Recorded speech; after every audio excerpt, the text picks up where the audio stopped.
Sound check, May 8th. Sound check, May 8th.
It's now time for us to get started, and so we're now live, is my understanding. Madam Clerk, could you please confirm that quorum is present? Mayor Horvath, quorum is present. Wonderful. In that case, I want to wish everybody a good morning. Looking around our council table, we have all of our councillors here. We have Councillor Danko joining us online. We have Councillor Tom Jackson, Councillor Ted McMeekin, Councillor Tammy Wang, Councillor Narinder Nan, Councillor Mike Spadafora, Councillor Maureen Wilson, Councillor Matt Francis, Councillor Mark Taddison, Councillor Jeff Beattie, Councillor Craig Kassar, Councillor Cameron Kretsch, Councillor Brad Clark, Councillor Alex Wilson, and coming up along the side of the horseshoe, Councillor Esther Paul. So welcome, everyone. We're going to get this meeting started. Isn't that like a song, Get This Party Started? Sorry. So let's please start with our national anthem. Thank you. Please stand.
Thanks all very much. The City of Hamilton is situated upon the traditional territories of the Erie, Neutral, Huron-Wendat, Haudenosaunee, and Mississaugas. This land is covered by the Dish with One Spoon Wampum Belt Covenant, which was an agreement between the Haudenosaunee and the Anishinaabe to share and care for the resources around the Great Lakes. We further acknowledge that this land is covered by the Between the Lakes Purchase 1792 between the Crown and the Mississaugas of the Credit First Nation. Today, the City of Hamilton is home to many Indigenous people from across Turtle Island, and we recognize that we must do more to learn about the rich history of this land so that we can better understand our roles as residents, neighbors, partners, and caretakers.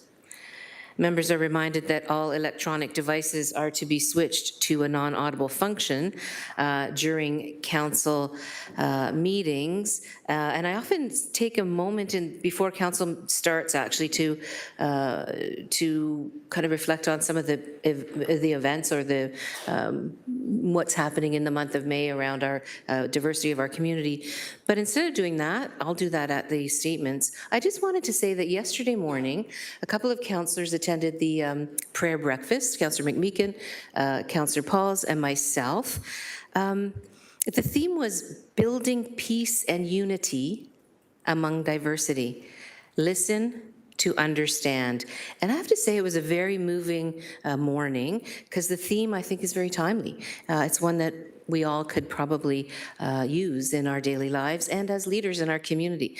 One of the panelists talked about the reality that in order to really understand another perspective, we have to listen to what's being said. Now, they said 8 minutes. We have to listen for 8 minutes, truly listen.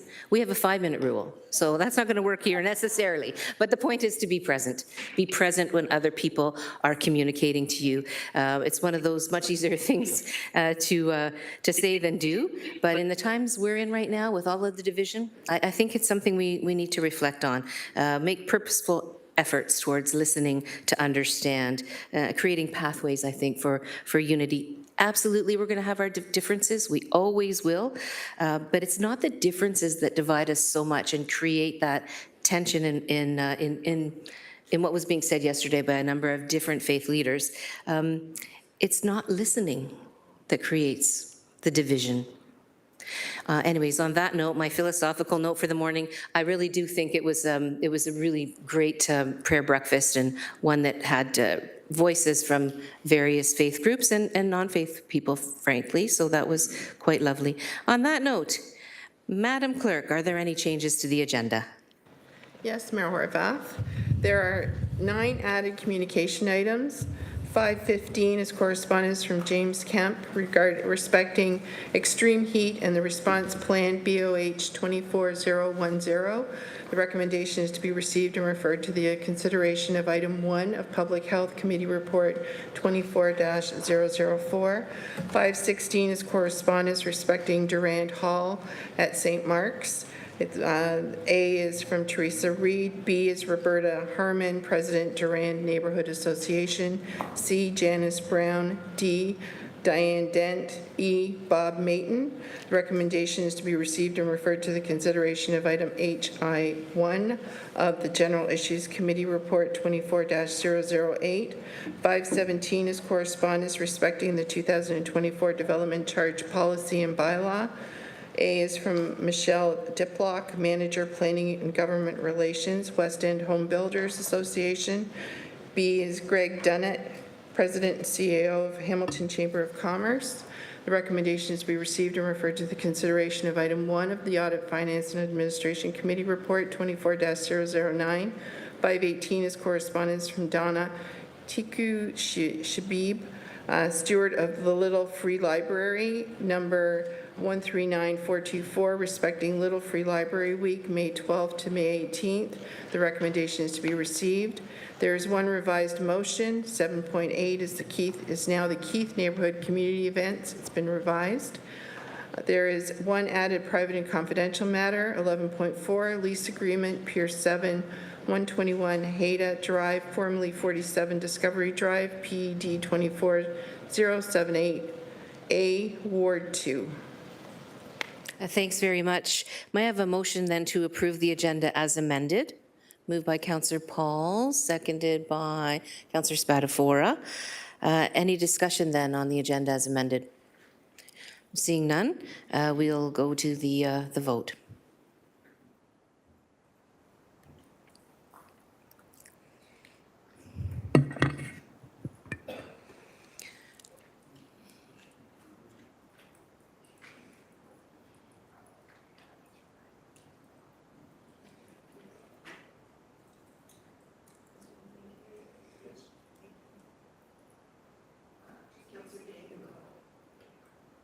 Oh, Councillor Danko, you want to give us a thumbs up or thumbs down on the agenda?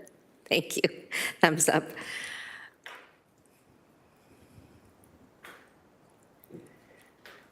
That carries 16-0. We're now on to declarations of interest. Members of council, are there any declarations of interest? No, seeing none. We'll move on to ceremonial activities, which is an exciting moment for us because we have the pleasure today to share the results of this year's employee giving campaign in support of the United Way. This year, the city's campaign raised $129,445.90. Right? Thank you, City of Hamilton. Thank you so much. This exceeds the amount raised last year or the year prior by nearly $15,000. With the community match program, the total funds raised by city staff was over $160,000. In the last year, services provided by the United Way have helped over 94,000 people in the City of Hamilton. That includes initiatives that help children, youth, and families who struggle with food security, employment and finances, as well as mental health and community inclusion. Since 2005, city staff have raised more than $2.3 million through the city's annual giving campaign. That's pretty spectacular.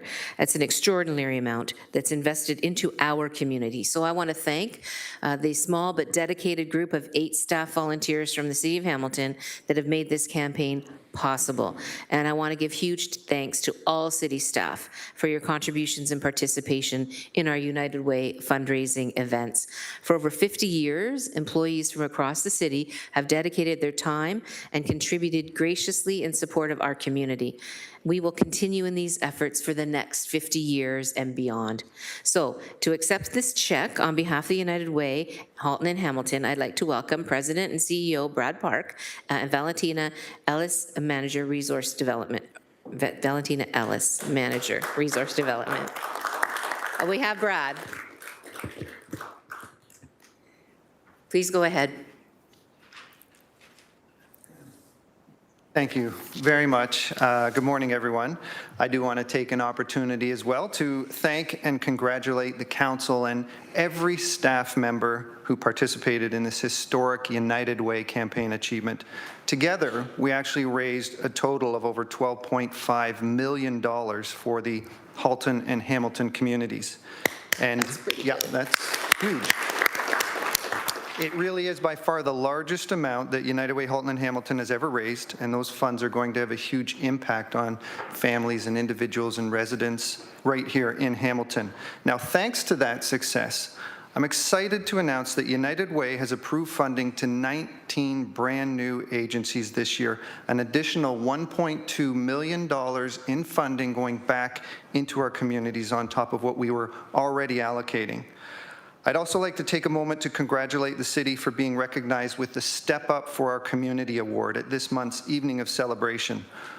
As Mayor mentioned, over $160,000 was raised by your campaign. And it was just an incredible year, and your team had fun with it. They participated in our plane pull. You had your own infamous truck pull right here on site. There was the Hamilton Street Railway event, and a really great dodgeball event as well. There was just so much energy and enthusiasm around this year, and I really congratulate your team. I want to extend a big thank you to your campaign rep, Katie Main, who's joining us here as well, and your cabinet representative, Cyrus Tarani. The team certainly steps up every opportunity they can. I wish I could say our work is done here, but we know the need is growing here in Hamilton and quite frankly across the entire country. Last year we invested in 71 Hamilton-specific programs that provide support to over 94,000 Hamilton residents that Mayor Horwath mentioned. These programs help people access income supports, provide them with access to healthy, culturally appropriate food, help connect seniors to critical supports, provided homeless youth with supportive housing, helped those with addictions access counseling, and gave kids a place to go where they're encouraged and empowered to discover their own self-worth and engage with their peers. We know there are a growing number of individuals and youth in Hamilton who are living in poverty. Our programs have seen a rise in food bank usage since the pandemic, and the rising cost of living and challenges with inflation have kept many in that cycle of poverty. We know that over 50% of the programs we fund have a wait list due to the demand for support. So if I can leave you with one thought today, it's to imagine how your community would look without the critical programs that we support. The challenge of tackling these difficult issues persists, but we could not do the important work that we do without the collaboration and support from the entire community. So again, thank you to every one of you for being valuable partners in our mission to improve the lives of others, and congratulations again on the success of your campaign. Thank you. Thank you. Thank you. We should probably have a little picture taken. We do have a very large check. You want to come up here, maybe?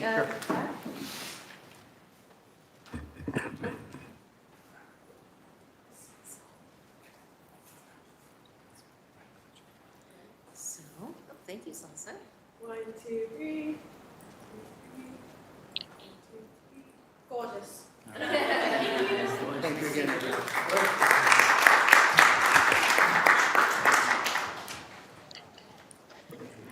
Thanks very much for all your hard work, Brad and your team. Much appreciated. So now we're on to the approval of the minutes of the previous meeting, April 24, 2024. May I have a motion to approve the minutes of the April 24, 2024 meeting as presented, moved by Councillor McMeekin, seconded by Councillor Cretch. Any discussion on the minutes? No, seeing none, we'll go to the vote then, please.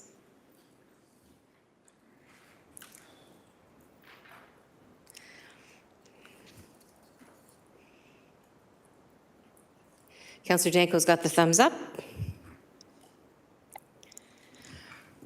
And that carries 16-0. Thanks very much. We're on to communications. Councillor Nan, may I have the motion on the communications items, please? Yes, Mayor, it's moved by myself and seconded seconded by Councillor Spatafora that the council communication items 5.1 to 5.18 be approved as presented on the agenda.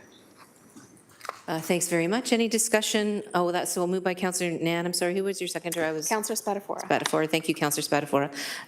Any discussion on the correspondence? Does anybody want to raise anything in the correspondence?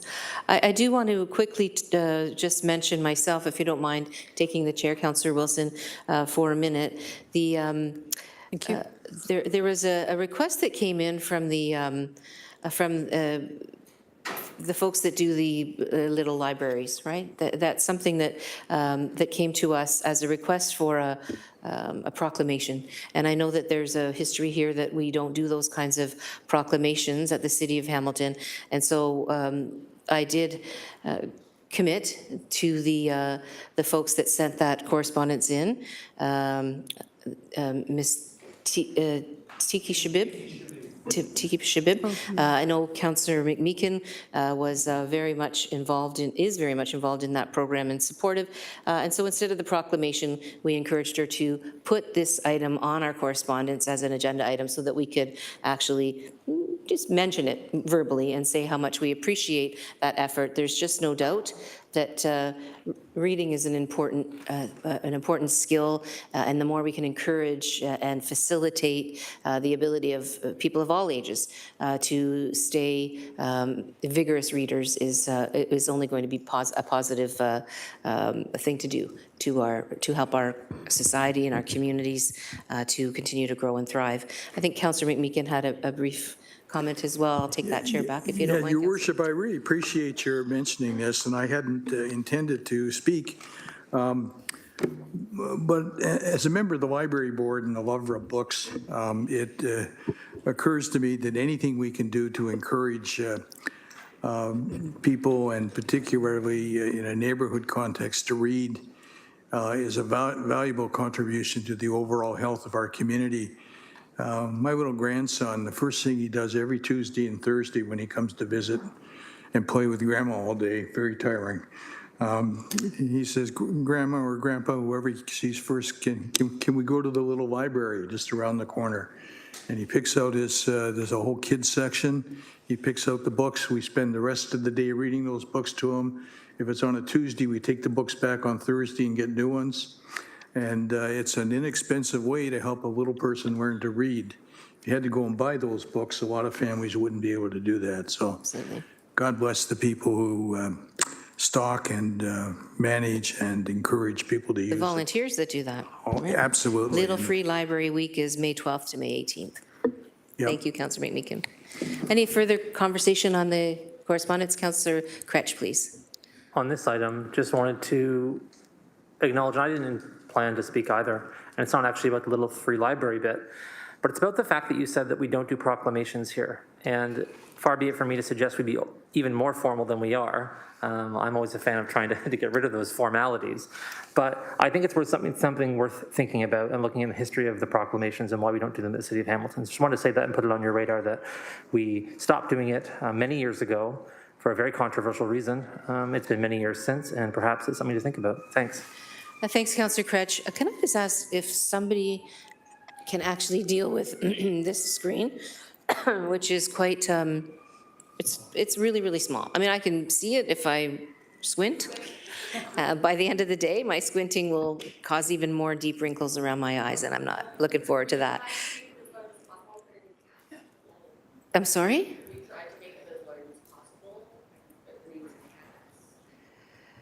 Okay, well, we have some people that are actually able to make that happen. So I would just ask then, as the mayor, that if we have a consistent ability to deal with our technology that allows us to see the screen and get through a meeting appropriately. That's something pretty minor, and I think we should be able to make that happen. If we can't make it happen right now, no stress, but from now on, after this meeting, if we can't make it happen now, that's an expectation I think that all of us have as a mayor, as well as the chairs of committee and chairs of various things that are happening at the council horseshoe. So thanks very much for that. I appreciate it. So we do have a couple of other speakers. Councillor Nan, please. Sorry, Councillor Spatafora and I were just joking about our eyesight deteriorating. Mayor, on the same item on 5.18, I just wanted to say, again, appreciation and congratulations to all the volunteers in Ward 3. We've been actively updating our map of little libraries in the ward, and this year, in recognition of the award ceremony that's going to be taking place in Ward 3, we've also prepared certificates to honor those who've been hosting the little libraries in the community, and should any other resident want to make sure that their free library is recognized by the Ward 3 office, just encourage to email us at ward3@hamilton.ca. Thank you. Thanks, Councillor Nan. Appreciate that. Councillor Kassar, please. Thank you, Mayor. I'd like to speak to item 5.6, please, briefly. That's correspondence from Rachel Jones, President, Hamilton Naturalist Club, respecting a request for a value for money audit on the Airport Employment Growth District development plans. Just a quote from the correspondence. Page 14 recognizes the often overlooked lifetime cost of new infrastructure and actually quotes our asset management plan. Assets may cost a significant amount of money throughout their life cycle, and this means that one generation may build an asset which does not require any substantial works in their lifetime, but will lock in future generations with significant costs and risks. And of course, we're already dealing with that with the $3 billion plus deficit and growing as the asset management team does more of their work. So I think an audit could inform how development would need to proceed by considering more than just the very narrow criteria of jobs, which of course is important. Tax revenue per acre is cited on page 8, which is something I've brought up in the past as well. And it provides an example of how unproductive current industrial development can be. So potentially a change could help that metric. So I think in closing, if we're going to take our council priorities seriously, including reducing the tax burden on residential taxpayers and sustainable and ecological and economic development, we need to do the work to back up the type of development we enable. Thank you. Thanks very much, Councillor Kassar. Councillor Clark, please. Good morning, Mayor. The item that I wish to address is with regards to the rental housing and affordable housing. So can I just ask staff, based on this letter from Watson and Associates, it would appear to me that the way the amendments to the DC Act would enable the city to withhold exemptions on properties and developments unless those properties and developments met a specific threshold for rent and for home ownership. And the numbers in this document are from, I guess, Kingston as the example. And so they're looking at average market rent being around $1,390 per residential unit, and the average price, affordable ownership unit price, would be $372,500.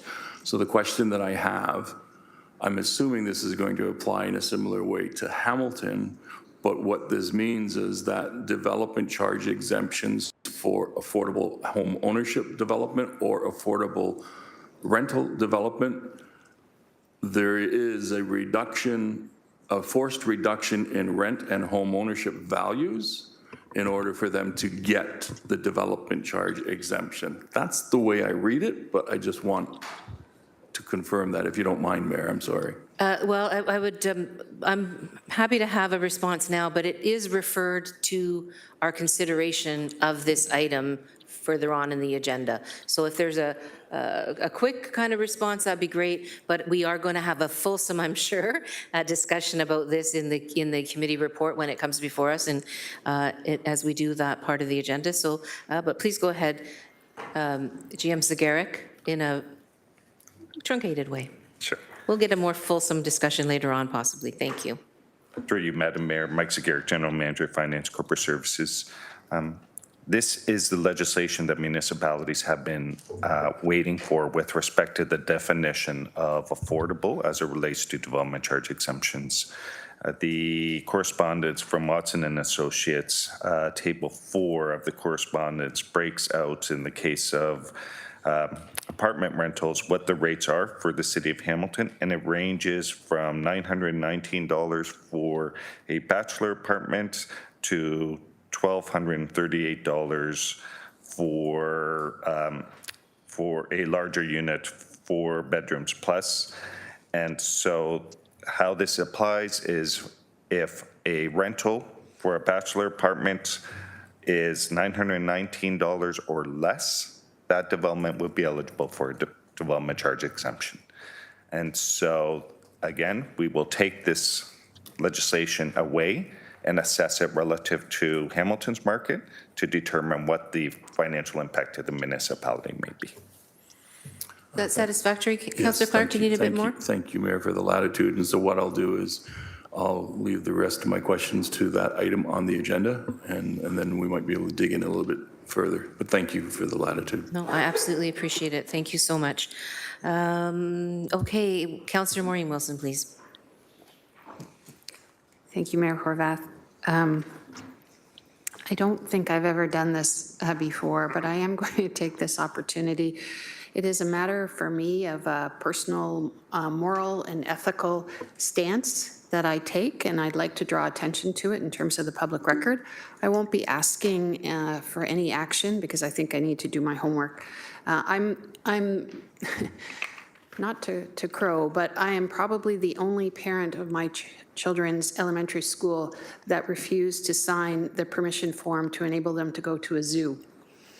My children were not happy at the time, but they're happy now.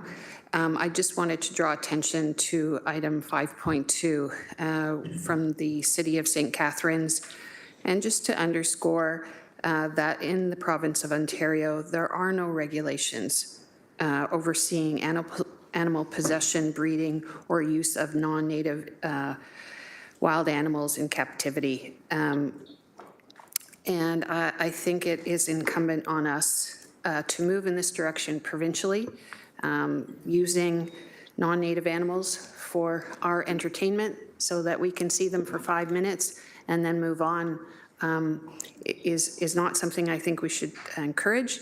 And I think we've seen in the news lately that when we put certain animals in tanks or pools and do not provide the appropriate relief and care, perhaps, not sure, it may not be in the best interest of that species. So I just wanted to draw attention to this piece of correspondence. Thank you. Thank you, Councillor Wilson. I don't see anybody else on the speakers list, so if you don't mind, we'll go to the vote then, please, on the correspondence.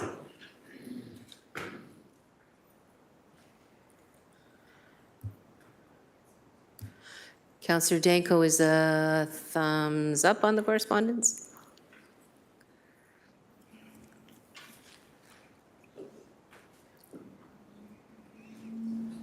That carries 16-0. Thanks very much. We're now going to move into Committee of the Whole. Councillor Nan, may I have a motion to move into Committee of the Whole, please? Certainly, Mayor. It's moved by myself and seconded by Councillor Huang that the council move into Committee of the Whole for consideration of the committee reports. Thanks very much. Can we have the vote?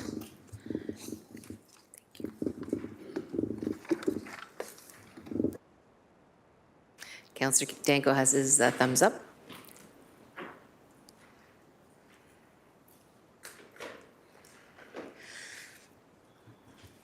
That carries 16-0. Thanks very much. So the first one then, of course, is the Public Health Committee Report 24-004, April 29th, 2024. Councillor Maureen Wilson, may I please have a motion to receive and approve the recommendations within the Public Health Committee Report? Well, I thank you for chairing that meeting in my absence. Actually, just a slight correction. Never want to put medals on my chest that I did not earn. Councillor Crutch. Oh, that's right. That is right. I apologize. Very good. Moved by myself, seconded by Councillor Francis, that the Public Health Committee Report 24-004, being the meeting held on Monday, April 29th of this year, be received, and the recommendations contained therein be approved. Thanks very much. So the report is on the floor. We do have an amendment to item 1 respecting the heat response strategy, BOH 24010. Councillor Crutch, do we want to start by putting your motion forward, your amendment? Sure thing. I circulated it to everybody yesterday, but it might benefit folks to see it on the screen. And I'll briefly state that this amendment was something that was collaborated on with staff, so in public health, Hamilton Street Railway folks, and transit, Office of Climate Change Initiatives. So a bunch of people had weighed in this, also the folks in Ontario Works. So I just want to thank them all for trying to get a modification to this based on the delegations that we heard. It's only been 7 days, so in order for us to do more, we'd really have to invest a lot more time to develop some of these programs and ideas. But in the short term, the amendments are to expand existing programs. So Ontario Works has an existing program, a special supports program, that allows for folks to get air conditioners. So we're going to take some funding to expand that program, quadruple it for this year, and also to provide some special purpose bus tickets.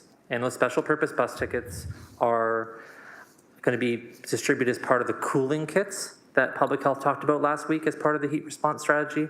As well, there will be another 1,000 tickets available for people to get at splash pads, community pools, those kinds of things to help with relief. There was some discussion last week about doing this more universally in terms of having free transit across the city on heat-related events, but in order to get that kind of costing and feasibility sorted out, we couldn't do it in a week. This may lead to further program enhancements next year and as part of the maximum heat bylaw, otherwise known as the adequate temperature bylaw. And for anyone curious, the criteria for these is already part of an existing Ontario Works program, and it's not something new that we're developing now. If people have questions, I'm certainly happy to answer them, but that's the gist of it at the moment. It's around $60,000 from the Climate Change Reserve. Thank you. And my seconder is Councillor Alex Wilson. Thanks very much. We have a speakers list beginning. Councillor Jackson, please. On the motion once amended. On the motion once amended, not the amendment itself. Okay, then, Councillor Alex Wilson, please. Thank you. Through you, Mayor, just some quick remarks. Supportive of this. I also just think we've been having some conversations about, we're about to be leading the way with a maximum heat bylaw. Some of the conversation has been, why do we need to do this now? Because we're about to be a peer leader when it comes to our regulatory approach through the development of the maximum heat bylaw. My answer to that is because we've seen the hottest days on record month after month after month every day this year. We see fatalities, unfortunately, in the summer already. And as much as I'm so excited about the efforts that Hamilton is doing, and I do think it is worthy to say we are, leading other municipalities in a lot of these bylaws and this work, the climate crisis doesn't care about our work plan timelines. We know we're going to be in an El Nino summer this year, and it's important that we beef up our response in the ways that we can, while also working towards long-term solutions. I do really appreciate the work of Councillor Crutch in finding some compromises to put increased and shoring up our efforts for this summer. It's going to be a hot one. Thank you.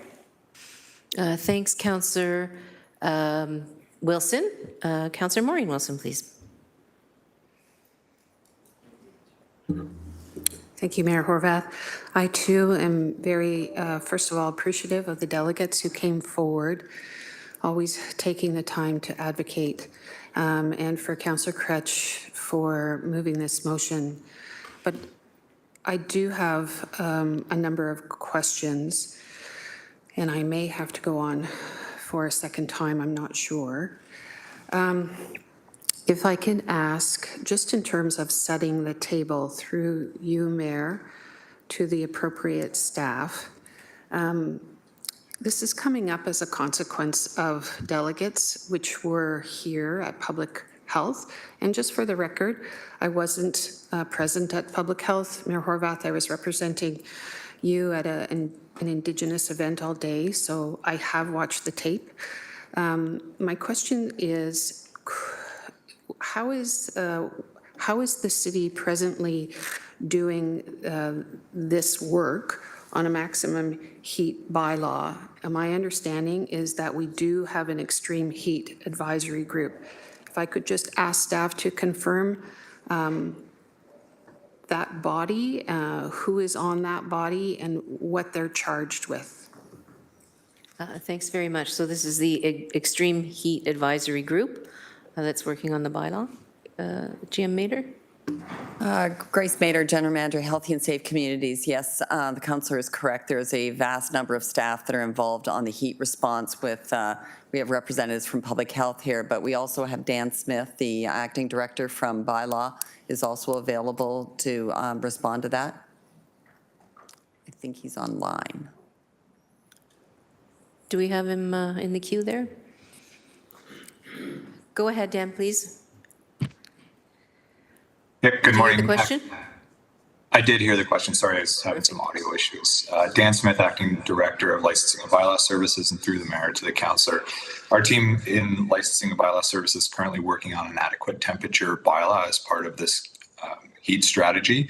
That report is currently being drafted and anticipated to be brought forward to Planning Committee tentatively currently on June 18th of this year.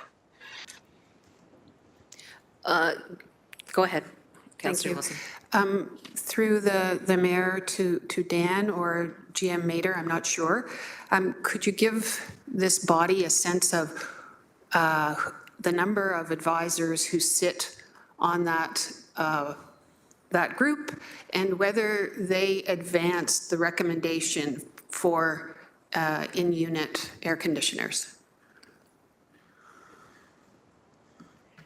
This is the Extreme Heat Advisory Committee.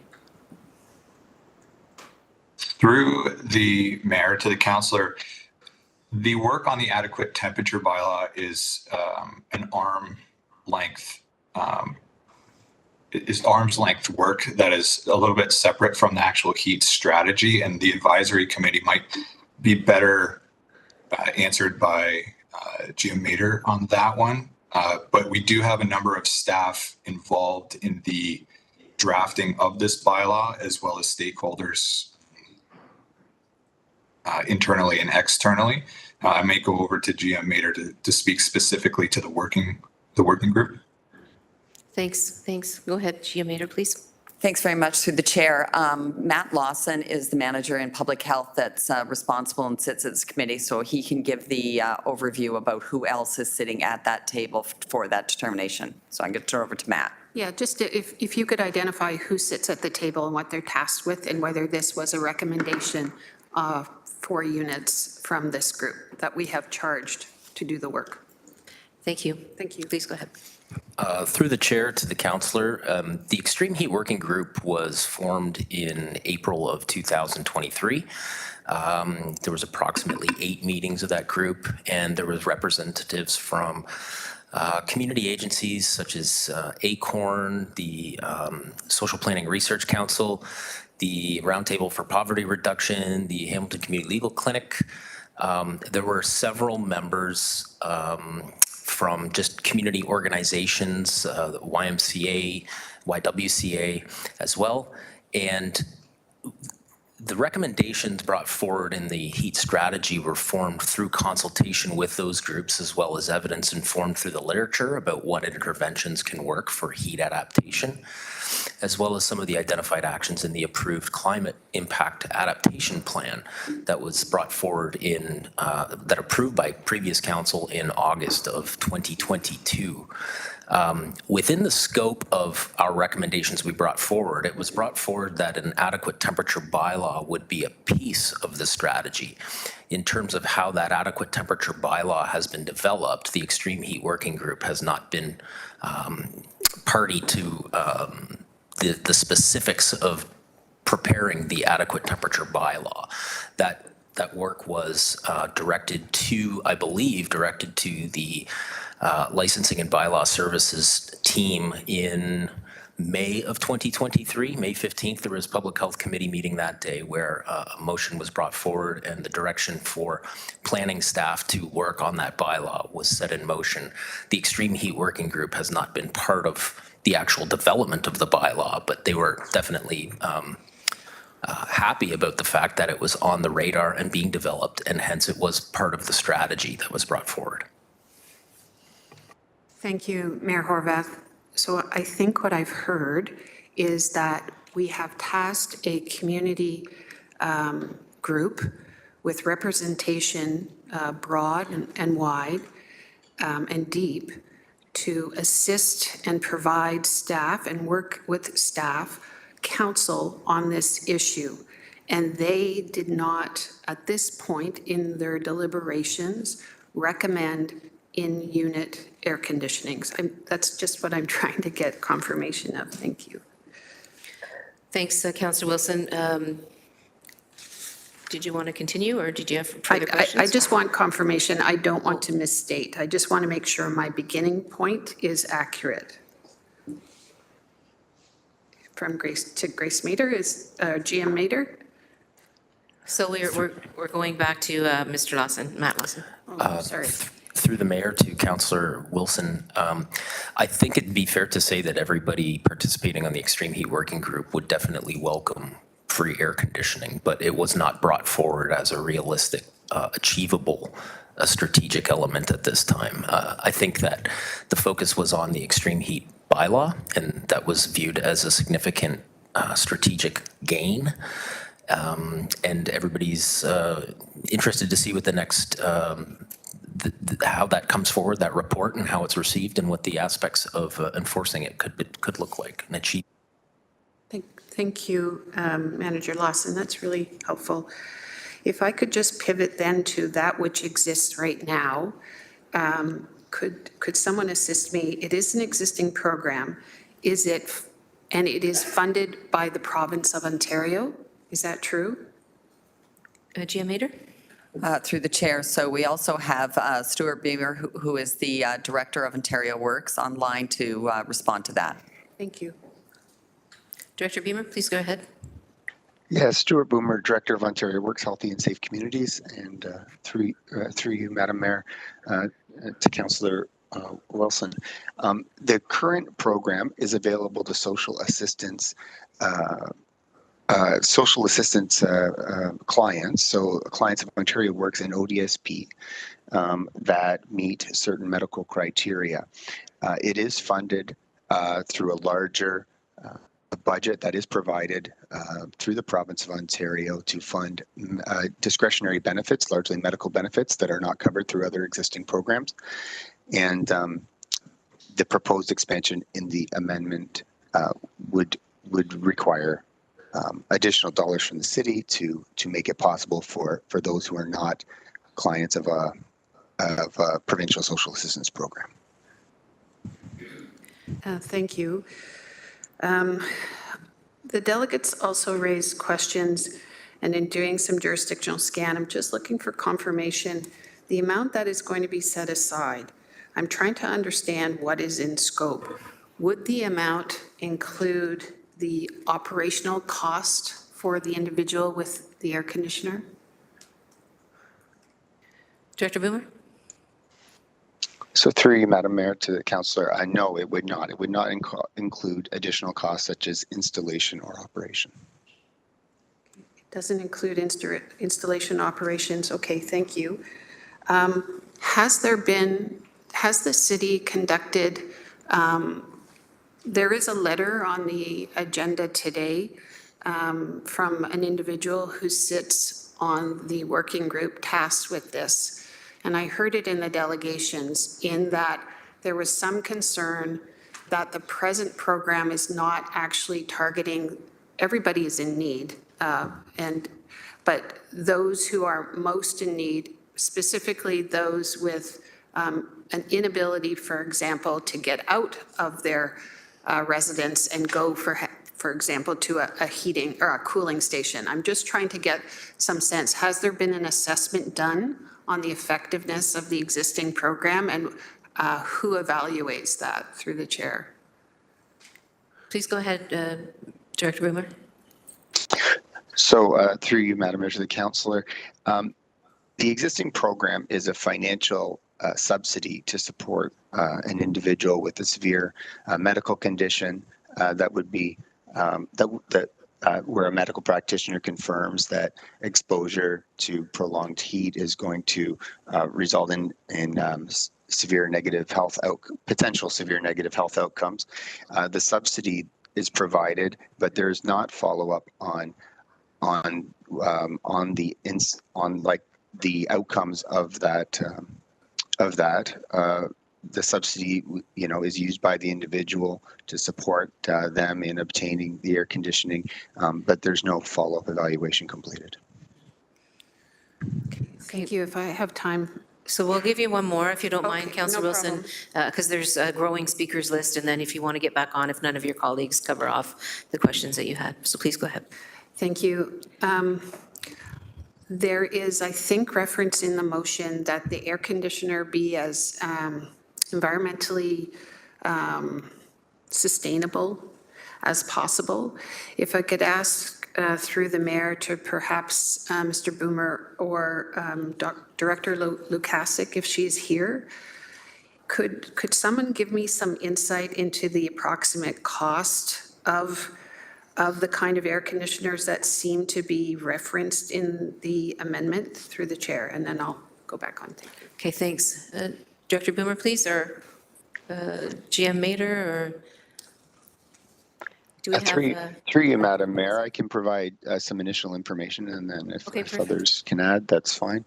The costing is based on an affordable unit of a fairly small size, so around 8,000 BTUs. We did a scan of average retail costs, and the $350 subsidy that is provided is at the lower end of available units in sort of the most available retail outlets. I just want to make sure I understood that. Would that cover the cost of that which is being set out?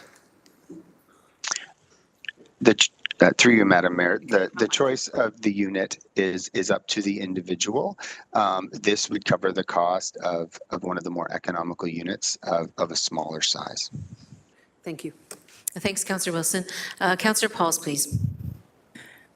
Thank you for those questions asked by my colleague there. I just,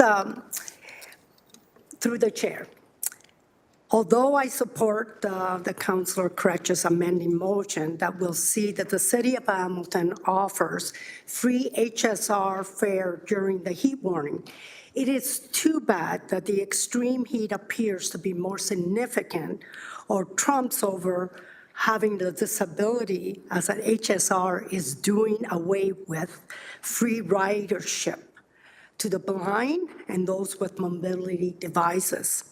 I hope when we look at it again on July 1st, we will revisit the free HSR ridership for those with disability. So my point is, if we're looking at the extreme heat and give them free rides, I think we should really look at the disability and the CNIB. So thank you for that. Thanks, Councillor Pauls. Councillor Clark, please. Mayor, can I ask a question about the program that's already existing? What was the take-up last year? Is there a surplus? Is there a deficit in the program? Director Boomer? Through you, Madam Mayor, to the councillor. The take-up to the program for the past 5 years has been quite consistent in terms of approvals. It's been between 57 and 63 approvals each year. This is one of the lower cost items in quite a large basket of medical and health related items that are funded through the provincial discretionary benefits funding that is provided by the province. So this includes a whole range of items, diabetic supplies, ostomy supplies, incontinence supplies, mobility aids, a number of things that are not funded for social assistance clients. And this is one offering within that basket. Thank you for that, Mayor. May I ask the level of funding that is available from the province? Do they cap it in terms of how many air conditioning units can be distributed under this program? Or is it based on the need in the community and there is no cap? Director Boomer? So through you, Madam Mayor, to the councillor, there is an overall cap. So there's a formula that the province uses to determine how much total funding we get for these discretionary health items. It's a calculation that's done based on the social assistance caseload times $10 a month. The overall cap is in place. We work to budget to that cap. In terms of the item of air conditioning assistance in particular, it is needs-based. So we're looking at that. Obviously, they need to be a social assistance client for the current program. They need to have the medical documentation to demonstrate the need. And there's no specific cap that we work to other than historically, we look at all of the funding and demand within that large range of benefits to work to tailor the program to fit within the budget that's available. Thank you. Councillor Clark? Thank you. My last question, if I may, is more general for the overall heat response. We have witnessed unusually high heat events around the world, and it doesn't take much to have a significant heat event in Hamilton to begin impacting the health and well-being of our most vulnerable residents. Can I get a take from staff in terms of the overall response that is being proposed? How would it handle if we ended up with a 1 or 2 week long heat spell in very high temperatures? Do we have the capacity to handle this to prevent the loss of life that comes from such heat events? Dr. Liu? Oh, yeah, Dr. Liu, please go ahead. Because I think that's the crutch of it, Mayor. I think the councillor is trying to ensure that there's a bridge to people who need the air conditioning because they can't really handle it, but they don't have a diagnosis of a medical condition. So how are we going to handle an extreme heat emergency of 1 or 2 weeks? Would this response be adequate? So thank you to the councillor for the question. So Brendan Liu, Associate Medical Officer of Health, Acting Medical Officer of Health, through the mayor to the councillor. So what has been brought forward in terms of a heat strategy is a multi-pillar approach involving many different city departments. And I think what is really challenging or unknown to assess is even in the event of a longer duration extreme heat event, who the exact population at risk is, and the with any health emergency, there's ultimately going to be no elimination of risk. There's no amount to which we would be able to be certain that we could prevent any negative health impact from occurring. And so the strategy, I think, aims to the best of its ability, mitigate or prevent where possible. And certainly there are programs such as those under the OW ODSP that are means tested or targeted towards those who would be at the highest risk. But I don't think it would be realistic to give an assurance that there would be no negative health impact that would occur of a prolonged extreme heat event. Thank you. That's most helpful. Thanks, Councillor Clark. Thanks, Dr. Liu. So Councillor Kretsch for a second time. So then we'll have to go. Are there any further speakers for a first time that wanted to speak to this item? No? I wouldn't mind actually giving the chair over very briefly to Councillor Nan to just say, I have a lot of time for this idea, but I don't think it's where it needs to be. And that's just my opinion. I don't like it when we try to figure out the details of these policy issues and all of the specific information at council. Those things should be done at committee.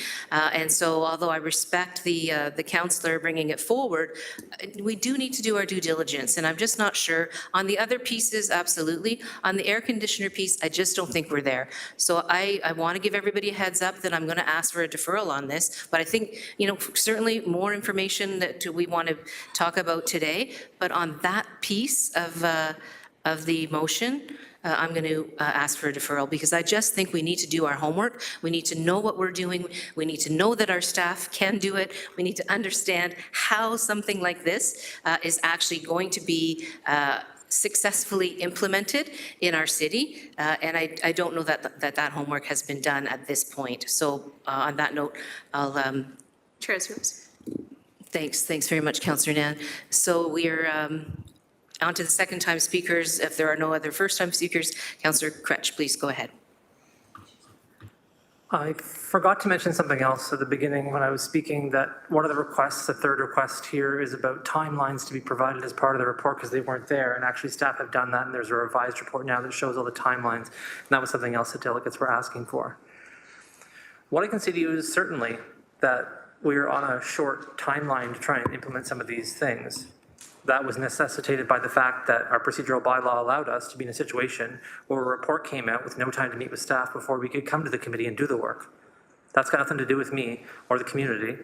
That's just the way our procedural bylaw is set up. And so there was zero time, and I want to say zero because I asked to meet with staff and do the work at the committee. I don't want to do this either and bring these things to council. Delaying this means it'll be delayed to June 3rd. Because we can't delay it to May 22nd, again, because of our procedural bylaw I learned, and so it'll be delayed to June 3rd. If we want to delay this to June 3rd, and that's the will of everybody here, okay. Is this perfect? No. Have I done my homework? Always. So I want to let you know that I've had extensive conversations with everybody involved in this, and there are some things that we could tweak to make it better, but that's what's going to happen as part of the adequate temperature bylaw next year, the maximum heat bylaw next year. And this actually gives staff some data to work with to make that program better and make the implementation of this whole program better. So we're going to get some good data out of this. We're going to figure out where there may be some wrinkles. And if we need to bring something back here to modify it on an emergency basis because we do have an extreme heat event or we have other things going on, I think we can all do that. Just bring an amendment and try and modify this if there's need to do that. We can delay to June 3rd. Again, I think that's getting into a hotter time. That's up to everybody else here, but I just want to really make it clear. Staff have been involved in this discussion, directors, several from different departments. They helped to get us to a point where we could get something that's, I think, a decent compromise for what delegates are asking for. I think they did their homework and I did my homework. So people need to do their homework more. Cool. Thanks, Councillor Kretsch. Councillor Maureen Wilson, please. Yeah, I too have done my homework. And I guess I would respectfully, what I heard from the delegates was, please get on with this. We have an unfolding crisis. And this crisis has been unfolding for a long time, and it's going to continue to unfold. The programs that were cited by the delegates, whether it be in British Columbia, whether it be in New York State, those are provincially funded. And we have no report available to us to inform and to evaluate what worked. We have no information available to us to tell us who is the most vulnerable. We have no information in front of us to talk about, well, what about next year? And I think, ironically, it is because this is such a significant crisis and has been that we need to be able to, in terms of upholding the trust, this is my opinion, Mayor Horvath, upholding the trust and confidence of the community when these hard decisions are before us, when we have to spend money differently, when we have to do things differently, I think it has to be evidence-based. It has to be informed by jurisdictional comparators. It has to be informed by evaluation. I am not suggesting we need to let the perfect get in the way of the good. I am suggesting that at this present time, staff haven't done the work. It's not because they don't heed the importance of the work. It's just that the task force, the very community task force, which we have tasked to help inform that bylaw, are still working on it because they see its significance. So that's where I am. Surprisingly, I ran my, for council on acting on heat. I do think it is a public health crisis. It's going to continue to be a public health crisis because it is part of our climate crisis. But at the same time, I need to be able to, when I go to community, say, this is informed. You may not like it, but it's absolutely informed by evidence. Thank you. Thanks, Councillor Wilson. I don't see any further speakers on the speakers list, so I think I need to pass the chair over to Councillor Nan because I'd like to defer a portion of that amended report. And so I just need to pull it up. Can we put it back on the screen? Can we just clarify, have we got, so the amendment is on the floor, it's been moved and seconded, and then the mayor is seeking to defer a portion of the amendment that's moved and seconded.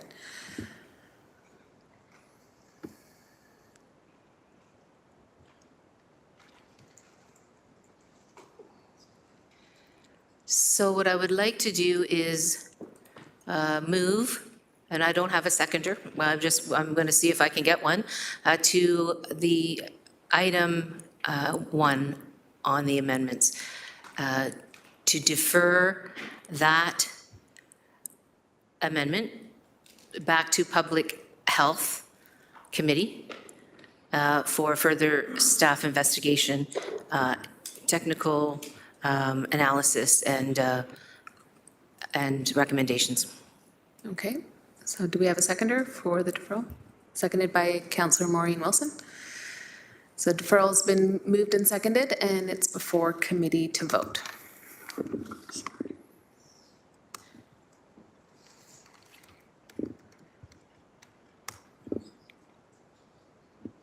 Sorry, before council.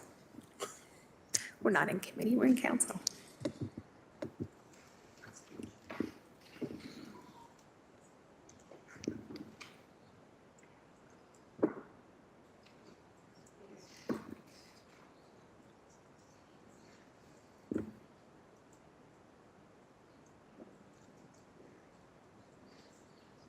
Councillor Danko, if you could please He indicate had your a, vote. oh, sorry, he did have a thumbs up.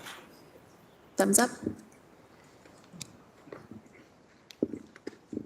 And that carries deferral of that item. And now the chair is back to you, Mayor. Thanks so much, Councillor Nan. We're now on to the balance of the amendment. So if there's any further discussion that comes now, if not, we'll vote on the balance of the amendment.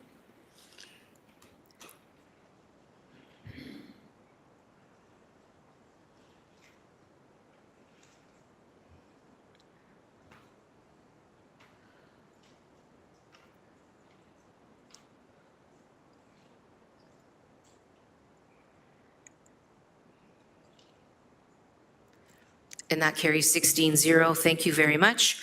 And so then on the remainder of the public health report. Clerk Pilon is keeping me on track. Mayor Horvath, you have another amendment from Councillor Clark. Oh, right, very good. I'm sorry. See, I should just look at my roadmap. Councillor Clark has an amendment on item 2, respecting the third-party air monitoring for Green for Life Stony Creek landfill, BOH 24008, Ward 5 and 9. Councillor Clark, please introduce your amendment. Thank you, Mayor.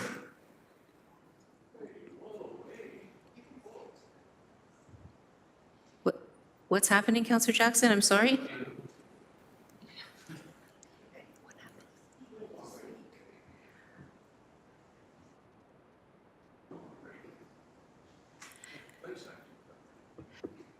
It's because it. That's okay, but that's because it's item 2 on the report, and then we'll go to the rest. It's just chronological. Nothing personal, Councillor Jackson. Nothing personal. Can I get that 3 minutes back? Yes, you can get the 3 minutes back. We're going to reset the clock for you, Councillor Clark. Thanks very much. Thank you, Please Mayor. go ahead. I'd like to start by moving item 2, and it would be seconded by Matt Francis to put that report on the floor. And then here's the amendment that is also moved by myself and seconded by Councillor Francis, who represents Ward 5. Whereas the Ministry of Environment recently ordered GFL Environmental to lower the height of the stockpiled waste on the Stony Creek Regional Facility to comply with the final contours as per the Environmental Compliance Agreement within 24 months.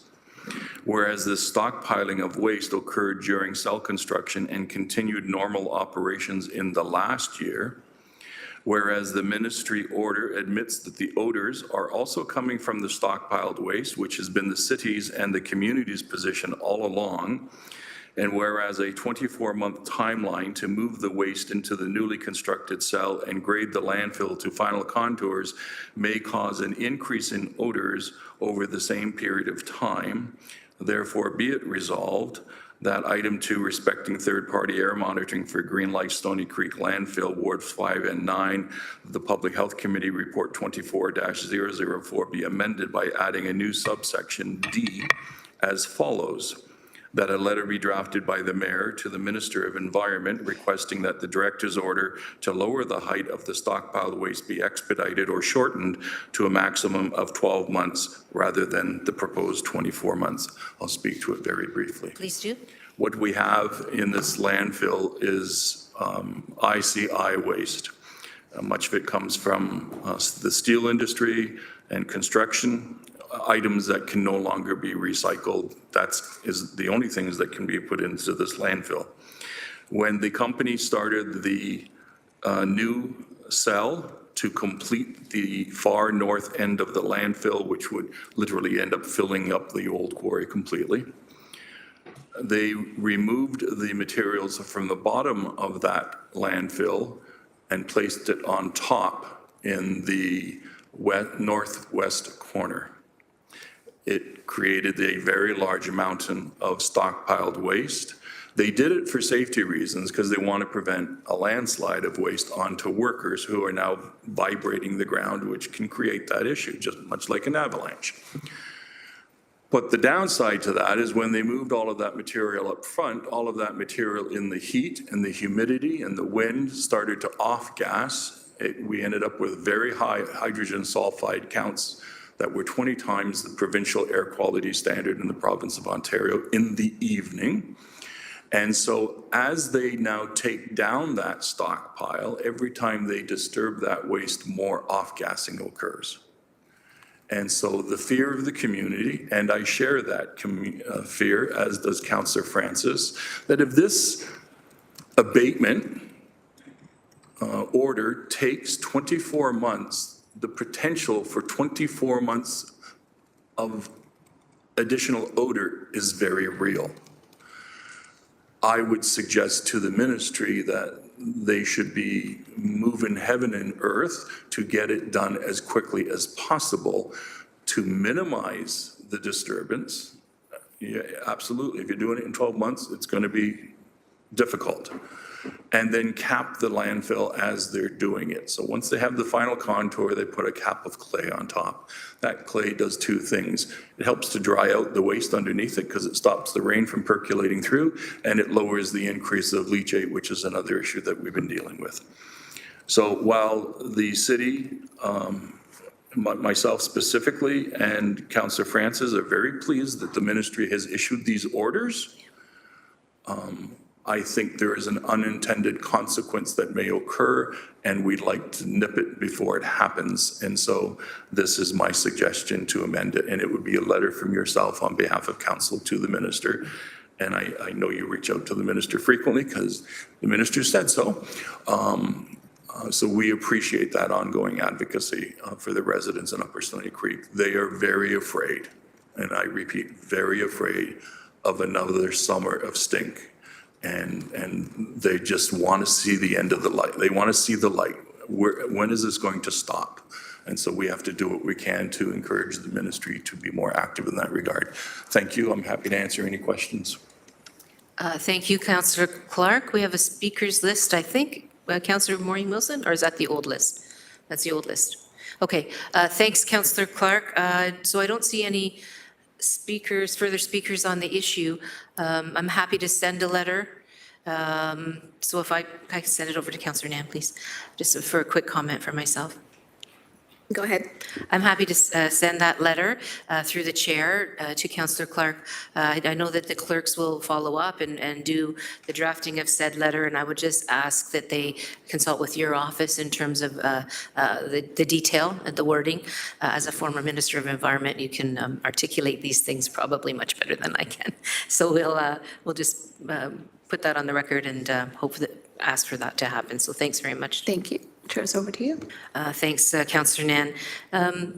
No further discussion then that I see on the motion. So that was moved by Councillor Clark and seconded by Councillor Francis to amend the motion on item, to amend the item 2 air monitoring recommendation from committee. So let's have the vote up, please.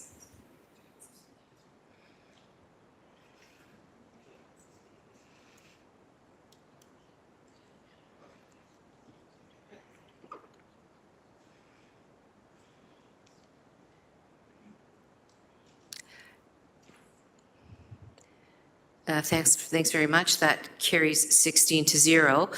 Now, I know Councillor Jackson was wanting to speak on the balance of the report. Is that the case, Councillor Jackson? Okay, thank you. Please go ahead. And then I think Councillor Clark as well. Thank you. Please go ahead, Councillor Jackson. I owe you, Mayor Horvath, Councillor Clark, and Acting Clerk Pilon, a supreme apology. I thought that once item 1 was amended, you had moved on to item 2, and my request to reserve the right to speak to the item as amended had the opportunity had foreclosed. So my sincere apologies. I just want to say— So that is actually my apology then. I didn't realize you wanted to speak to item 1. I am so sorry. As chair, I'm very, very sorry that we had already had the vote and moved on, and you weren't able to have that word. So this apologies all around. See, we're listening to each other this Isn't morning. that wonderful? I love the spirit today. Thank you, Mayor Horvath.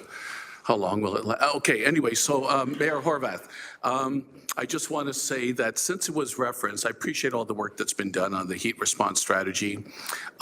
It was referenced and mentioned about the adequate maximum temperature bylaw.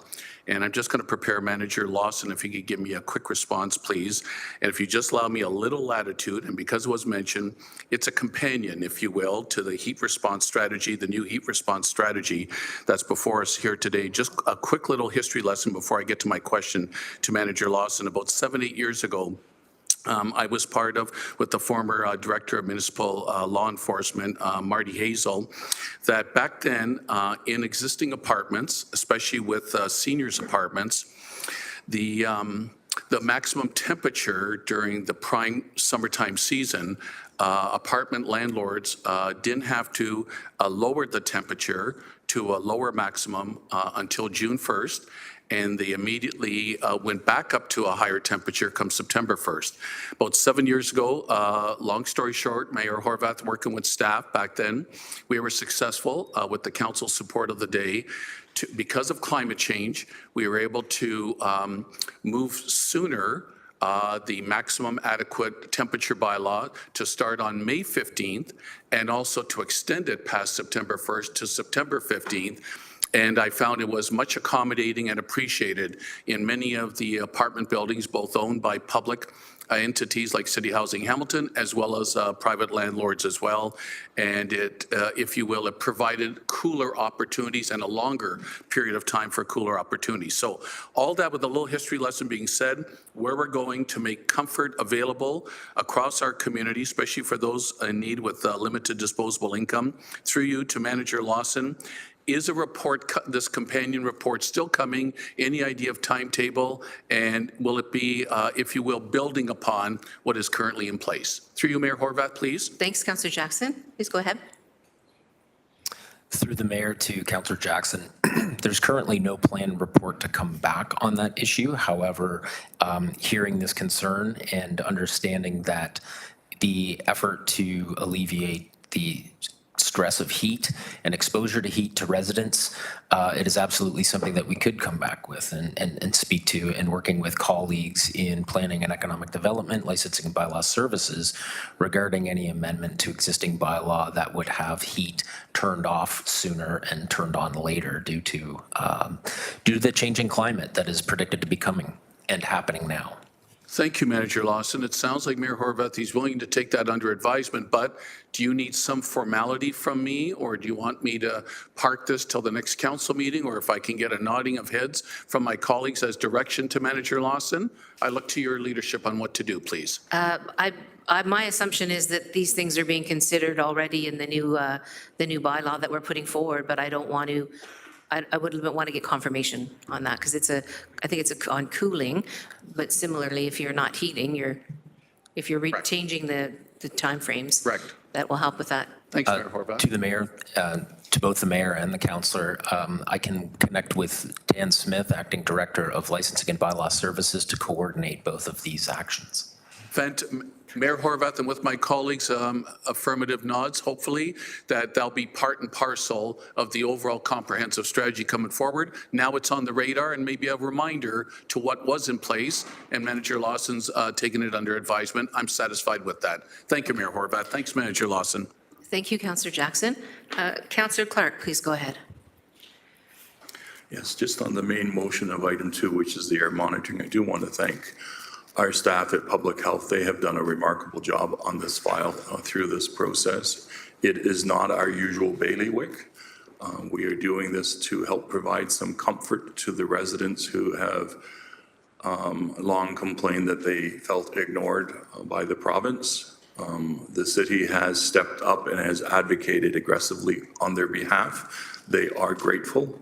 With regards to the air monitoring, we are working with staff to develop a communication piece that would go out to the residents and seek their input on the timing. We're suggesting evening hours in the more hot and humid weather, but we'd like to hear from the residents.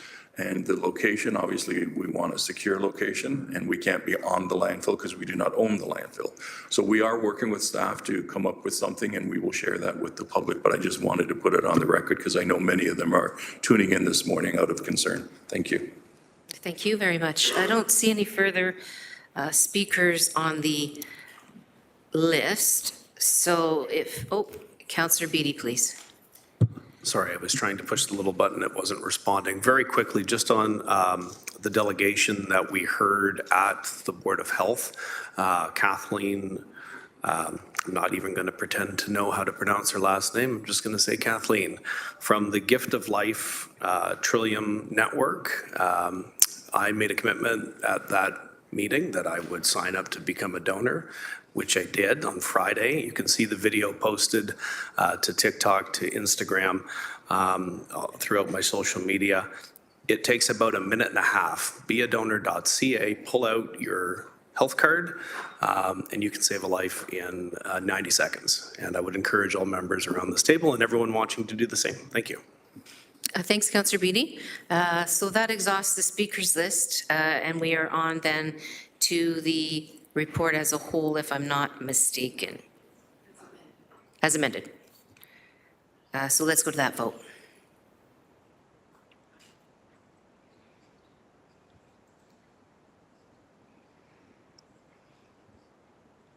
Councillor Danko's got the thumbs up.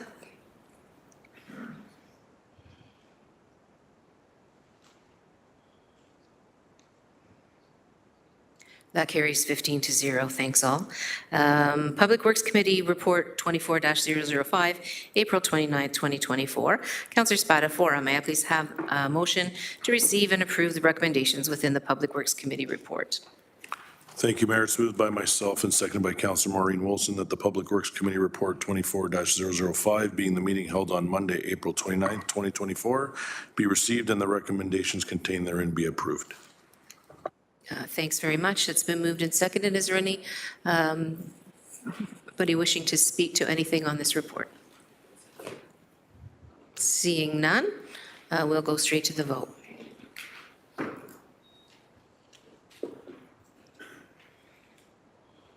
Councillor Danko has a thumbs up.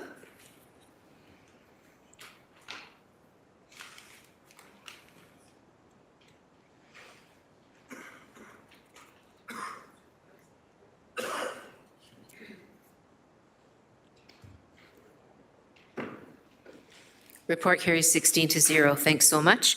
We're now on to Planning Committee Report 24-006, April 30th, 2024.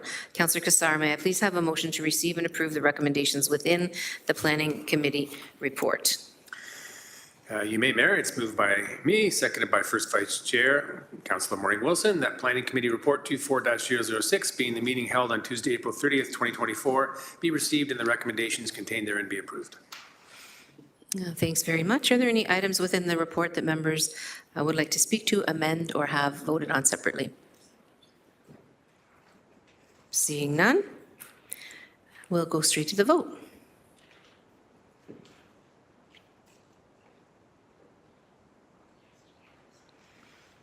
Councillor Danko's got the thumbs up. Thanks, Councillor Danko.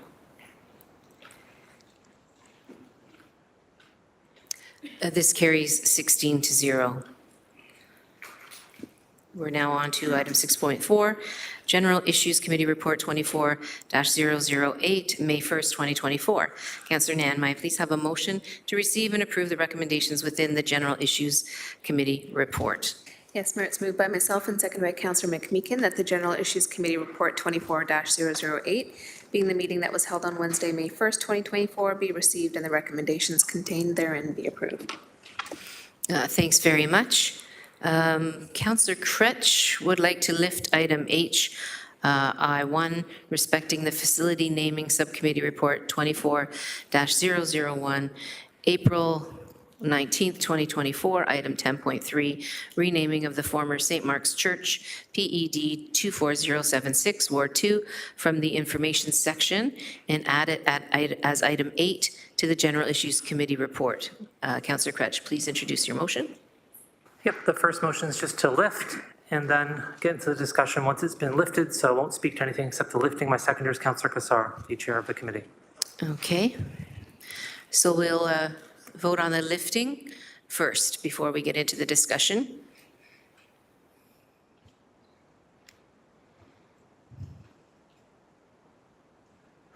Councillor Danko votes against.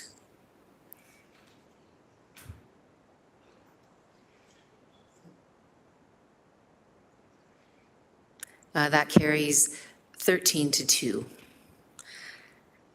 So we are on to now the report. This is added to item 8, added as item 8. So since we're on this, we should might as well finish this off before we go to the rest of the report. So Councillor Kretsch, can you please introduce your motion? Yeah, at this point, I'm just asking that we lift this and vote on it again. So that's it's not necessarily a motion except for us to lift on it. And what we're doing when we do this is just having a straight normal vote as if it was at the Facility Naming Subcommittee. And so if you're in favor of staff's recommendation, you'd vote yes, and if you're not, you'd vote no. I'll speak to it briefly.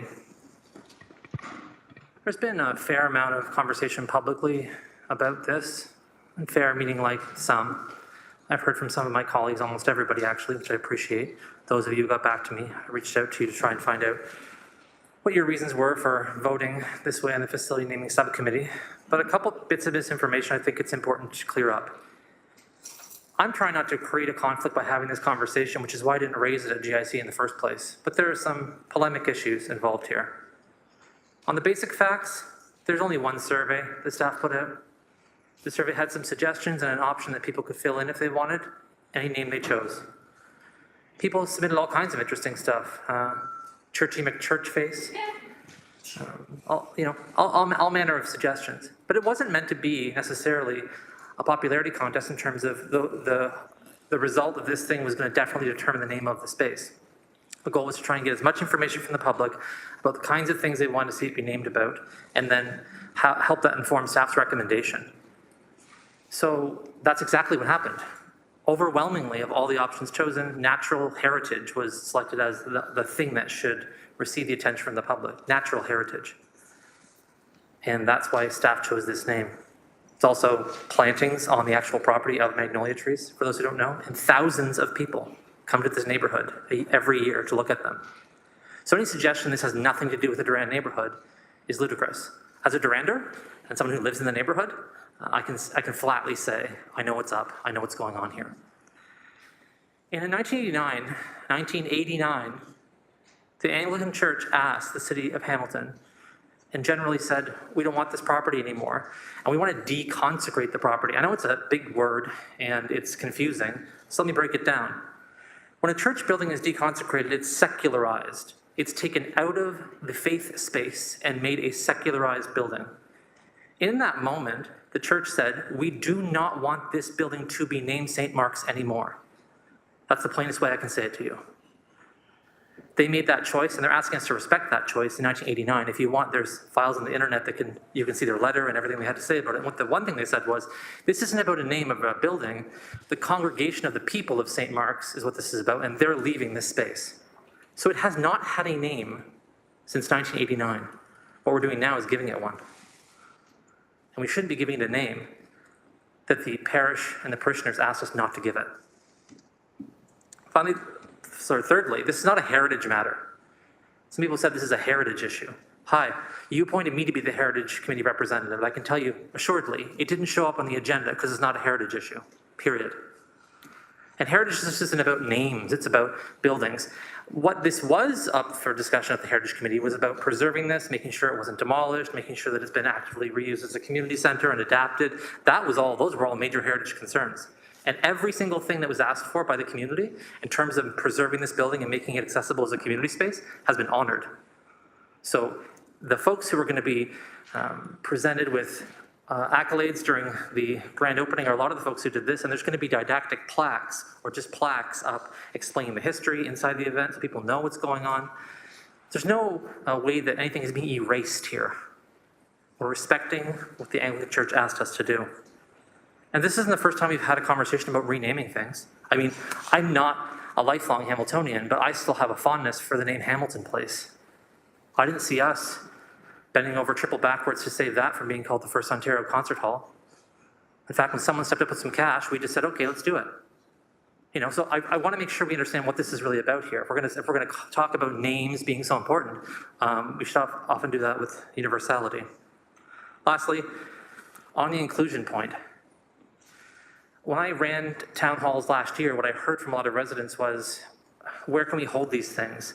And we did 27 different meetings last year. And it was difficult to find enough space in Ward 2 to hold them in different places in different neighborhoods. And at times we had to hold them in faith spaces. And residents reached out and said, you know what? I don't feel included, I feel excluded. I don't want to come to that faith space for my meeting. I don't practice that faith, I don't want to be in that space. And I think we have to think about that when we're trying to be as inclusive as possible to the most diverse community in our city. People want to have a secularized space that they can go to for community events. Everyone wants to feel welcomed and included no matter what faith or no faith they practice. So this is why I'm standing by city staff's recommendations. I've yet to hear a compelling argument otherwise. Happy to join the speakers list a second time if necessary. Thank you. Thanks, Councillor Kretsch, and for watching the time as well. Councillor Nan, please.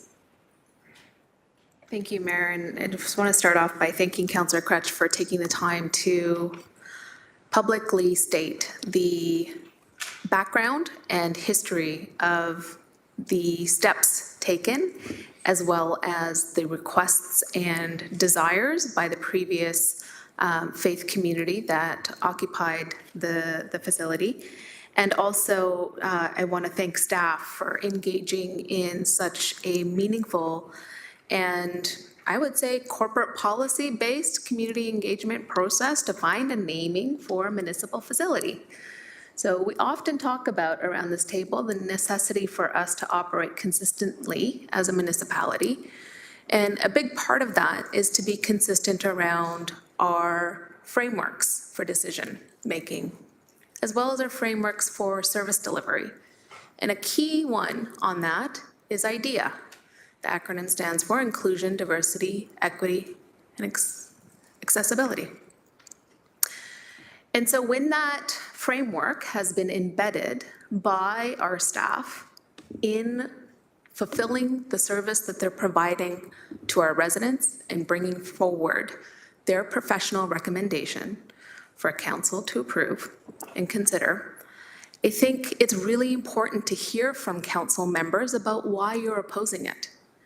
And I really want to say and echo Councillor Crutch's point that if people have a reason for opposing staff's recommendations, it'd be really valuable as your colleague to hear why, so that we can get into a professional, courteous, transparent debate. That's what we're supposed to be doing at council, not silently blocking good work from happening. And so really want to encourage folks who are planning to vote opposed to please hit your microphone, get on the speakers list. Love to hear why. Reserve the right to come on for a second time. Thank you. Thanks, Councillor Nan. Let's remember to keep this conversation one of listening and respectful. I really would appreciate that. We'll now move on to Councillor Clark. Oh, I didn't mean this against you particularly, Councillor Clark. I'm just asking for some thoughtfulness around how we have this debate, so please don't take it personally. Thank you, Mayor, and I appreciate the proviso. And Councillor Crutch is correct in his statement about the deconsecration of the church property. So when a church is built, the bishop, the archbishop, the pastor, chief pastor, they consecrate the land with a blessing. It may not mean much to people who do not abide by that faith, but it is consistent with their covenant with God, and that's why they bless the property. You hear it spoken of in these terms. It is sacred land. We are sitting on, we are working in sacred property. It's a church. When they handed the church over, they are, and this is true of all denominations, they want the church to be seen as a secular building now and not a faith-based building.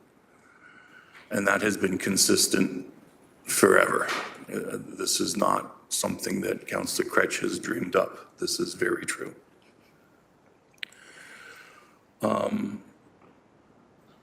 I understand the concern from some folks about losing the name of St. Mark's, but we also have to be cognizant of agreements that we make with groups and associations that hand over land, and with their covenant with us. They're saying, you may have this land, but use it in this manner. Equally, I find myself in a position where I have consistently stated over the years that I value the input and knowledge and experience and work of the ward councillor when they're dealing with items in their ward. They know it best. They do the consultation. What happens from that advice, of course, it should not be an automatic, like a fiefdom, and we've heard it described as that over the years. But to be real, it's about respect. And the ward councillor has listened to the Engage Hamilton survey. He has worked with our staff and with the community leaders. And he has tried to come up with a compromise solution that is reasonable and pragmatic.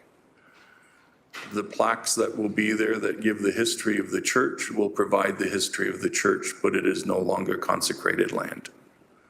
That means it doesn't necessarily need to have the name St. Mark. It will always be known in the broader community historically.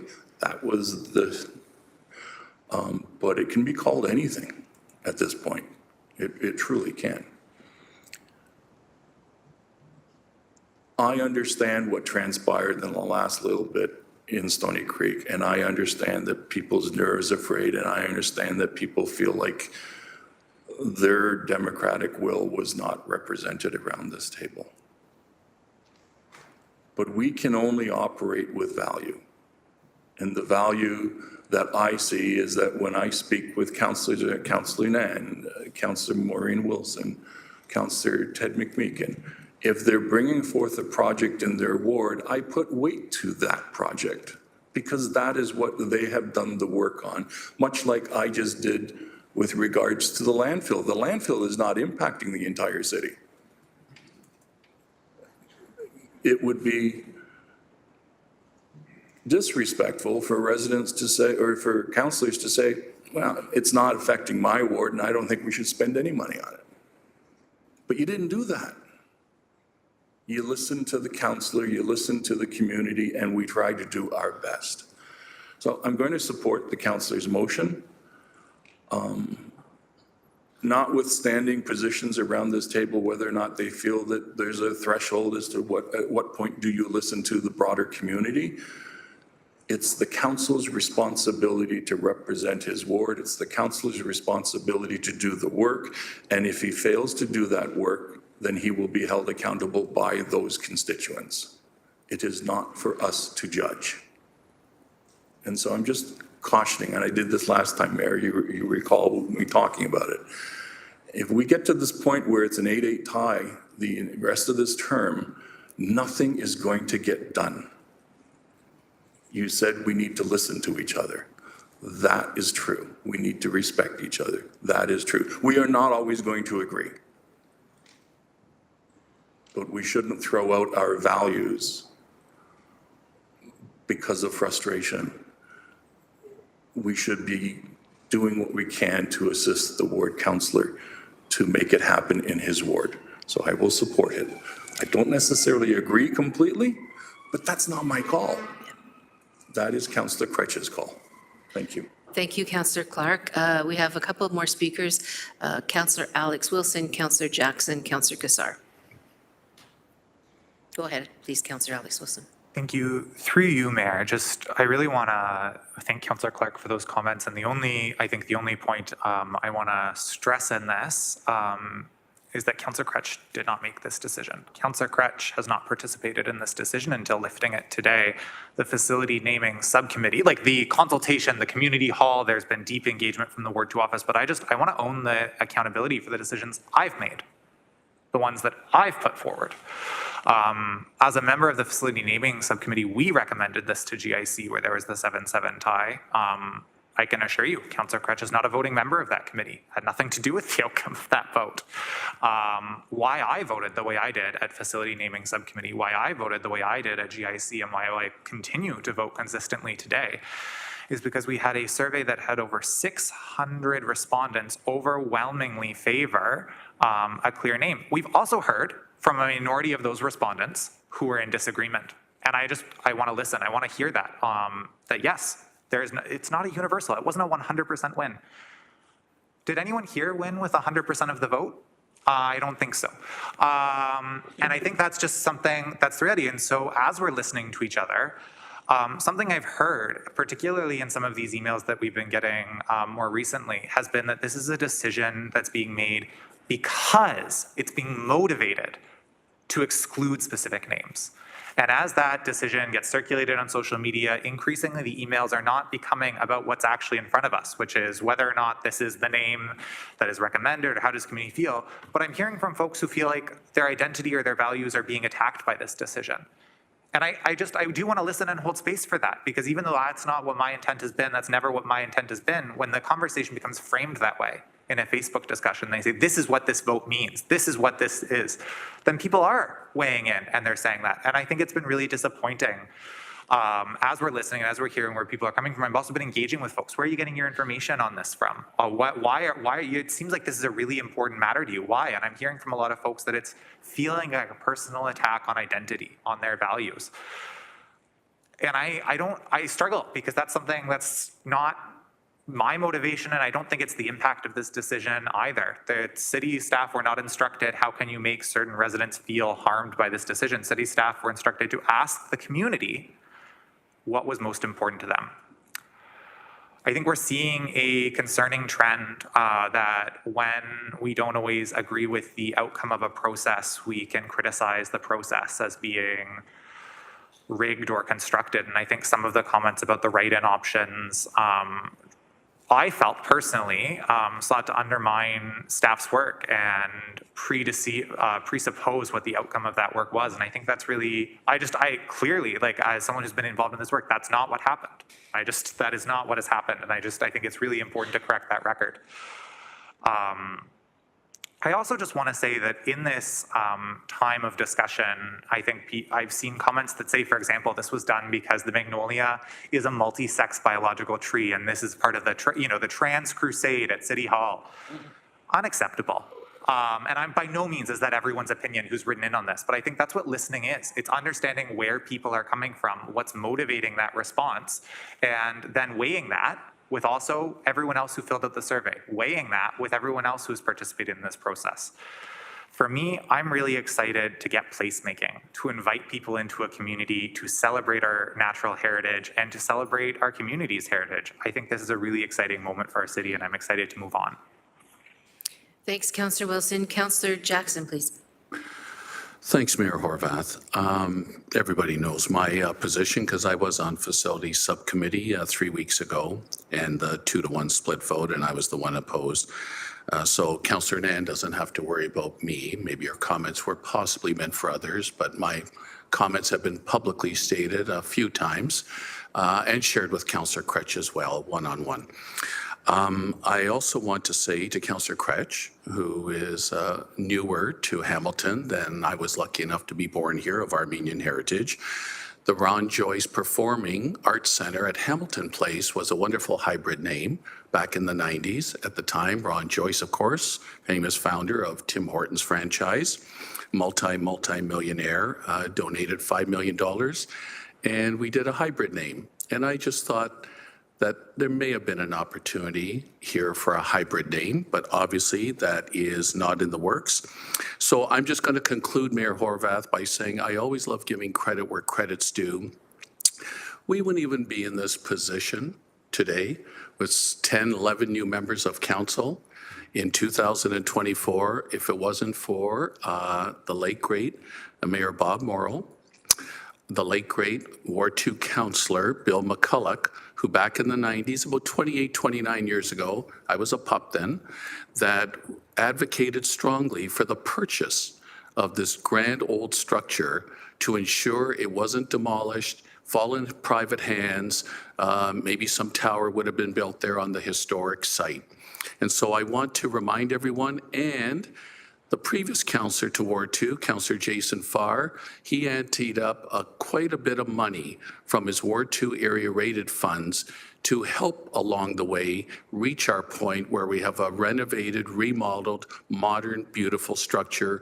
Whatever the name ends up being, I just want to give that historic credit where credit's due.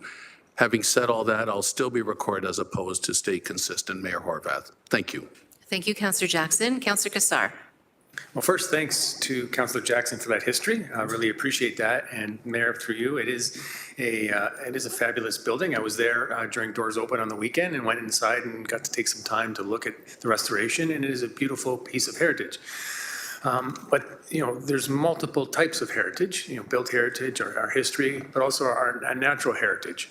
And just a brief anecdote, on the weekend I was watching a video about, made in the 40s about Hamilton, and it was sort of an advertisement for Hamilton, and it started in the first 30 seconds explaining how the Sow was the first to set foot on the shore, and how there were just Indians here, language from the video, and how over the coming centuries, man conquered the wetlands and the virgin forests and built this great city. So yes, great city, but there's consequences to the decisions that we've made to build. And we've talked this term of council a lot about natural heritage, about our urban forest canopy, our biodiversity strategy. So there is our natural heritage, and we're in the Carolinian zone, the northern tip of it, and the cucumber magnolia is native to this Carolinian zone. They're very rare in the wild, probably because of the development that I spoke of a moment ago. And we've lost naturally occurring specimens from that species, but it's still native to this area. It's the only native magnolia to Canada. It's one of the tallest and cold hardiest magnolias in the world. And it actually, if you want to talk about heritage, magnolias date back over 95 million years from the fossil record. So they're one of the most ancient of all flowering plants. So just, I offer that out for some perspective on a different take on heritage and why the name that has come through the staff process is appropriate to Hamilton, because we do have magnolias here. Councillor Kretsch mentioned that, but it is also native to this region, and I think it's the appropriate name, and we'll be supporting it. Again, thank you. Thanks, Councillor Kassar. Councillor Beatty, please. Thank you, Mayor, and through you. I expressed to the ward councillor on this my initial vote at GIC, which was against. I have participated in renaming processes in a community before, seen them go astray. It was actually one of the catalysts that motivated me to run for the district school board as trustee, and I participated in rewriting that policy in order to try to get better results and allow for the community to feel more included in the decision-making process.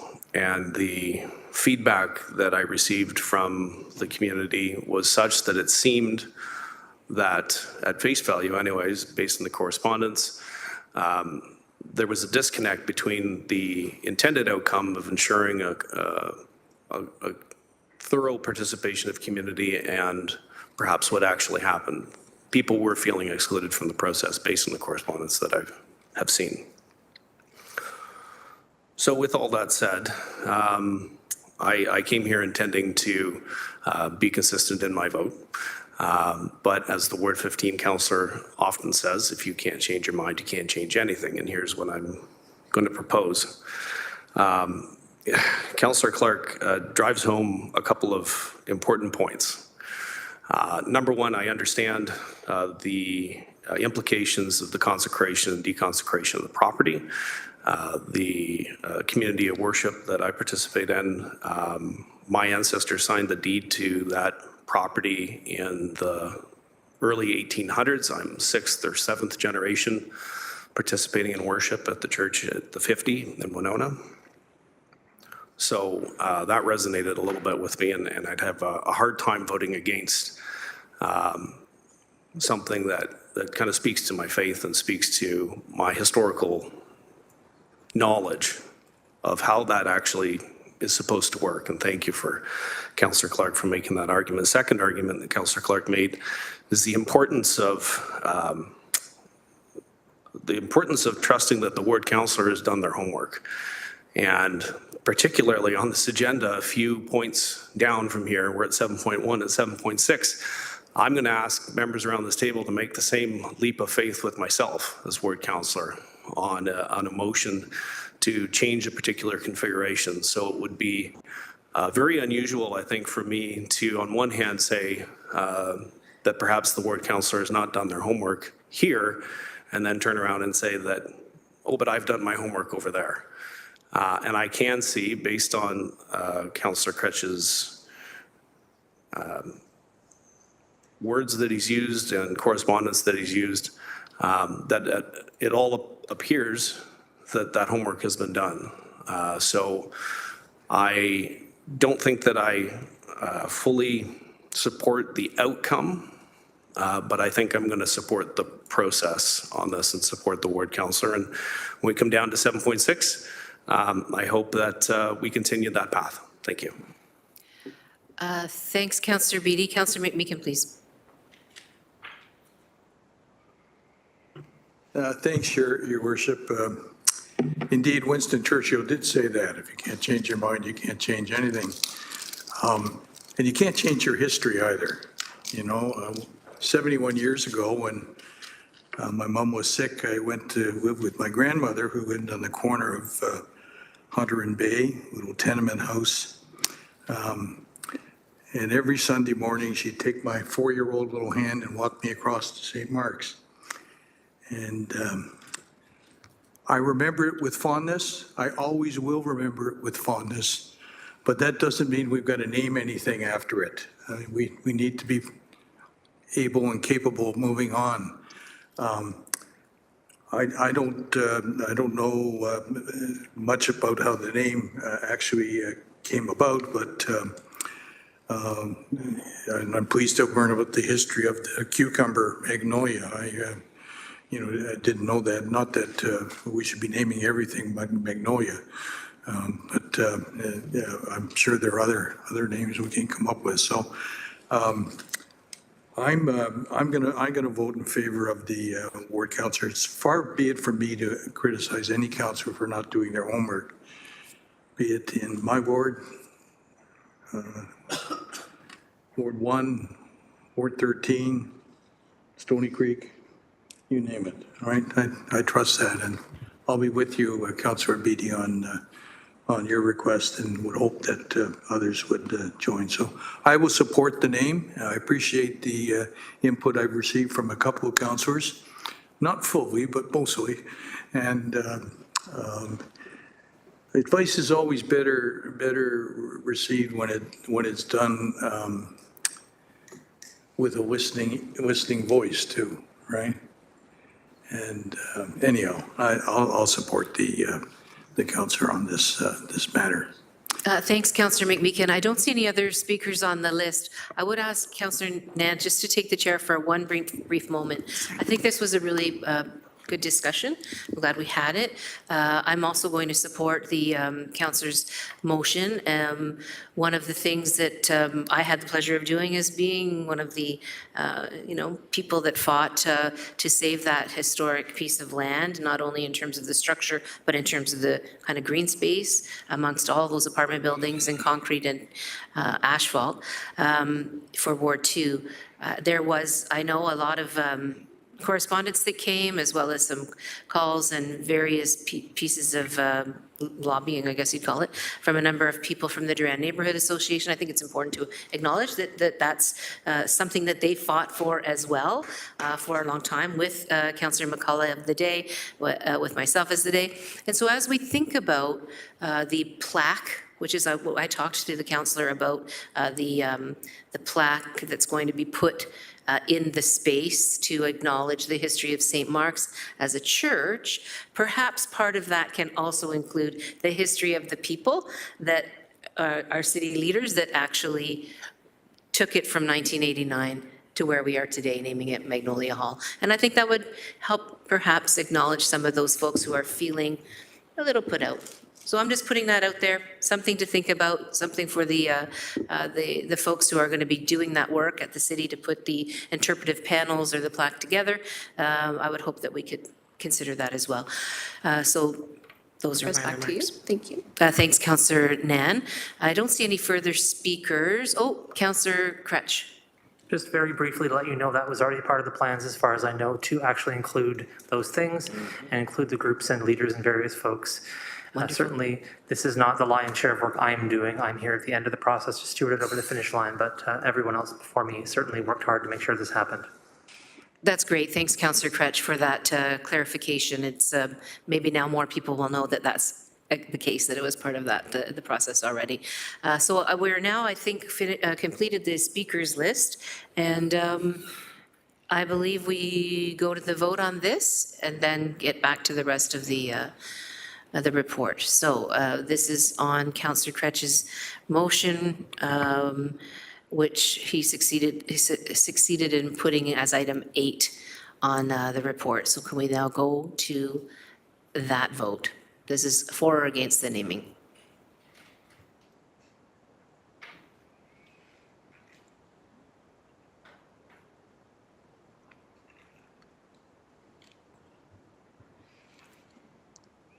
That carries 11 to 5. Thanks very much, everyone.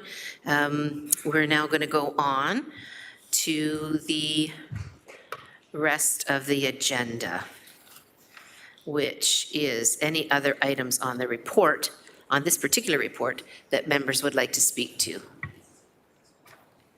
Councillor Clark? Pushing too many buttons over here, sorry, Mayor.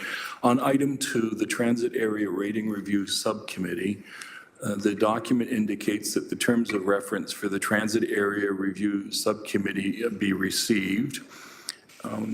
I just want to be clear, we didn't have any discussion on the terms of reference because we were advised that that is now under the authority of the mayor with regards to the strong mayor powers. So we felt it should begin with you, and then it can come back with the recommended terms of reference for the committee. So I just wanted to put that on the floor. Thank you. Appreciate that, Councillor Clark. Any further discussion?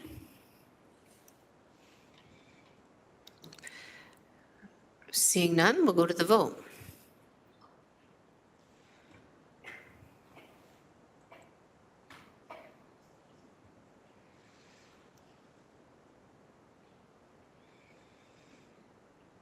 That carries 16-0.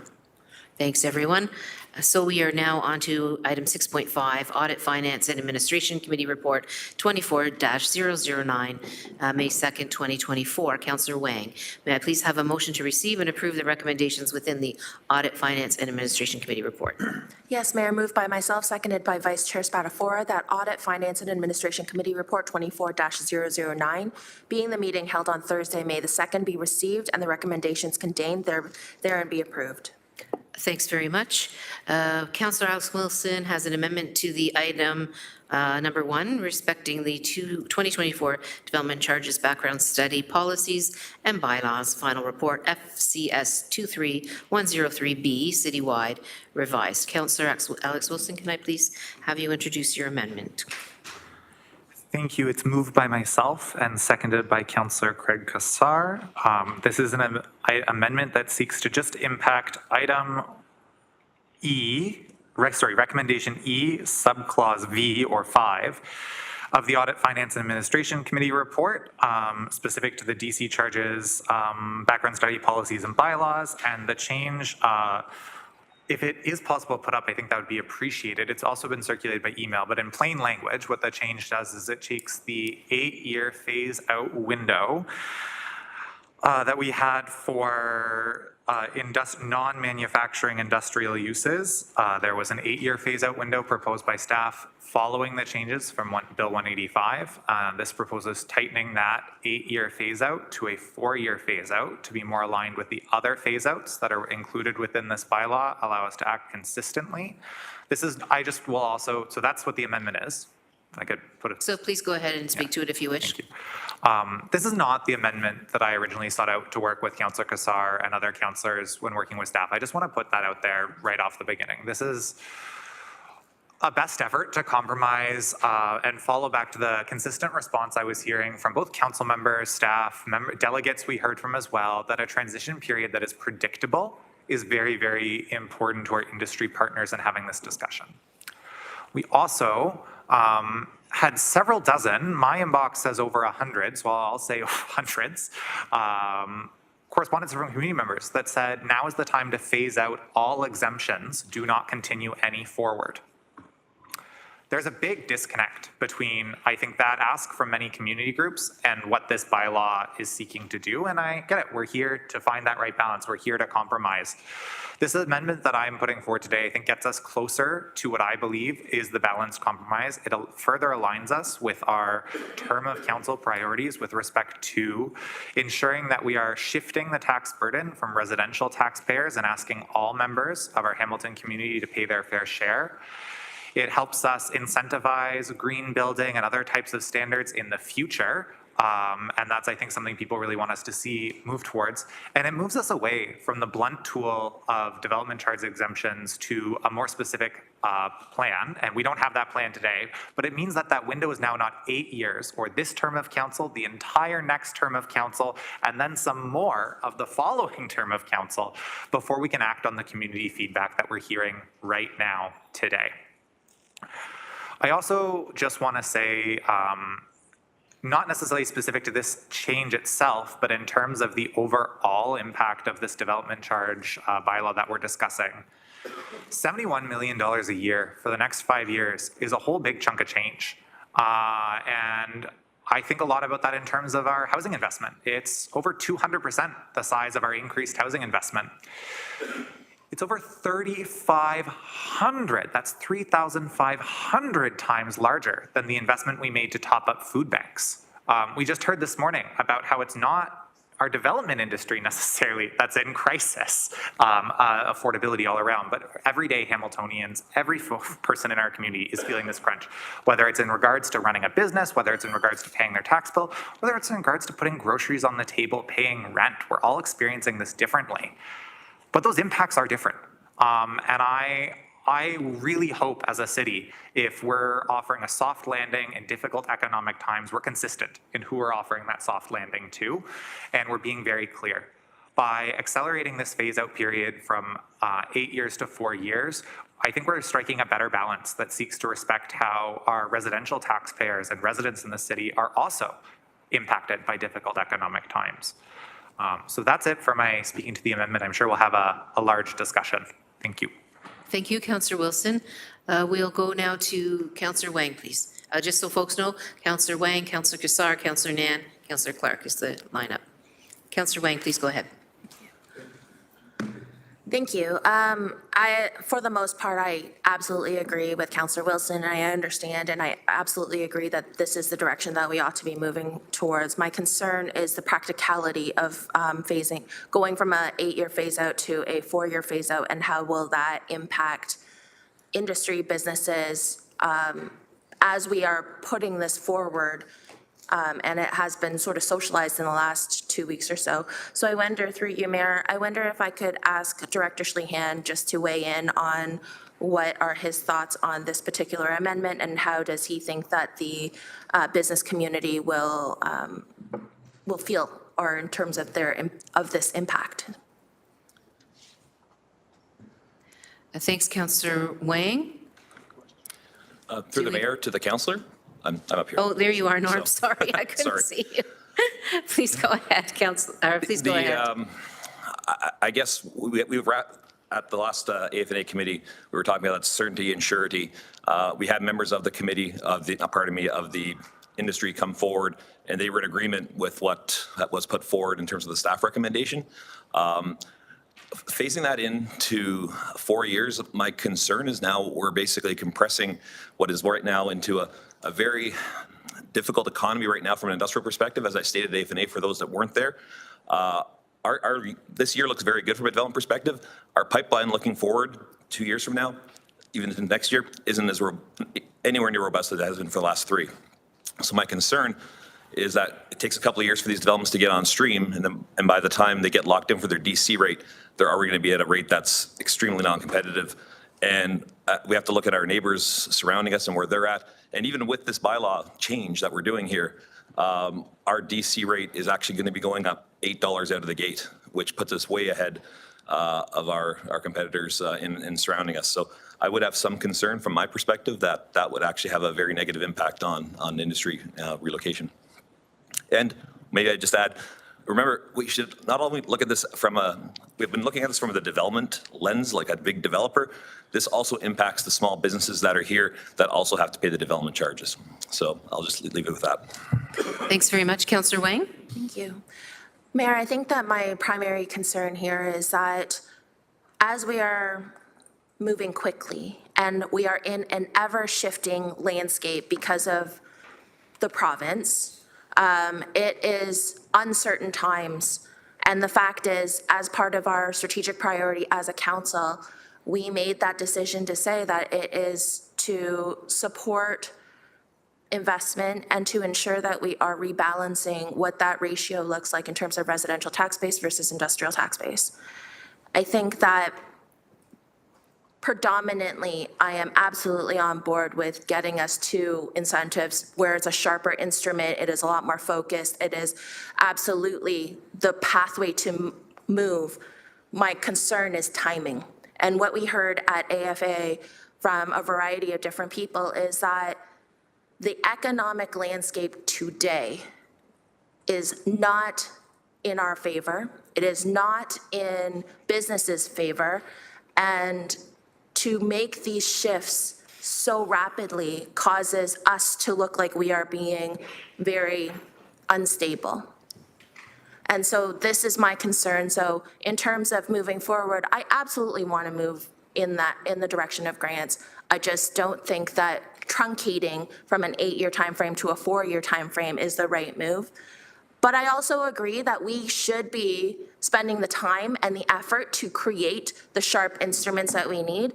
And there's nothing stopping us from implementing them at the 4-year or the midway point. And then ensuring that we're building in safeguards so that there are no ambiguities where businesses might leverage and use that against us.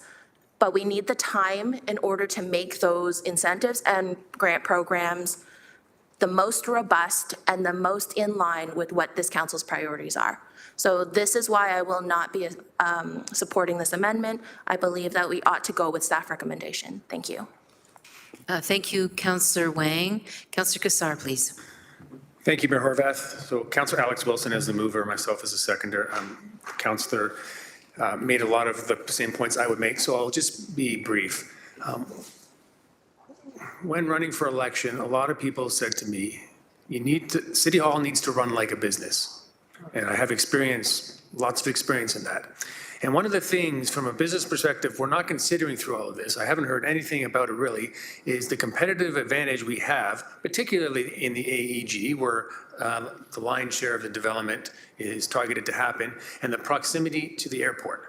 Others don't have, certainly airside proximity, which I know some businesses are interested in, but just general proximity, that's why Amazon is here.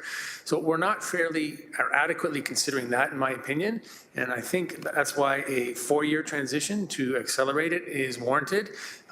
What we started with was 5 years imposed by the government because of exemptions, and now that is no longer on the table, and then the staff proposal was 8 years, extending it, which I don't agree with, hence paring it back to 4 years and moving from a blunt instrument, as has been referred to something that is targeted to get the kind of development we want, built the right way, thinking about green building standards when I say that. So, that's what I encourage committee to consider when voting on this matter. Thank you, Mayor. Thanks, Councillor Kassar. Councillor Nan, please. Thank you. Through you, Mayor. Just over to General Manager Zagarek, if I could, and maybe just a little bit more of a higher level conversation. If you could entertain me, GM Zagarek, in terms of the DC exemptions overall as a fiscal liability to us as a municipality versus now, I think we've had at least 2 terms of discussions about the need to go towards a new fiscal framework for municipalities, certainly being championed at the Federation of Canadian Municipalities. It is a robust dialogue among municipalities across the entire country in terms of our asks of the province and the feds. But internally to our wheelhouse and what we have to control, could I get some commentary from General Manager Zagarek on that, please? Jim Zagarek, please go ahead. Through you, Madam Mayor, development charges are one of those levers or tools municipalities have as it relates to recovering growth-related costs of infrastructure from net development. And as it relates to development charges, one of the subcategories of development charges is exemptions. And there are 2 forms of exemptions, both statutory and discretionary. Statutory exemptions are exemptions that the province of Ontario requires all municipalities to apply, in effect discounting the cost of the development charge. And then there are discretionary exemptions that municipal councils consider and may approve as it relates to incentivizing specific sectors or specific forms of development. The challenge with respect to exemptions is the costs associated with exemptions, and these are real costs. These are costs tied to infrastructure. Those costs can't be redistributed amongst that development community. Those costs have to be borne by existing taxpayers and ratepayers. So it creates a bit of a challenge as it relates to crowding out opportunities for investment of rate dollars and tax dollars. As well, as I mentioned, it's one of the levers. The other lever that municipalities are principally reliant on is property taxes and user fees. And so as committee deliberated, as council deliberates on development charge exemptions, you're considering development charges in the context of all levers. And as it relates to property taxes, once again, there are restrictions that the province imposes on municipalities like the City of Hamilton. We are restricted on passing on the full impact of budget increases to the industrial class because of our tax ratios exceeding a threshold that the province determines. We are restricted in passing on reassessment and tax increases on the multi-residential class because of our tax ratios relative to provincial fairness thresholds. So again, it is a principal lever tool for municipalities to fund growth-related costs from net development, but as well, I appreciate council is considering this tool in the context of other tools and other policies, including provincial policies and restrictions. Thank you, General Manager Garrick. It was alluded to earlier by other comments that we are in uncertain fiscal times, and we are experiencing those uncertain fiscal times as a municipality. And so when we are trying to right-size the way in which we're going to be able to pay for not just new growth, but we're still struggling to pay for old infrastructure in terms of our infrastructure deficit. And so to continue doing things in a manner that only continues to put our municipality further and further back, it's a challenge. And I appreciate the balanced approach that folks are trying to seek around this table. I really appreciate the amendment that's been brought forward by Councillor Alex Wilson and Councillor Kassar. The phase out over 4 years, hearing from other colleagues might feel too rushed for the sector particularly. So if I could, through you, Mayor, seek a friendly amendment to the amendment that's before us and see if it might be possible to phase out over 5 years. And what we've heard very clearly from the stakeholder population that would be impacted by this amendment is coming in at 2 years at 37, and then moving towards that phase out as built out in this amending motion. So it lines up into the 5-year scenario and gives us as a municipality the opportunity to deliver on a direct request by the stakeholder community. So I guess you're asking if a friendly amendment, if that amendment would be friendly, considered friendly. So we'll go to the mover, Councillor Alex Wilson. Yes, that does further the spirit of getting there in a way that brings people along. I think a 4-year wind down, a 5-year wind down, if there's ways to, again, this isn't about making people feel uncomfortable. Yes, that is friendly. I think it's about getting there in a compromised way as fast as we can. Thank you. I really appreciate that, Mayor. With that friendly amendment, I would be in support of this amendment. Thank you. So thank you very much. Let's just make sure that we know now what this amendment looks like before we continue the conversation, if that's okay, because we're now talking about something slightly different. Certainly. So it would say through you, year 1 and year 2 would be at the 37% discount. Year 3 would then go to 30. Year 4 would go to 20.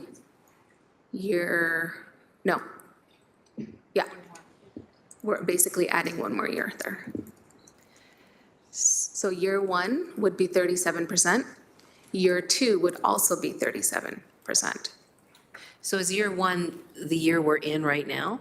Or is that? No, it would be. Maybe Jim Zagarek can give us a kind of a quick. Yeah, through you, Madam Mayor. If council can consider year 1 being the first year of the new bylaw, and so that would come into effect June of this year.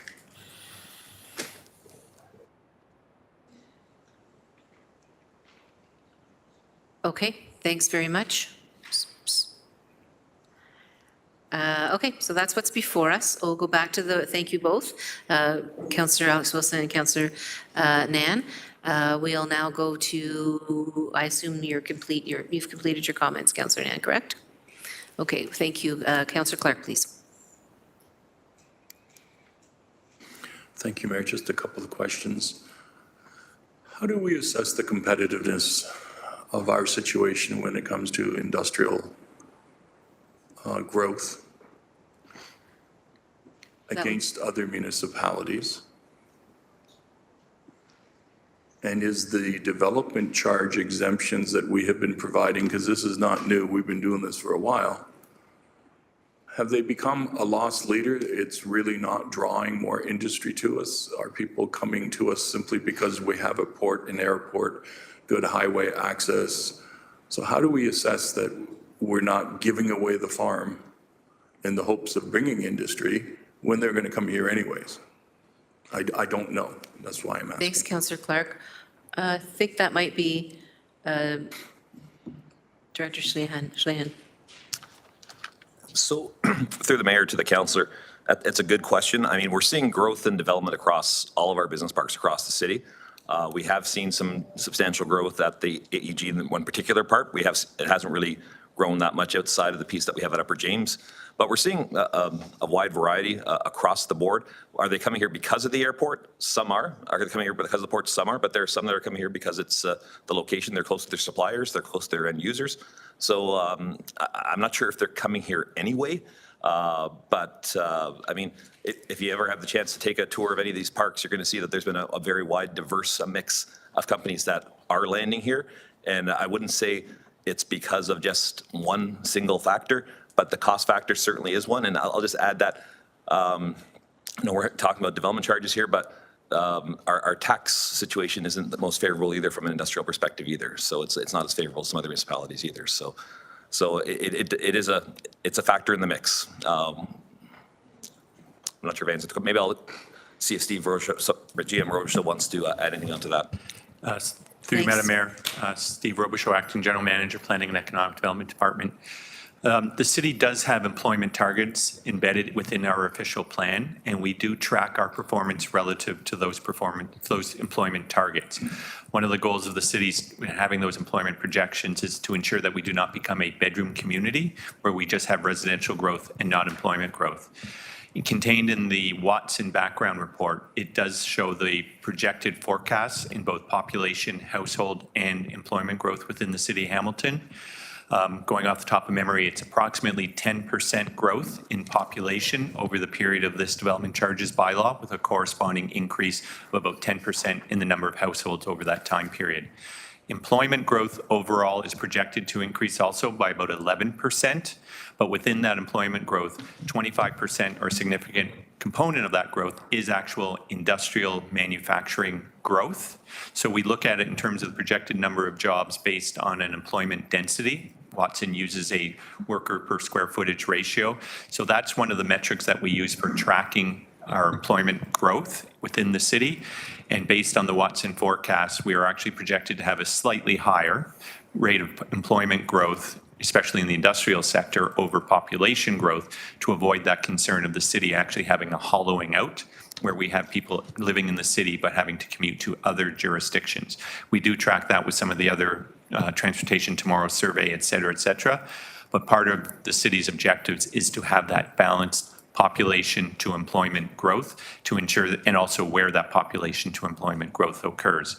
We do know that the part of the rationale for the AEGD was to provide employment opportunities closer to where population growth was occurring, offsetting that, whereas in the lower city, we wanted to encourage population growth because there's a significant amount of employment growth or employment already in the city.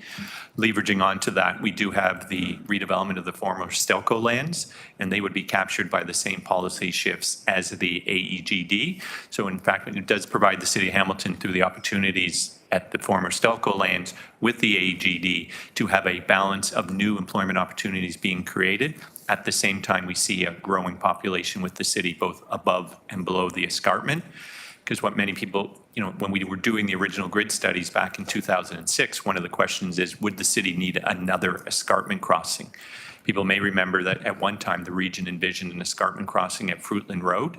That was subsequently removed from the regional official plan and the city's, from the planning instruments, on the premise that we would be able to provide that balanced growth above the escarpment and below the escarpment in terms of both population and employment, to have that balanced ratio in those geographic areas and take some of the pressure off of the escarpment crossings in the city of Hamilton. Thank you. Councillor Clark? Thank you for that, Mayor. Mr. Robichaud is always very comprehensive in his response, so I sincerely appreciate that. The last question I have, and I'm not sure if GM Zagaric or Mr. Scanlon from Watson Associates might be able to help me with it. So we provide development charge exemptions, and the development proceeds, and then at some point, the development is now up and running and operational, and property taxes are being paid. How long does it take to have the municipality catch up on the lost revenue from exemptions based on the amount of taxes that will be paid? If you assumed an industry or a multi-residential building is going to last 25 to 50 years, what's the percentage that the development charge exemption would be apropos the actual taxes that we are going to be receiving over that time? Because when I'm looking at it that way, it appears to me that it's not as much a charge to the taxpayers as more of a deferral to get those taxes in, because those taxes are way higher than what they're going to pay in their development charge. So I'm trying to understand that concept, and I'm not sure. And I apologize, I didn't get to send a message. Usually I send them a heads up. I didn't get to. James Garrett? Yeah, through you, Madam Mayor. I'll start in a more general sense while Mr. Scanlon looks at his notes and prepares a maybe more specific response. As it relates to the non-residential assessment base, this is one of council's priorities, and municipalities, beyond the opportunity to strike the balance between population and work opportunities within the municipality, is municipalities seek to attract non-residential development, in that the financial impact of non-residential versus residential is different. It's different in the sense that non-residential development does not attract the same demand for municipal services as residential development does. For instance, social services, while it attracts industries or non-residential development to the community, amenities attracts non-residential development to the community, the development specifically does not have that direct demand on those services. And in part, that is why municipalities strive to attract a certain ratio as it relates to non-residential development to development. Specific to the payback in terms of non-residential development, I'm not sure if Mr. Scanlon has any experience in terms of whether, in the case of Hamilton or any other jurisdiction, reviewing what that payback period might be. Thanks, James Garrick. Thanks, Mr. Scanlon. Please go ahead when you're comfortable.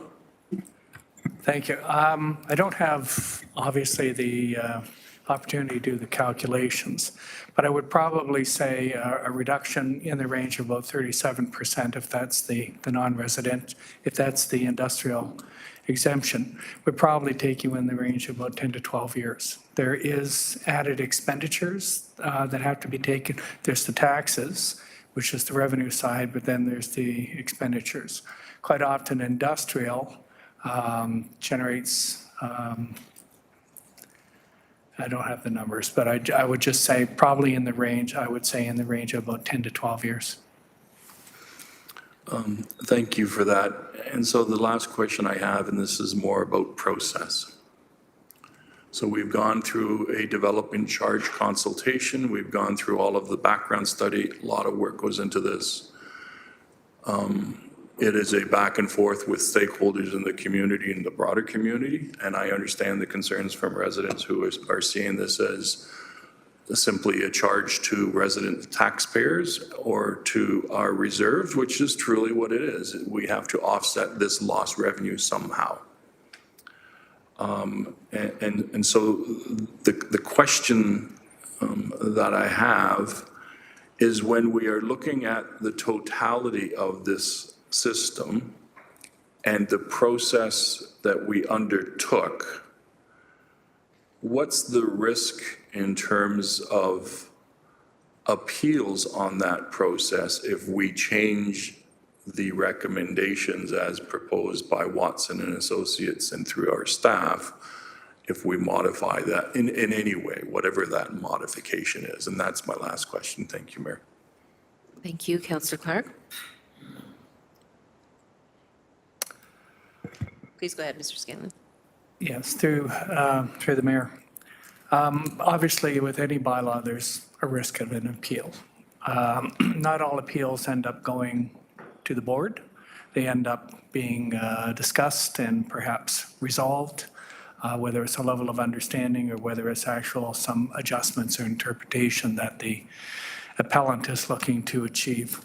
I think in this particular case, if there was a reduction in the exemption, so we're not giving as much and as quickly, then I have seen others attempt to get that reduction by a full attack on the development charge calculations and the bylaw. Whether they're successful or not depends on situation and such. At the end of the day, there is a cost to both sides having to retain, legal assistance. Somebody such as myself assists in the hearing, et cetera. So there's a cost to all, and the risk, I can't put a percentage on it. All I can say is it does happen, and I've seen it happen from time to time. Thank you. Thank you, Councillor Clark. We now have Councillor Maureen Wilson. Thank you, Mayor Horvath. I don't have any questions, full disclosure. I'm very strongly in support of the motion and the amendment put forward by my colleague, Alex Wilson. It seems these days everybody has strong opinions about development charges. And there seems to be a universal opinion that they are the wrong tool for the wrong time. So why on earth we would seek to prolong it to 8 years when we have a tool that no longer fits this time? Development charges have been around since shortly after the post-World War, modified slightly over the years, but they, in my opinion, no longer reflect this economy.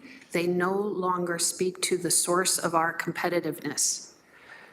In my opinion, from what I've read, and I've been a nerd about this for a long time, is they're not fair, they're not a source of competitiveness, and Hamilton's future lies in the fact that we have this industrial land in a very urbanizing part of Ontario. Our future competitiveness is going to be on how we can use the more appropriate levers, like incentives, to enrich that land so that Hamilton takes a new course, a new way, and is newly competitive. I absolutely agree that the investment community needs a predictable investment environment. Please footnote that on LRT. 8 years in a business environment is forever. So put me in the absolute declared Watson camp here. For me, this is a gracious way of trying to be accommodating and to move and to give a predictable timeline. But let's not forget, our consultant who is tasked with this and has knowledge of jurisdictions and competitiveness is originally saying, like, be gone with you all. I'd like to also acknowledge the work of particularly my colleague from Ward 3, who has the bulk of that industrial land and who is working hand in hand with those investors and with community and trying to move us in that competitive direction and seeking to define those kind of incentive programs which match tomorrow's economy, which is already here today. So I would like to recognize and applaud that, and I think that's all, we all have to put our shoulder to the wheel on that and define things that will meet what we need today. not what we need 8 years from now. Today, I've heard time and time again, rightfully so, this is a blunt tool. It is a blunt tool. It's not an effective tool. And it's a tool, the cost of which is being borne by the very people who can afford it the least.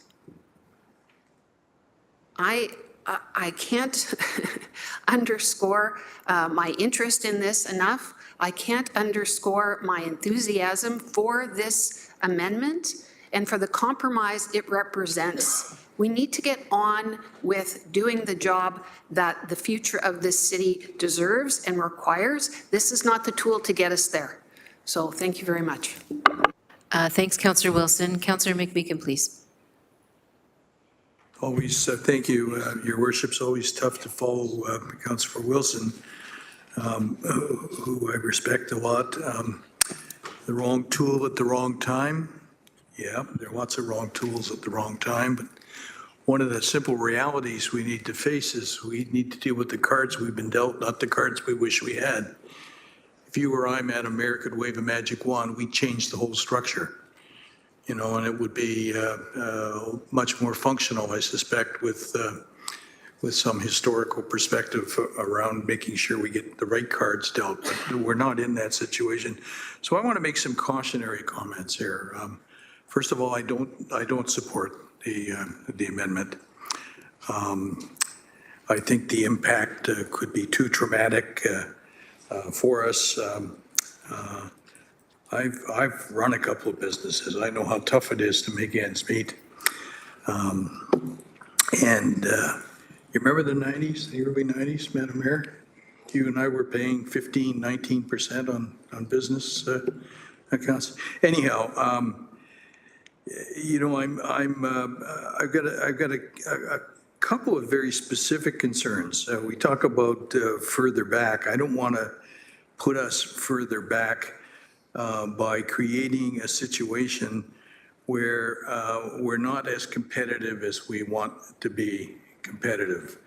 And I think by moving something like this is definitely a risk that I'm not prepared to take. I'm a big fan of trying to make us more competitive. We need to move the needle on that 14% to 86% tax ratio. You make a case for residential development not paying for itself too. You know, there's a lot of cases you could make with the other tool of property taxes. You know, some municipalities use a land transfer tax, which hits people who are actually buying properties. And it's, I think in Toronto, it's about 23% of their revenue. I just footnote that. Employment challenges, we have a few. This business about not just being bedroom communities, if we want to use that as a measurement, we're not doing very well, frankly. I don't think that ratio of 14 to 86 has been altered very much. So the other concern I have is very generic, if you bear with me for, I think I got a couple minutes left. The whole issue of moving to a discretionary grant basis, I think, is fraught with some difficult process, perhaps political questions. We get into competition now about who's going to get grants and who isn't going to get grants, and what the criteria is and how we make decisions about that, and who do we tick off, and where do they go if they don't come here. You know, I worry about that. I don't want to just be a pessimist. What's the old saying? A difference between an optimist and a pessimist. The pessimist says, "Oh my God, things are terrible. They couldn't possibly get any worse." And the optimist says, "Oh, sure they could. Sure they could." I don't want to see that happen. And so I'm not particularly fond of even moving to the grant system, because I think that's fraught with some real challenges, Madam Mayor. You and I have had at least an in-passing conversation about that. That said, I want to urge caution. I want to urge councillors not to support this resolution. I'm prepared to go with the the recommendation came out of the committee reluctantly, but I sure as heck don't want to expedite it at our city's expense. Thanks. Thanks, Councillor McMeekin. We have Councillor Beatty, and just so folks know, Councillor Beatty, Councillor Jackson, Councillor Kretsch, and I believe Councillor Alex Wilson would be for the second time. Okay, so Councillor Beatty, please go ahead. Thank you, Mayor, and through you, I guess we're kind of delving into comments, but I'll make sure that there's a question in there just so it qualifies. When I took office in 2022, Director Schlehan and his team immediately arranged for a number of tours in my ward to visit the existing businesses. And I have to say, Mayor, I was blown away by what I saw. The technological advancements and the types of products that are being made right now in Stony Creek and Hamilton, shipped around the world. We really are a center of excellence. And I want to acknowledge that a lot of it, we don't even know what's happening. The conversations that I had during those tours with business owners were pretty universal. And I want to highlight with my colleagues that these are owners of existing businesses or managers of existing businesses. They're not developers, existing businesses. The sentiment amongst them, unfortunately, was rather bleak. And I'll just be blunt, in their opinion, Hamilton's a very difficult jurisdiction to do business in. And every single one of these businesses has another facility elsewhere, every single one of them. And some of them are international. The bulk of them are located within Ontario. I'll tease out the international comparators because we can't even compare. But within Ontario, talking like places Niagara, Cambridge, Oxford County, Brant County. When they choose to expand, again, where will they expand? That's the question that's on my mind. And having heard comments of their pessimism in continuing to invest in Hamilton, I am very, very concerned about the direction that we're moving today. And I want to make sure that they continue to invest in Hamilton. And what happens if they do decide to go elsewhere? If they have an existing facility that they can inexpensively retrofit or add on to in another jurisdiction, whilst still using our ports, whilst still using our airport, all it's doing is putting more trucks on the road, traveling longer distances, bringing the same goods. Because at the end of the day, the savings achieved in a neighboring jurisdiction may prove a good business case for increased transportation costs. There's an ebb and flow, there's a give and take that has to be there. And so they're going to use our infrastructure, but they're not going to pay us any development charges and they're not going to pay us any ongoing taxation. And I find that really, really problematic. And so I asked this question during AFNA, and I'll ask it again of Director Schlehan. We normally talk in terms of the Woodstocks and the maybe the Vaughns of the world, but very specifically Haldimand County, town of Grimsby, absolutely adjacent to our municipality, interconnected infrastructure, trucks getting off at 50 Road to go to Grimsby, trucks using Upper James and other pieces of infrastructure, Dickinson Road to cut across. We hear from our Ward 11 councillor all the time, the trucks using the farm back roads to go to other places, going towards Haldimand County, where ironically we sell them our water, which there's a little bit of irony there. Director, what's the current DC position of those two jurisdictions? If you wouldn't mind. Through the mayor to the councillor, I'm not sure, was it 2 or 3 that you mentioned? Because I'm not sure, did you say just Grimsby and Haldimand, or did you ask for Brantford as well? I'm not sure. Well, you can throw in Brantford just for giggles. Okay, so Grimsby's currently at $371 with a regional charge that takes about to around $10 a square foot. Haldimand is $7 a square foot, and Brantford is $10.73 a square foot. Okay, and moving forward for the next 2 years at least, we're going to continue to be at 21. 21, I think, is where this will land after this new direction, give or take, Director? Actually, the rate effective as of, pardon me, through the mayor to the councillor, would be $26.14 a square foot. So an increase of about $9 a square foot. Councillor Beattie? As of today, immediately moving forward into June upon adoption of this, that invisible line at 50 Road where a truck can go left into the town of Grimsby for $10 or go right into Stony Creek for $26, I've got a lot of concerns about where future development is going to take place and what that looks like. And again, the impact on our infrastructure from businesses that pay us nothing. That is really, really deeply disturbing to me. I'm going to echo on another tangent my colleague from Ward 15 again.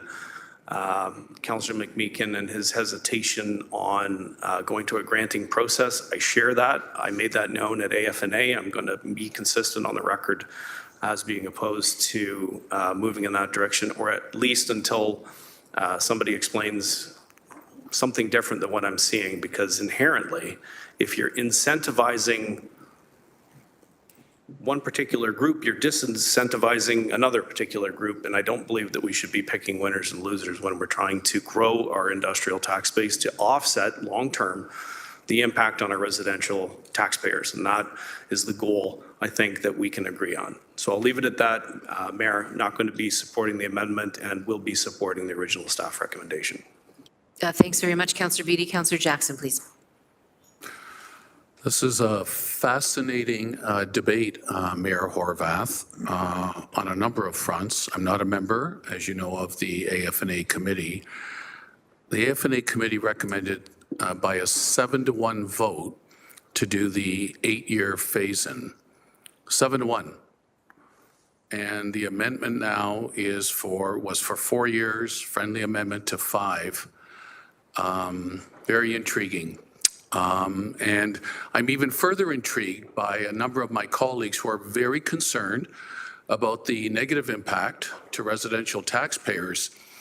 Trust me, folks, Mayor Horwath, in the first 17 months of this term of council, I've expressed many times and with my votes in the negative, worried about effects to the residential taxpayers. And trust me, I had a town hall meeting last night on a project, Mayor Horwath, and a number of times the concern about affordability, ability to pay was shared with me privately after the meeting. So I get the fact that a number of my colleagues today are expressing concern at the advantage of business and investment in our community, very concerned about residential taxpayers. Well, the first 17 months, I've expressed that in different unrelated manners, and I'll stand by that record.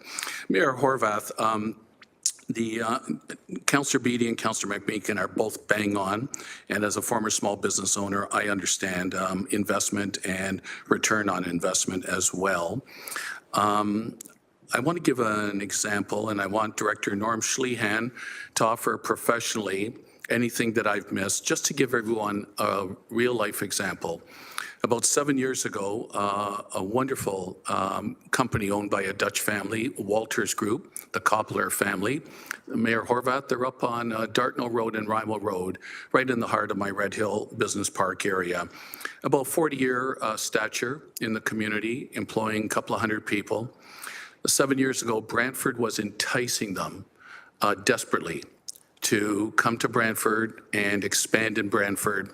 Long story short, I had an all-players meeting in the boardroom of the Koppler family with a number of staff from various departments, finance, planning, economic development, and eventually with council support, ultimately, at that time, we were able to keep Walters Group here. The development charges was the issue of the time.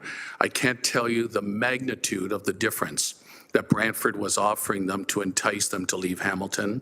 Fortunately, the Koppler family, with their history in our city, their love of our city, but they're business people as well. They're not just going to bleed financially.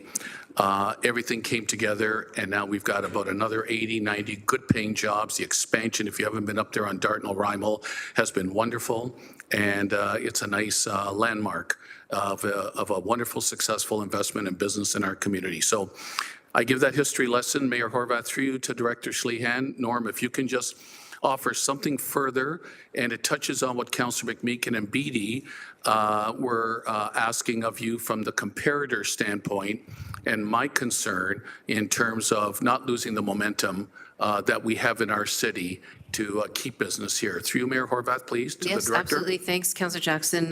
Director Schleihan?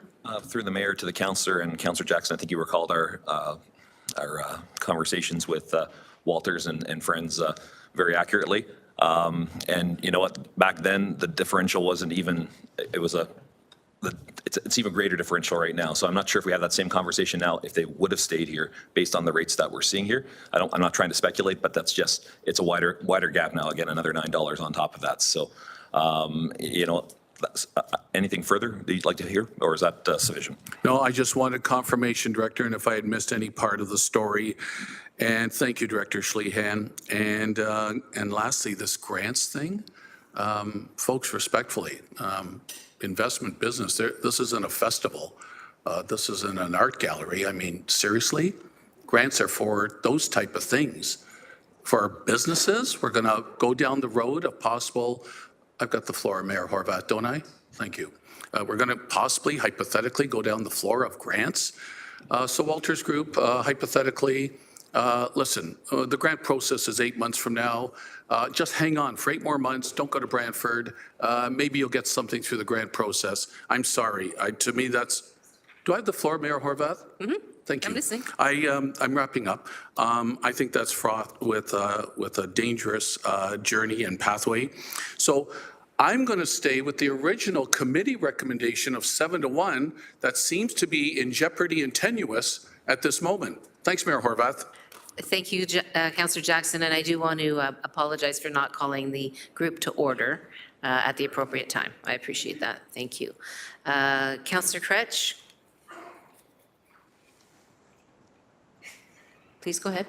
I will, yeah, just intentional pause to give space. I don't want to list off a whole host of honorifics, also a former small business owner, also understand math, et cetera, et cetera. We all have different perspectives here, and I get that, respectfully. I don't think continuing to allow this to carry on for 8 more years is the right thing to do. I was fortunate to be part of a very big discussion in 2017, 2016, 2018 around the downtown secondary plan. And during that discussion, there were a tremendous number of the sky is falling type remarks coming from those who didn't want to see us phasing out any part of the downtown CIP, Community Improvement Plan or Community Improvement Plan area. And every time there was a suggestion that this was going to happen, every single argument you're hearing today was trotted out. Fear was the number one thing we heard. People were saying that they were afraid this was going to happen, and then these sort of veiled threats started coming out. You know, well, I'm going to take my business elsewhere if you don't do this.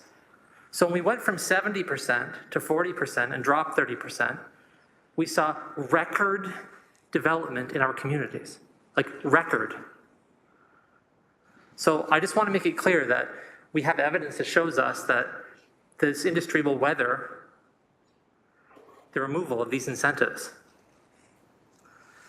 I also want to say that we're going to go back to original recommendations. Let's go back to the original Watson recommendation, which suggested we do grants. I'm not going to get into the mud and trying to figure out how come that changed to what we're seeing now, nor am I going to ask staff from different departments, who, by the way, aren't all in agreement on the subject, to sit and argue with one another in front of us all about what we should do here. But there are many folks, this is a divided question for many folks, but I trust that we went and employed the folks at Watson to do this, that they came forward with the recommendation. And I wish we would have stuck with that recommendation. 8 years? At the last time I spoke to this, I asked a question of a delegate, when would be a time to go and do this more aggressively? And there's never going to be the right time. We keep hearing that again. That was also an argument trotted out 7 years ago. This isn't the right time. There's never going to be the right time to do this. No one is ever going to line up saying, yeah, please now, I'd love you to switch this to grants. I'd love you to take away the exemptions. I'd love you to take away the incentives. No one's lining up for that conversation. We are lining up for that conversation as leaders in this community, as people who are elected, to do that. Hamilton continues to be an anomaly, and what I heard a bit today was that this is somehow our competitive advantage. Look at us. We're continuing to do this. No, we're an anomaly. And frankly, as time wears on, a bit of an embarrassment on the subject. because other communities are recognizing that they need to move away from this kind of fiscal policy to a kind of fiscal policy that's much more responsible, that's nuanced. Let's just take a wide brush and say, well, let's exempt an entire class or this individual subclass, but it says on the basis of what you're actually proposing, we're going to administer a grant to you. It mirrors our site-specific planning application formula we have at the city here, where we don't just say, oh, okay, you want to plan in this area, go for it. People still have to put site applications in when they want to make changes, and grants should come along with those processes. Anyways, we should be shortening this. We should be moving grants ahead more quickly. We can do it. The people we hired for years to study this told us to do it. Let's do it. Thanks, Councillor Crutch. Councillor Tattison, please. Whenever there's a discussion or debate, I've heard words today such as universal and claiming that things are universal. Nothing's universal except the universe. Words matter. I've been told by certain folks, incentive and grants, they're just words right now. There's nothing concrete. There's no plan. We need a longer runway. So I really appreciate what Councillor Nan was saying when she said that, and recognizing that we do need a longer runway. So my question, and it's more of a rhetorical question, what happens when the runway's too short? If you're trying to take off, the plane never gets off the ground. Either it crashes at the end as liftoff is attempted, or a smart pilot takes a look, sees what's ahead, and simply never starts the engine and walks away. If you're looking for that soft landing that other people are asking for, I think the pilot is going to look down and he's going to keep flying, probably to Kitchener, Waterloo, or London. So for me, it doesn't make sense that we're going to build and invest hundreds of millions of dollars for homes and billions of dollars for transit systems, but we're not going to support the necessary development needed to allow for local jobs.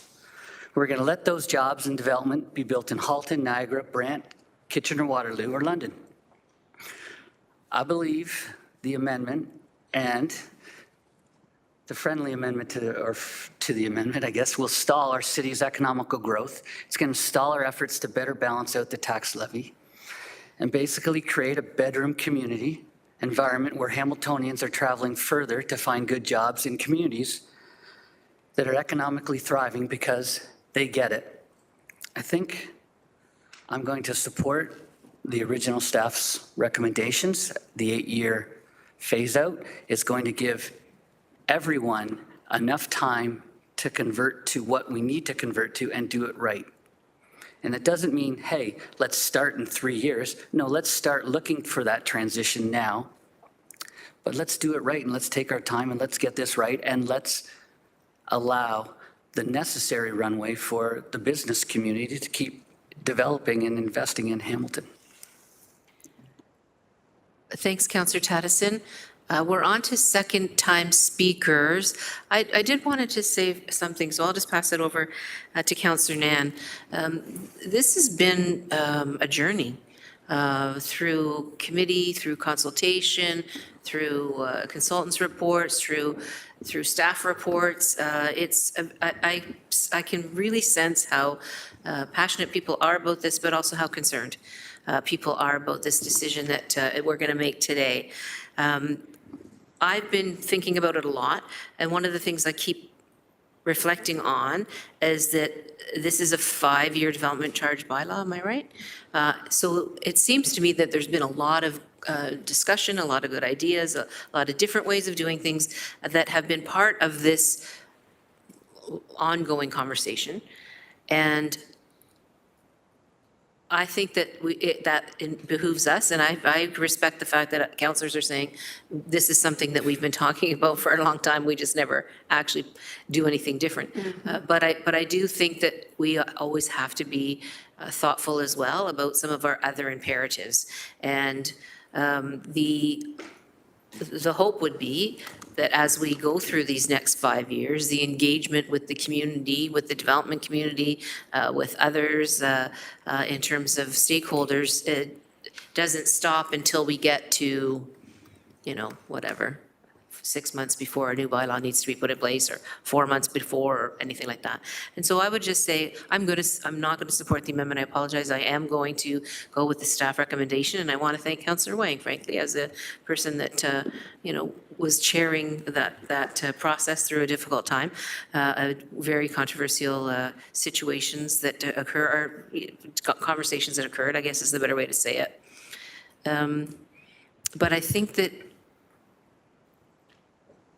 we do have to be reflective of where we are now and where we may go. And I know that people talked about things like the way businesses behave, and I know, and I had a funny face on when Councillor Jackson was talking about the way he described the grant program, because that's uncertainty. I mean, you can't, a business can't say, well, I'm going to put my pro forma together, and hopefully I might qualify a grant that's going to be decided upon at a political table. Like, I've been in politics for a long time. That's kind of problematic, just overall, in terms of having that happen here. It should be much more professional, in my opinion. Not that we're not all professionals, we are, but you get my point. I worry about that. I know that's not on the table right now. It will continue to be a discussion and dialogue. I can tell you in my former work that I did, whenever I was going to be bringing forward policies that impacted the business community, I would reach out to the Ontario Chamber of Commerce, frankly, and have those conversations so that I knew what the consequences were of the policies that we were going to either put forward as a motion in the legislature, or a private member's bill, or put forward as a position in a platform, frankly. Those conversations are important to have, and I get it that everybody has their interests at the forefront when we engage in these conversations. But one of the things that I learned during that process was that it really is about predictability.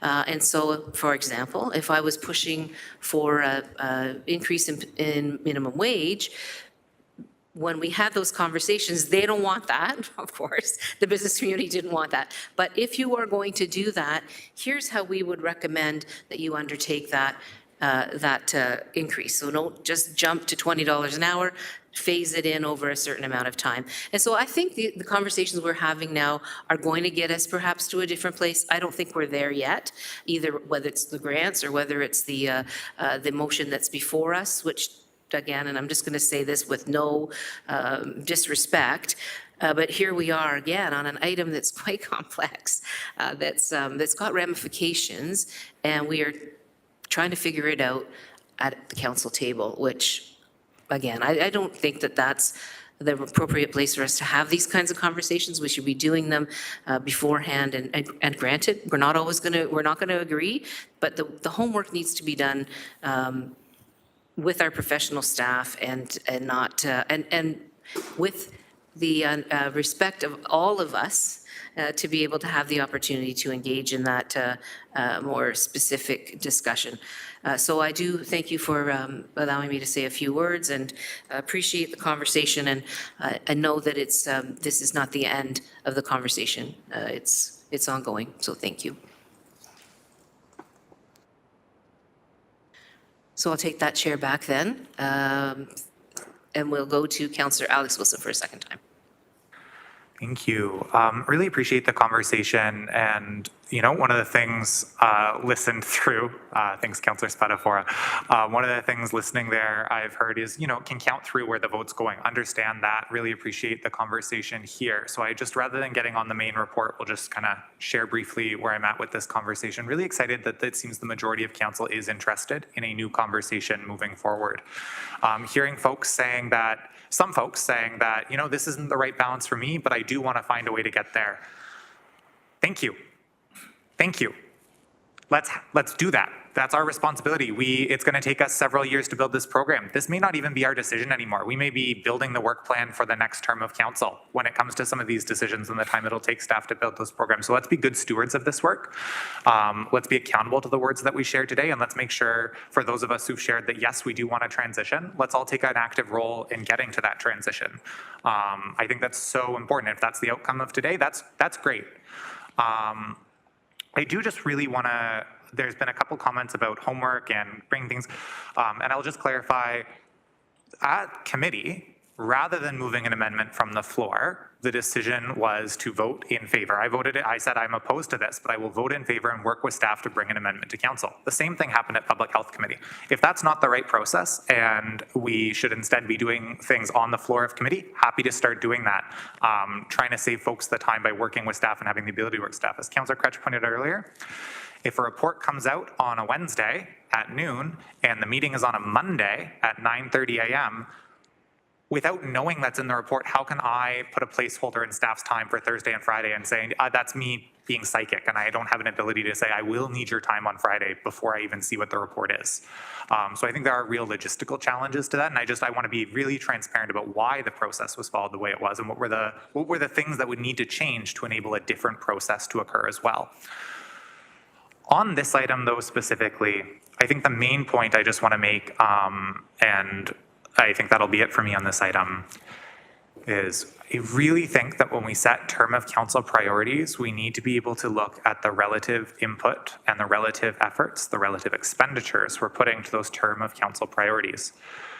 I think about our housing investments and the hoops that they have to go through, the discussion around this chamber, the due diligence, and I'm not saying that work isn't warranted. What I am saying is there's certainly a differential in putting this investment on the table. This investment that, again, if we invest and it pays off in the business case here, well, we get that money back. It pays for itself because we're recruiting folks in. Well, I've said the same things about investing in public transit, investing in public health, investing in, and so again, it's some investments have a different process and are weighted differently than other investments. I think that's a reality, and it's a reflection I just really want to make clear, because as we're trying to set term of council priorities that maybe find a better balance, that try and shift where we are today to where we want to be, understanding it's not as simple as pulling a lever. It's not as simple as turning a switch. It does take time. It can be gradual work. As long as we're all continuing to commit that where we want to go, I'm happy to kind of keep paddling along with everyone else.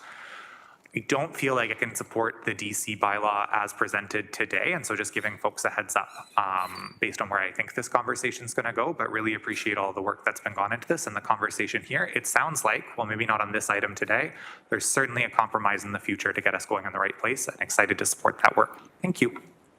Thanks, Councillor Wilson. Councillor Clark, please.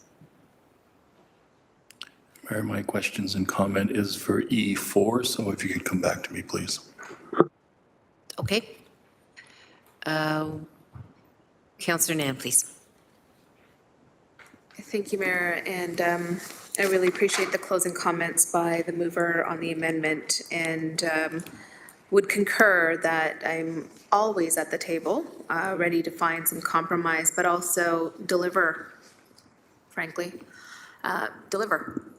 And so from that perspective, I think there's some deep misunderstandings of what an incentive program could be. And I think there is a lot of learning to happen around this council table in terms of how other municipalities have been successful in not politicizing the incentive grant program, but being laser sharp about what investments municipalities are seeking to attract.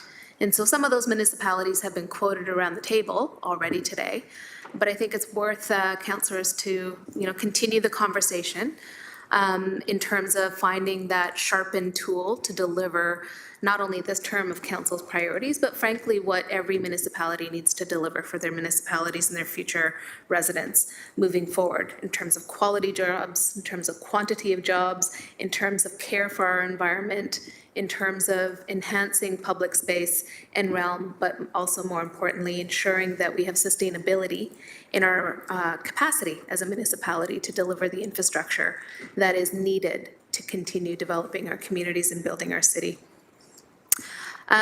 So looking forward to continuing the conversation with my colleagues around the table, and I will be bringing forward a motion, hopefully within a few weeks of robust discussion, in order to get us across that finish line. And then closing comment would be around process and procedure. So for those of us who don't sit on standing committees and then attend the standing committees, in order to engage in the discussion and participate in asking questions, and then going behind the scenes and asking more questions by emailing or picking up the phone, either of staff or fellow colleagues. I just want to say really clearly on the record, because I think I've heard it a couple of times in this council meeting and previously, there's due diligence happening consistently, and I don't want that to be misinterpreted as disparaging towards the work that councillors are doing around the table. I really respect that it's a challenge when you don't sit on a standing committee and then a really critical decision is being ratified by council in a matter of days following. So there is necessarily going to be a crunch period in which we are going to have to find compromise, and I don't consider it messy work at council for us to engage in those kind of amendments. I actually think it is proper process. So I just wanted to correct the record there and state a little bit from what I heard. Thank you. Thanks, Councillor Nan. I very much appreciate that. Councillor Kretsch and then Councillor Clark. If you could take the chair just for a minute, because I think this was in reference to some of the comments that I've made. And we're going to have to look at how we do these things. I think everybody has acknowledged that we have some challenges in terms of our procedures and process and bylaws and all of those things, the procedural bylaw particularly.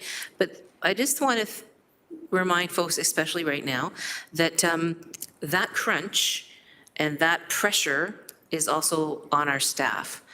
So as we do these things and they're also urgent and required to happen, and be turned around on a dime, it also actually puts pressure on our staff to, to get it right with the conversations that they're having with all of us. And so just want to reflect on that a little bit, particularly as you recall last time we were around this table as a council, I was reminding folks about the pressure that remains with the circumstances that we have that we'll be discussing later on.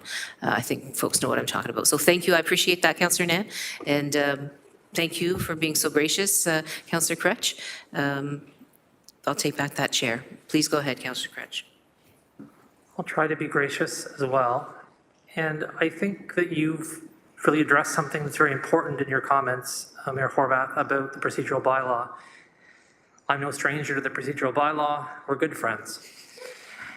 And I've been delegating on that subject for 7 years before, including my time here speaking on the subject. We need to overhaul the procedural bylaw. And you're right, it continues to put harms on our staff. It continues to put us in awkward situations. And I'd love more time. As you all know, I love homework. And I'd love more time to do homework. No one loves to rush through that and come here with something that's not great. I'm the first to say the motion I put forward earlier was more of a compromise than it was something I felt great about. And that's something that we have to acknowledge. And until we're going to have that conversation about the procedural bylaw, then let's start doing things like saying, okay, we see something coming up here that's very important. Let's ask staff if they can actually just release that early. There's nothing in our procedural bylaw that prevents staff from releasing a report 2 weeks earlier than they should. So when there are issues that are in front of us that we know are going to be big and significant, let us not allow that to stop us from doing the work we need to do. Let those things come out as early as humanly possible for the public and everyone else to comment on, so that we're not found ourselves in a situation until we change our procedural bylaw. Like, we don't have to have this conversation ever again about homework, I think.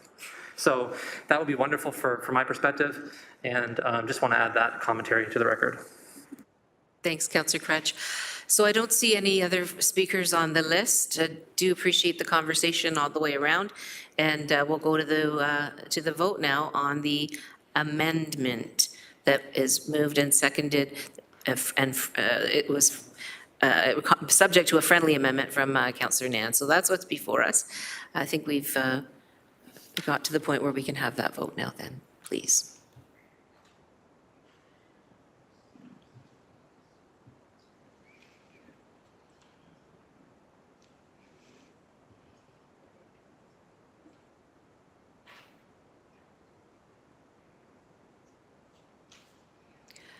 So the amendment's defeated 10-5.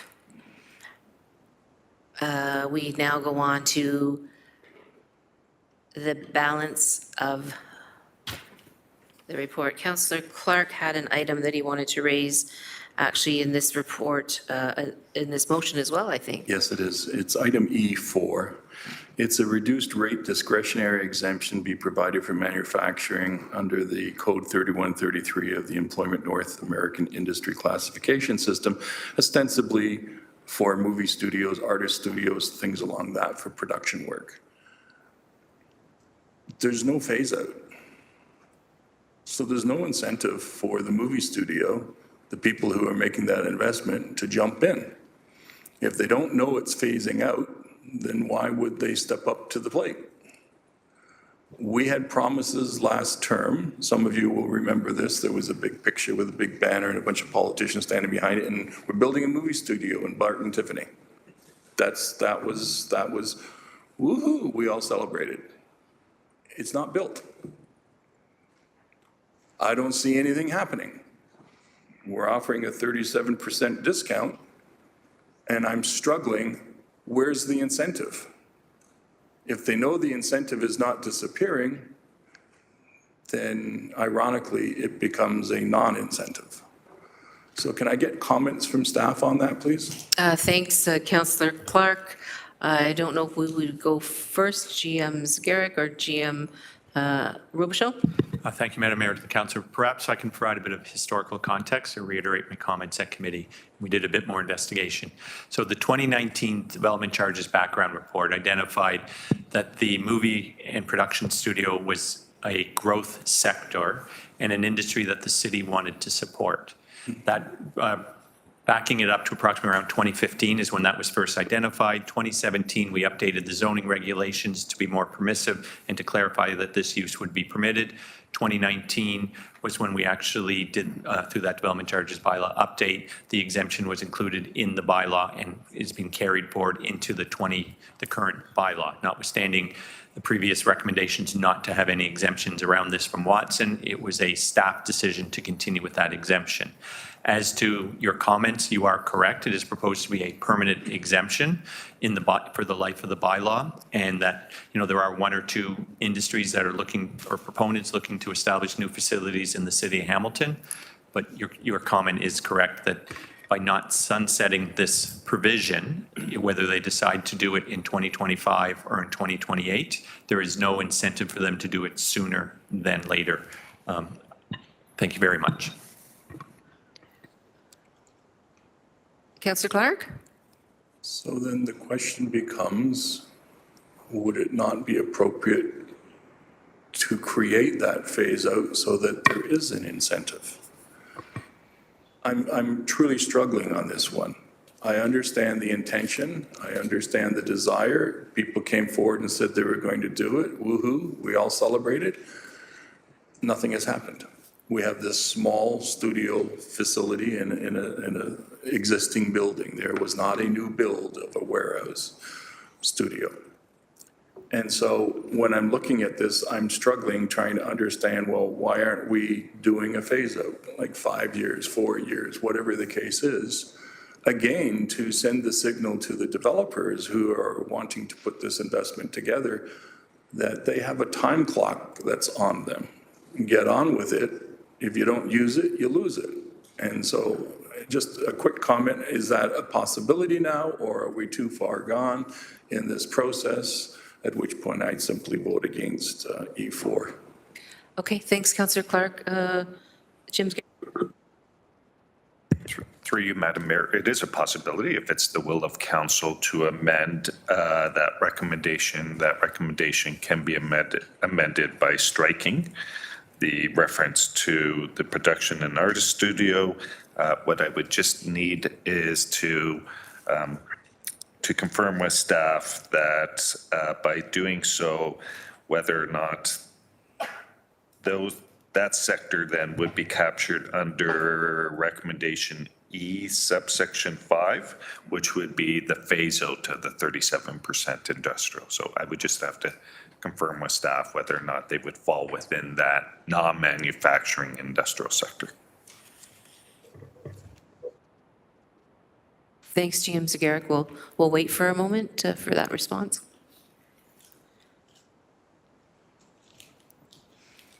Through you, Madam Mayor, thank you for the moment to just confirm with staff. They do not fall within the industrial sector, so subsection 5 could be amended by adding in the production and artist studio in subsection 5, so that if it's the will of council, they would be eligible for a 37% discount that would be phased out over 8 years, if that was a preferred approach. Councillor Clark? Mayor, I am torn. I see the value in that type of incentive, but I'm not sure the rest of the council is in the same box.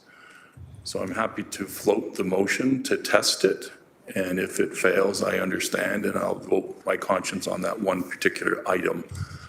But I think we should be consistent across the board where we can, that these phase-outs serve a valuable function for the economic predictability in the community. It's not going to be here forever. So use it now or lose it. So I move an amendment, if I can get a seconder, that it would be the same type of phase out as the other ones that we have in terms of 8 years. So just to be clear, that amendment would strike item 4, and item 4 would become 5 with the addition of that sector That in the phased out, classification. the classification. Yes, that would be the simplest way, Mayor. Okay, I don't see anybody else entertaining or wanting to, Councillor Cratch, please go ahead. I just want to make sure I understand what the mover is doing before I agree to second this. I think what you're suggesting is, this is happening in Ward 2, newsflash, the studio, is that you'd want to phase out the incentives, just like we're phasing them out for everybody else, for this specific use. Is that what you're suggesting? That is a suggestion, and the hope is that by phasing it out, it provides an actual incentive to get on with the planning of the project and development of the project. Okay, yeah, I'll second that. I was just going to say we need a seconder. Okay, so that's moved by Councillor Clark and seconded by Councillor Cratch, and we're building a speakers list, starting with Councillor Nan. Thank you. As we engage in some work on the council floor on this amendment, just curious through you, Mayor, 8 years versus 5 years, what's the industry analysis? How do we know that 8 years is the appropriate amount of time versus 5 years? If I could get a response from staff. Thanks. I don't know if we have a response. Looking over to the bench.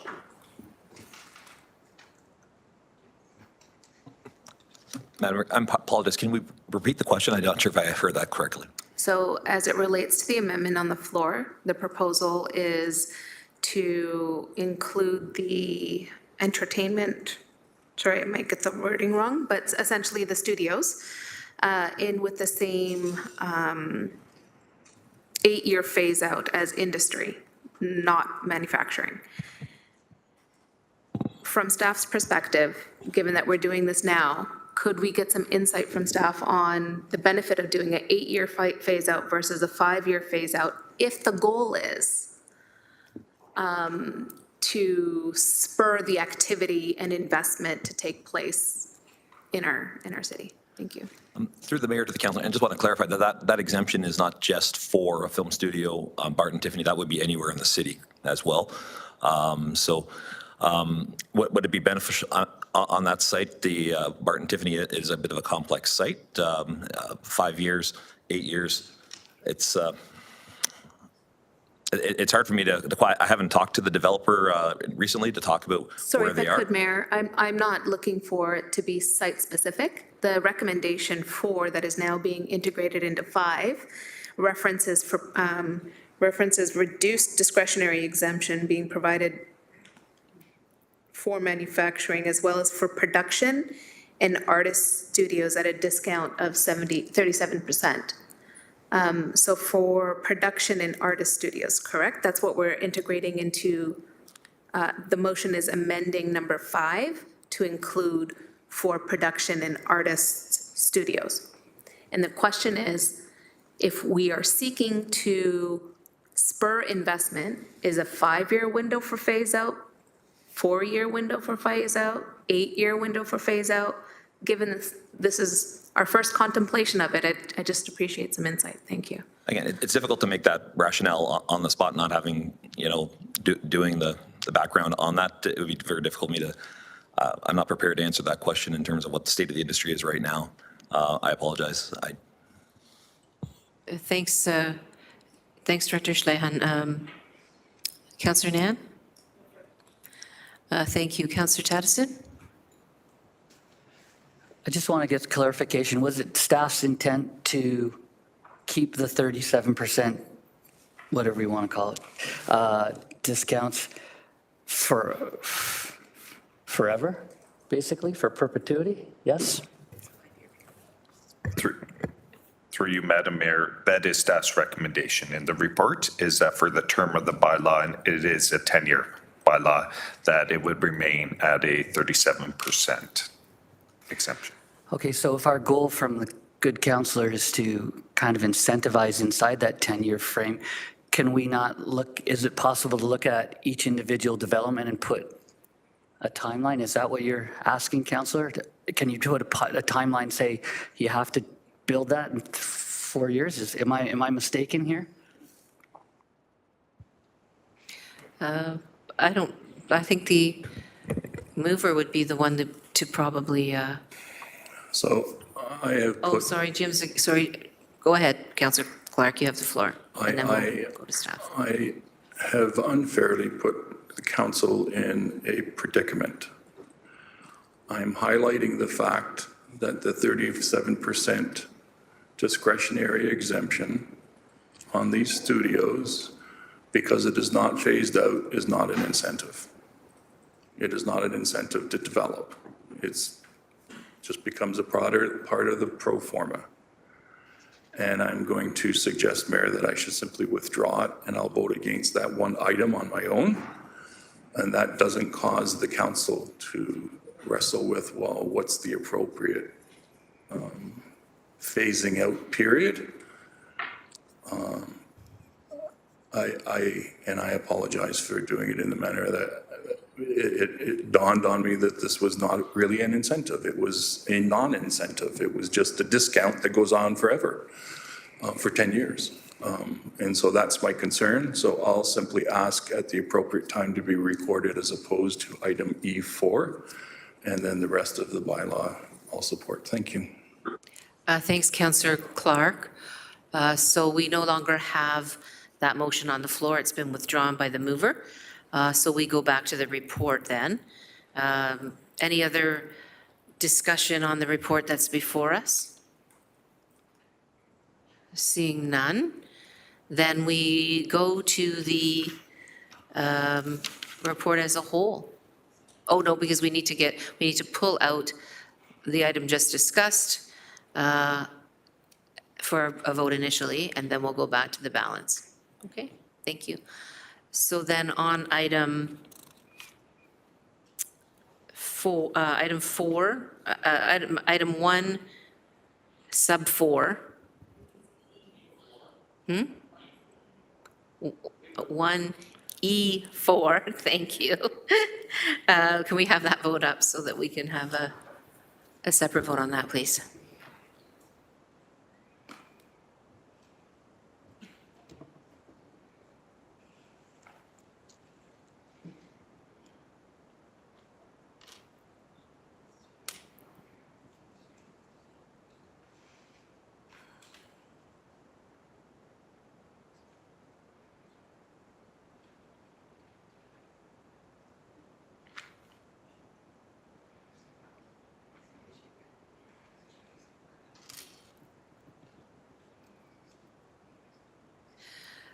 That carries 9-5. Thanks very much. We're now back to the balance of the AFNA report that's before us.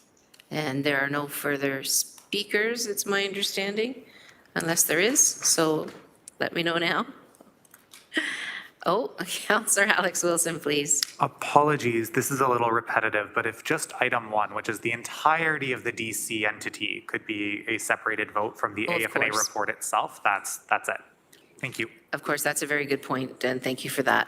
So we're going to go with a separate recorded vote on item 1 as it, in its entirety, with the With the exception of item E4. 4, because we've already voted on it, E4. Okay, everybody get that? So this is the balance of item 1.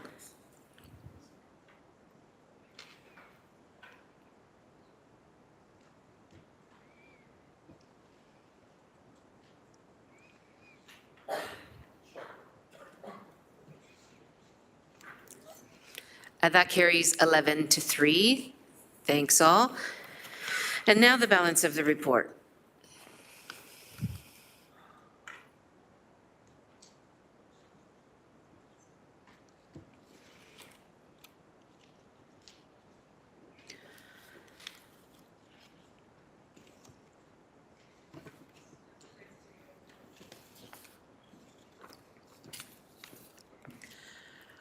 That carries 14-0. Thanks very much.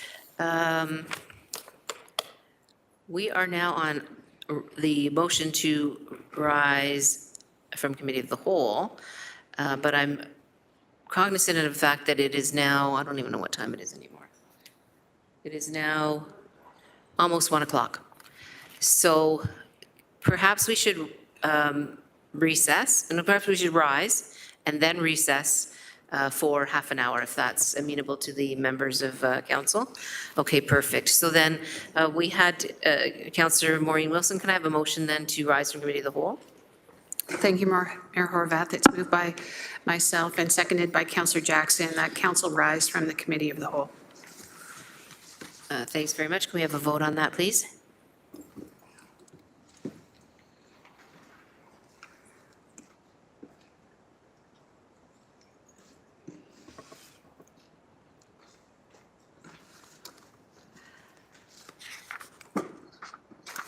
And that carries 14-0. Thanks very much.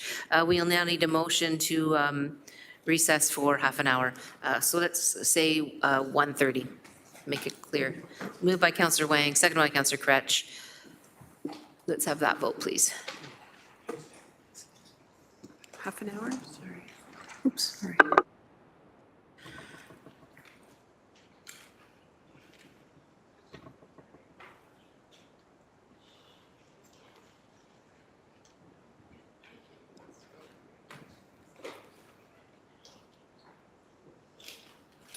That carries 14-0. We'll see you all back at 1:30. Hard work this morning. Thank you, everyone.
3 minutes late to restart the meeting.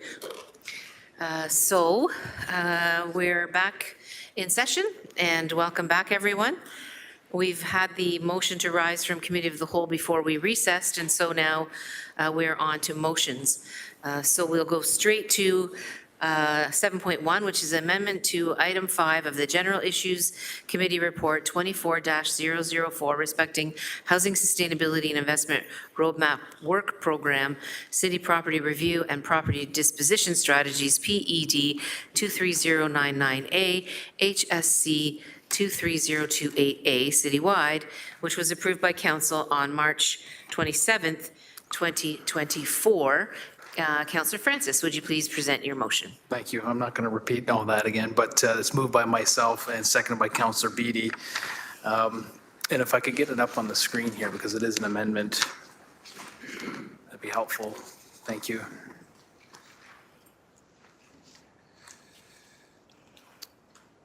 So I'm just going to read out the therefore be it resolved and then the actual amendments themselves, rather than the entire thing. So that item 5 of the General Issues Committee Report 24-004 respecting the Housing Sustainability and Investment Roadmap Work Program, City Property Review and Property Disposition Strategies, PED 23099A/HSC 23028A citywide be amended as follows.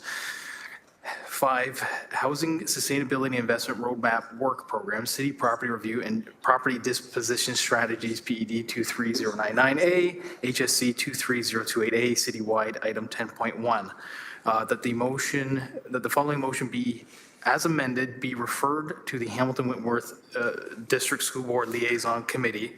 So where I'm amending this is on B here, that the City of Hamilton Recreation and Facility staff be directed to develop a plan to work in partnership with the Hamilton Wentworth School Board to convince the province of Ontario to reverse their decision that denied a plan to build affordable housing for seniors on public property around the existing Dominic Agostino Riverdale Rec Center. And in C here, I'm just adding in a sentence, the steps taken to convince the province of Ontario to reverse their decision with the outcome, as you can see here. And then 2 more parts on D and E, that the motion be forwarded to the Hamilton Wentworth School Board for their consideration, and that the motion be forwarded to the local Hamilton MPPs for a response. And from speaking to the clerk procedurally and how I understand it from our conversation, since this motion was referred previously and I wish to make an amendment, there's no opportunity to actually amend a motion that's been referred to the subcommittee, to this HWDSB liaison subcommittee itself. It needs to be amended at council, and then it will be eventually dealt with at the motion itself as amended. Hopefully, it will be dealt with at that subcommittee. So we're not actually debating the issue itself today, rather just amending some of the language of the original referred motion that will allow newly added additional language into this motion. And I feel this amendment with this additional information is important for a positive outcome. Gives a clear picture of the situation of a very complex issue with building affordable housing at the Dominic Agostino Rec Center. And the amending information was not captured originally in the motion when it should have been. And I think amending this, as I've brought here today, is important to the conversation, and I'm hoping for council support to amend the referred motion that would be dealt with at the HWDSB Liaison Committee on May the 27th. Thank you. Thanks, Councillor Francis. I don't see anybody on the, Councillor Beattie, please. Just really quick, I wanted to thank the mover on this. I know that he has been working extensively with the local trustee in the area. Trustee shares jurisdiction between wards 5 and 10.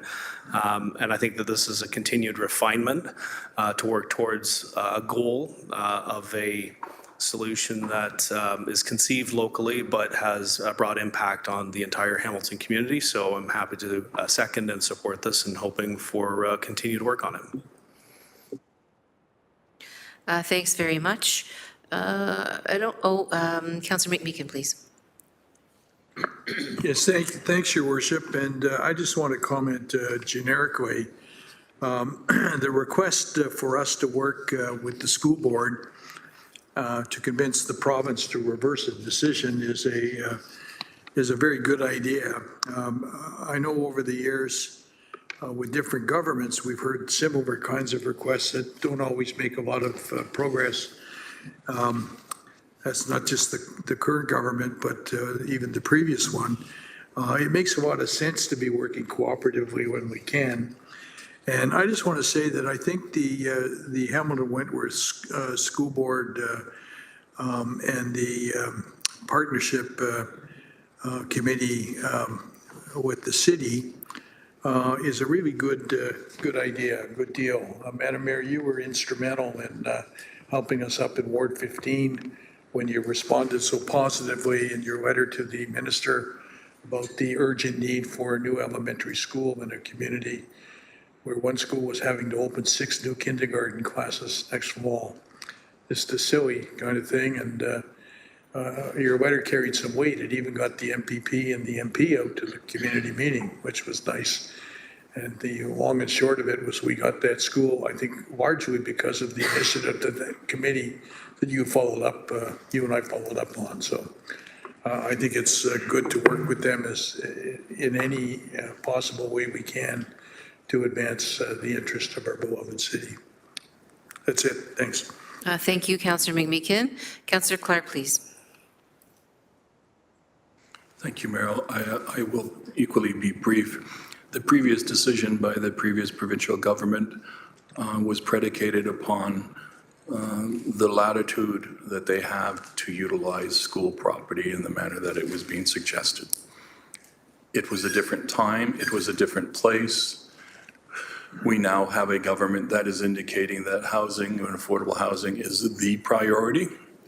And they have instructed, the Premier has instructed all ministries to work towards tackling that $1.5 million need for housing, or not $1 million need, million houses need. I think there is an opportunity to work with the school board. The school board has already unanimously approved a motion for a very similar situation to work with us on this file. I think if we put ourselves together and do this jointly, we can put a case together that would be resourceful, but compelling for the government of Ontario to consider. So I think it is worth the investment. Thanks, Councillor Clark. I don't see any further discussion on the motion. So if folks are ready to vote, I'll ask you to please do so. Let's have that vote up, please. Thank you.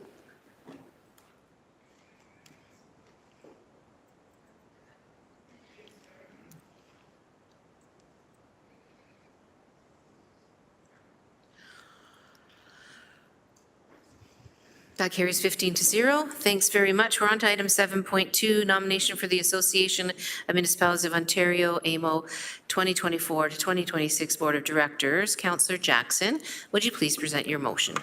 Your worship, I will. Moved by myself, seconded by the Ward 15 Councillor Ted McMeekin. Whereas the Association of Municipalities of Ontario, known as AMO, is soliciting applications from qualified candidates for the 24 to 26 AMO Board of Directors. Therefore be it resolved, A, that Councillor Tammy Huang, let me repeat that, Mayor Horvath, that Councillor Tammy Huang be nominated for a position on the Association of Municipalities of Ontario 24 to 26 Board of Directors, and most importantly, B, that council assumes all costs associated with Councillor Tammy Huang attending AMO Board of Directors meetings on our city's behalf. Seconded by Councillor McMeekin, Mayor Horvath. Thank you. Thank you very much, Councillors Jackson and McMeekin. I don't see any, okay, Councillor Wang, Ward 4, Councillor Wang, please go ahead. Thank you. Council, thank you so much for Councillor Jackson and Councillor McMeekin for this motion. I would be honored to represent Hamilton at the Board of Directors table should I get reelected at the AMO conference in August. Just for council to understand, last time this happened was because I came in at a weird by-election time where they actually needed to fill the seats for the single regional tier sector. And so this is why I tried to put my name forward the first time around and was successful. This is now going into an actual election cycle. So it's a 2-year cycle. And so this is where I'm asking for your support on help us get us more name recognition at the AMO level and ensuring that our priorities are properly conveyed to the rest of the association. Thank you. Thanks, Councillor Wang. I don't see any further speakers, so just saying thank you for putting your name forward again. And you've done a diligent job yourself and others as our representatives on those various organizations. So let's go to the vote. Let's all get Councillor Wang re-elected at AMO. Thank you.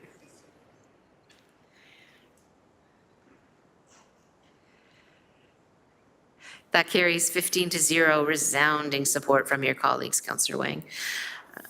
Thanks very much. We're now on to item 7.3, additional City of Hamilton advocacy at the Federation of Canadian Municipalities Annual Conference and Trade Show in Calgary, Alberta in June 2024.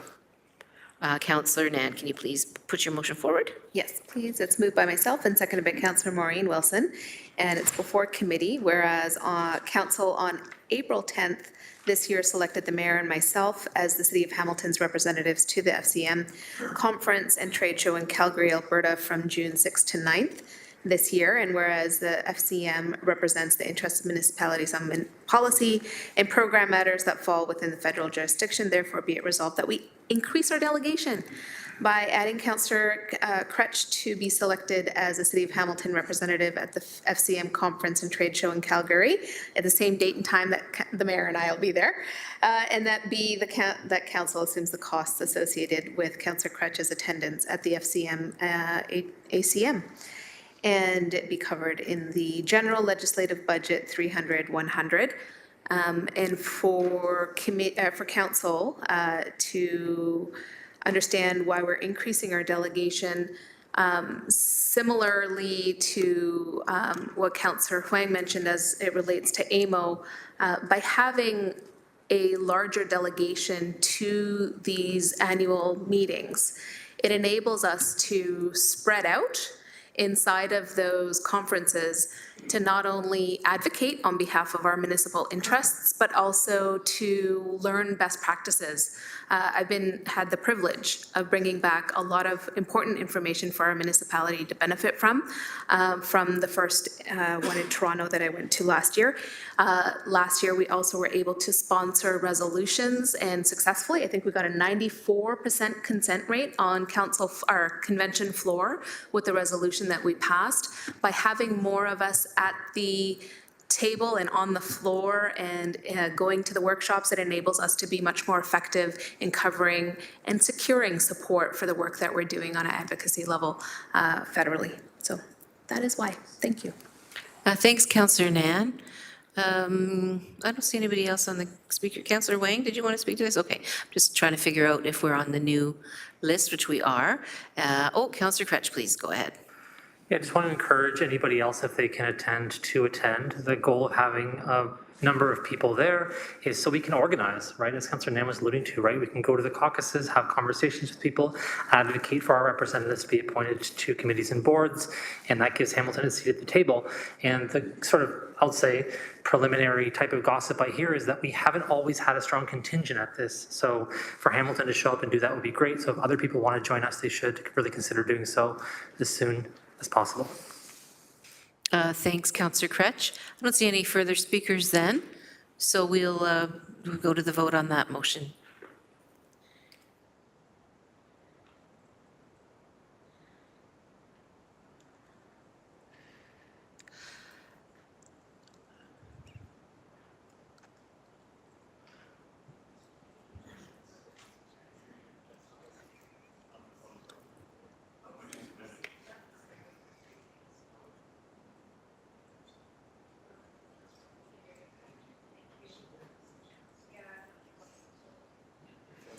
That carries 15-0.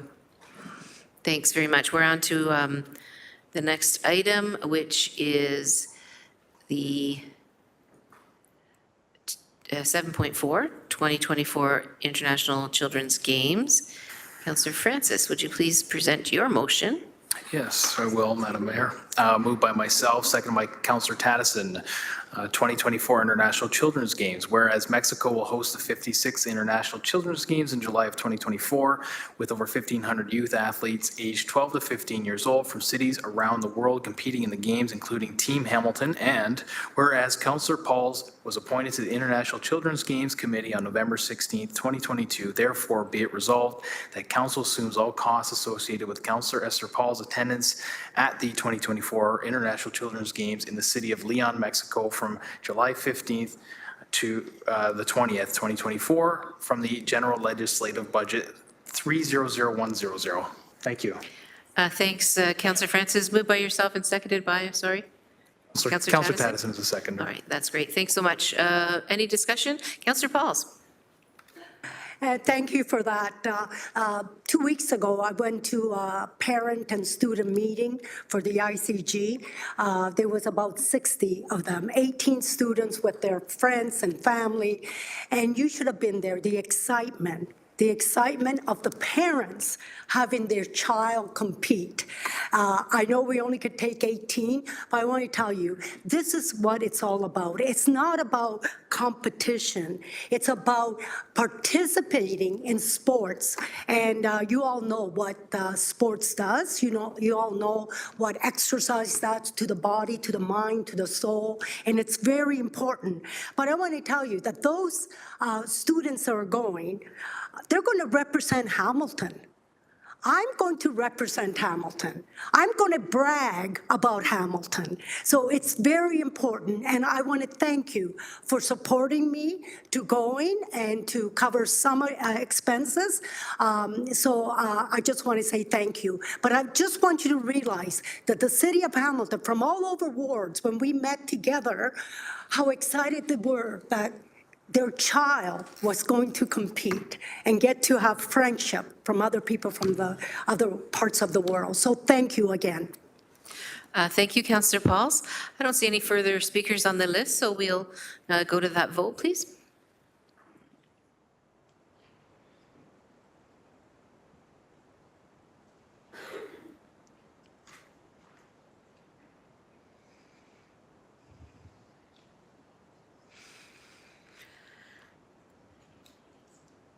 And that carries 14-0. Thanks so much.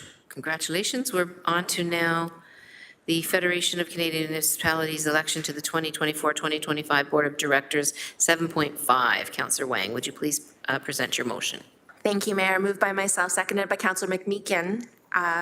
Federation of Canadian Municipalities election to the 2024-2025 Board of Directors, whereas the Federation of Canadian Municipalities represents the interests of municipalities on policy and program matters that fall within federal jurisdiction, whereas FCM's Board of Directors is comprised of elected municipal officials from all regions and sizes of communities to form a broad base of support and provide FCM with the prestige required to carry the municipal message to the federal government, and whereas FCM's annual conference and trade show will take place from June 6 to 9 in Calgary, Alberta, during which time the annual general meeting will be held and followed by the election of FCM's 2024-2025 Board of Directors.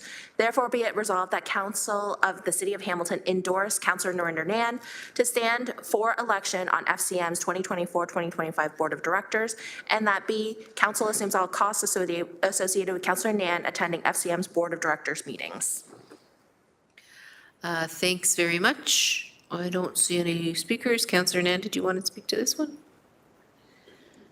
Appreciating that this is a bit of a housekeeping motion in so much that we had previously moved and approved a motion that would have me do this for the entire term.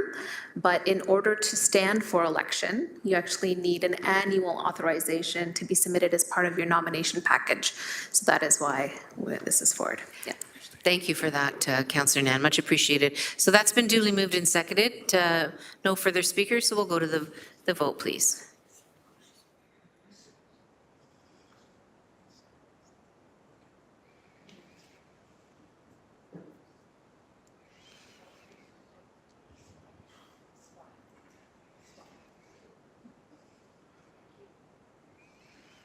That carries 15-0.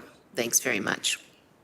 We're now on to item 7.6, amendment to item 11 of the Public Works Committee Report 22-012, respecting DeWitt Road reconstruction and cycling infrastructure, Hamilton Cycling Committee Citizen Committee Report, which was approved by Council on August the 12th, 2022.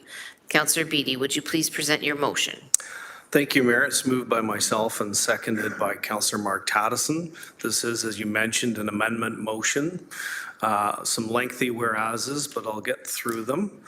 With your indulgence, Mayor, whereas the reconstruction of DeWitt Road between Barton Street and Highway 8 commenced in 2023 and is scheduled to be completed in 2024 with the installation of pavement markings and bike lanes is outstanding. And whereas the scope of the project included sanitary sewer upgrades, road reconstruction, road resurfacing, curb and sidewalk replacements, and installation of painted buffered bike lanes. Whereas in August of 2022, meeting of council, item 11 of Public Works Committee Report 22-012 approved a motion to revise the design of the bike lanes to include physical protection using precast or poured concrete curbs as recommended by the Citizen Committee report received by the Hamilton Cycling Advisory Committee. And whereas during the project specification consultation subsequent to August 22, design changes, a number of concerns were raised by residents and other stakeholders with respect to the revised bike lane design, including but not limited to a lack of connectivity with other cycling facilities in the area. And whereas approximately 10% of the cycling network in Ward 10,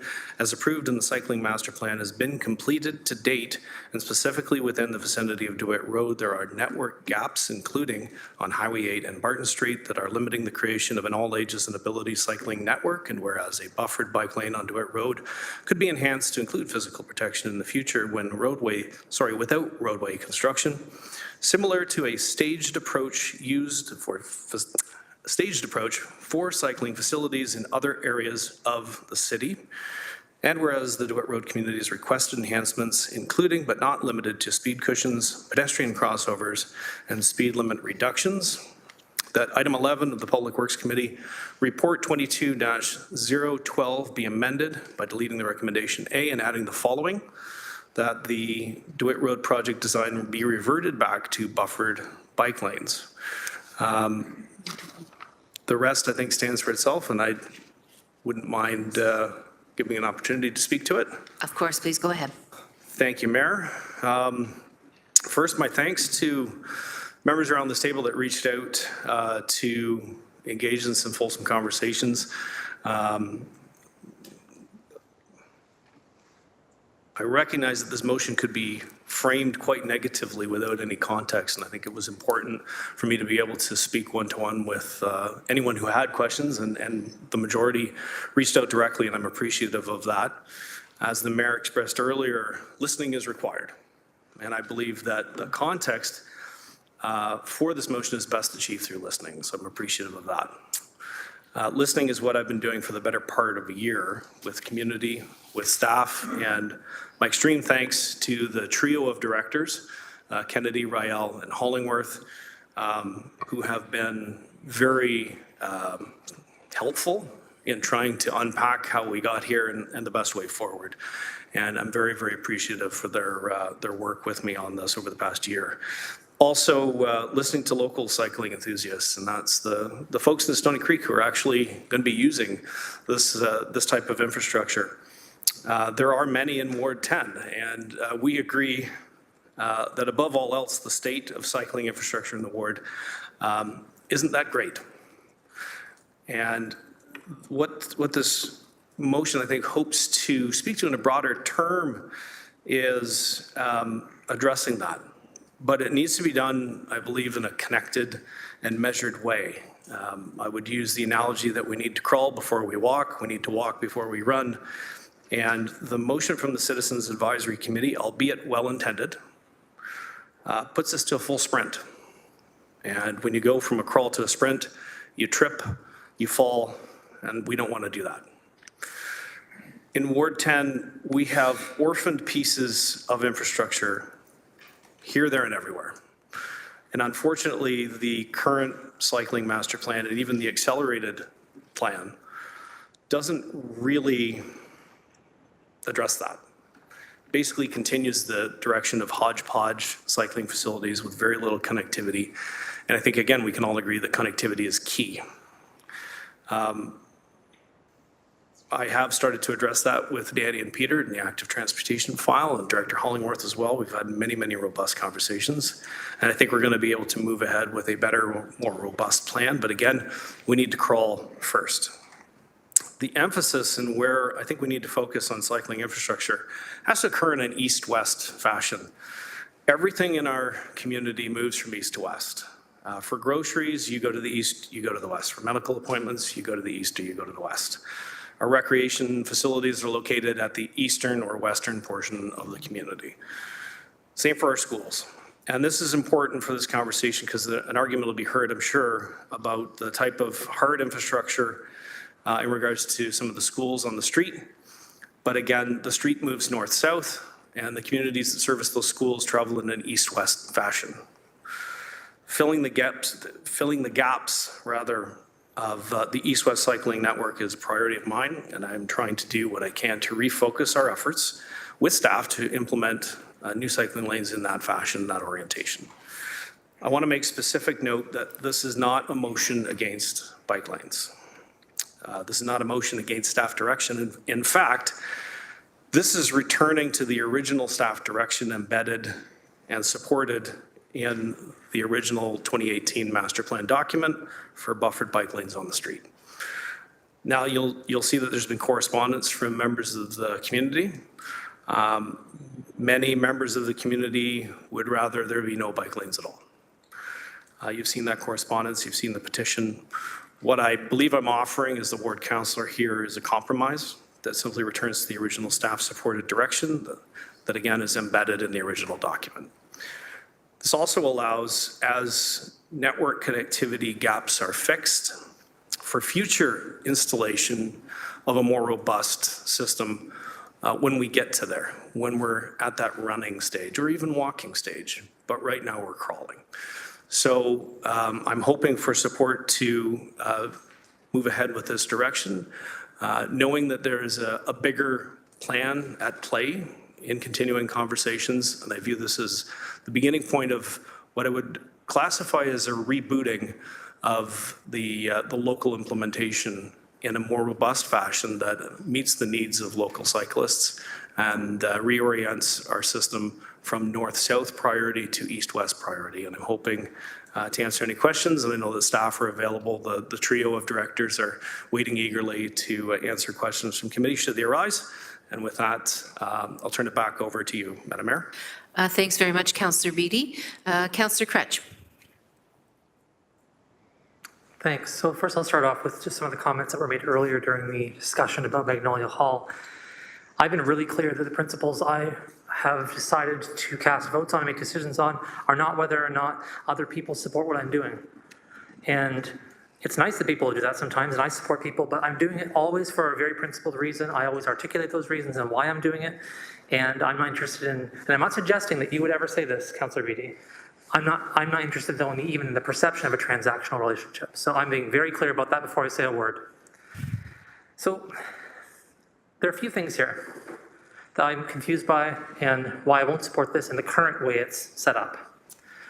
Yes, the original recommendation did say have buffered bike lanes, but our complete streets guidelines have come in. We've had a recommitment to Vision Zero. Our council priorities are very, very clear on the subject of trying to make sure whenever we put a bike lane in, that we do so and protect it as much as humanly possible. We recognize that cyclists, mobility users, pedestrians will all use this bike lane, and if they do so, increased harm will come to them from motor vehicles if we don't protect them. I made a commitment, a pretty strong commitment in public several times over several years, that if I was elected, I would support installations of protected bike lanes, no matter what. If I'm going to do that in the downtown neighborhood, I can't say that a lesser standard should apply to people elsewhere in the city, and this is a citywide issue. So for me, I really want to make sure everyone has that kind of safety. We know that one of the major reasons why people choose to use bike lanes, why people use active transportation, is because of a perception of safety. They have to feel that the infrastructure is safe to them. It allows inexperienced riders, experienced riders, whomever, right? Not just the cycling community who may be really experienced riders, or people who want to venture out into their streets. I also really respect the recommendation of an entire advisory committee of people we appointed from across the city to weigh in on the subject. The work they did to put together a citizen committee report, supported by public works staff at the Hamilton Cycling Advisory Committee to say, let's do this and make sure they're protected. If what I think I'm hearing partly, though, Councillor Beattie, is that you are thinking that perhaps there's a better way to integrate the cycling network in Ward 10, and maybe there was going to be a bike lane here and said there should be probably a bike lane here, there's better ways to connect things. Great, if you're going to rearrange the biking network and you're saying we're not going to put a bike lane here, but it's going to be over here instead, I'm happy to support that as long as it's protected from street traffic. And I think that the lack of connectivity to other bike lanes, I don't disagree with you. I know the area like somewhat a tiny bit. I understand that, the argument. But whether it's connected or not connected, it should be protected. That's a piece I've never been vague on the subject. So I'm going to continue to say that whenever we have a bike lane, we ought to protect it as much as possible from road traffic to make sure that everyone who uses it feels like they can use it, they feel safe, they feel included, and that we have no more deaths on our roads. I've witnessed them myself personally. I've been to too many ghost rides. So if there's a chance to reconfigure the network in a protected way, I would totally support that. But I really think we have to protect every bike lane we install. Thanks, Councillor Kretsch. Councillor Taddison, please. I really appreciate the comments from Councillor Kretsch. For me, just having a cycling lane is protected. And there's different levels where, different areas may require more protection and less protection. So for me, just having a cycling lane does represent protection. When you're from a rural ward with very few cycling lanes outside of the rural centers. I'm going to support this amendment. I don't see this as transactional. I see happy parts make a happy whole. That's my philosophy that I kind of go by in how we govern this city. I think I'm going to hold the same philosophy as eloquently stated by Councillor Clark before. See, I do listen. I think it's important to generally support the wishes of the councillor in the ward who knows the residents and what they want there best, especially when it is supported by a staff recommendation, as this was originally, and it's my understanding that was changed at a committee level as opposed to what staff had recommended. So I really want to acknowledge the efforts made by the councillor who forwards the idea that connectivity from an east-west route is the best way to go here. I believe the councillor is taking progressive steps to implement a very conscientious cycling plan here, and I'm going to support it wholeheartedly. Thanks, Councillor Taddison.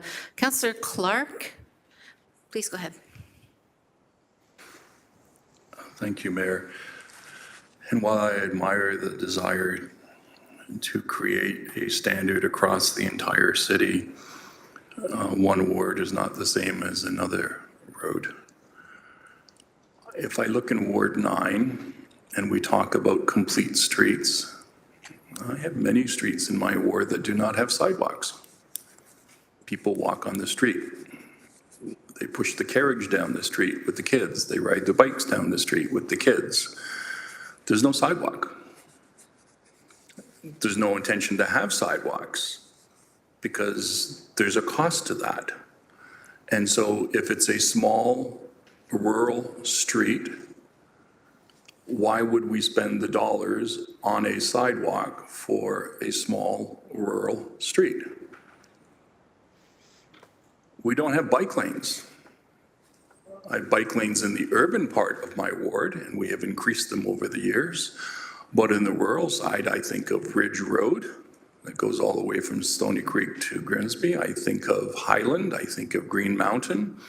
I think of all those cross sections. There's never going to be bike lanes there. It's not warranted. The volume of traffic does not warrant it. What happens in the rural area is when someone's riding a bike, and we have these big races down Ridge Road. Councillor Pauls knows of which I speak. I don't do it. She does it. the cars go around them. They literally leave the lane and go into the other lane because that's what they've come to recognize as their social responsibility to make sure that they're protecting the cyclist on the road or the family that's walking on the road. So these things, there is no consistent way to say across the city, we're going to do this. It is a goal that we improve it most certainly in the urban areas. It is a goal that in the urban areas, we do as much as we can to as Councillor Kretsch is suggesting, in terms of protecting those bike lanes. Ideally, it would be great in my ward that we would have a multi-user trail where bikes could be used. But again, it's a huge cost to create a new lane of a road in an area which does not see a proliferation of bicycles. Like I said, most of the cycling that we see out there, it's few and far between, and it's usually the races, and they're well organized with conveners and police presence. So I understand what the good councillor from Ward 10 is suggesting. As I indicated, not all roads are the same. Not all traffic patterns are the same. And we have to be flexible. We have to be reasonable. And as we move the yardstick forward, more and more people will come to recognize that bike lanes are a good thing. But to do it all at once, it's a problem. And the second thing I would point out that should what was being proposed not happen, that money goes back into the pot for other bike lanes where they need that additional protection. So we continue to move forward. We continue to add more lanes of protected cycling. But to say that we have to do it that way right across the board, I can't countenance that. I just don't think it's reasonably possible. Thank you. Thanks, Councillor Clark. Councillor Alex Wilson, please. Before you start, just to let folks know, Councillor Alex Wilson, Councillor Nan, Councillor Kassar, Councillor Maureen Wilson. So folks know the order. Please go ahead, sorry. Yeah, no worries.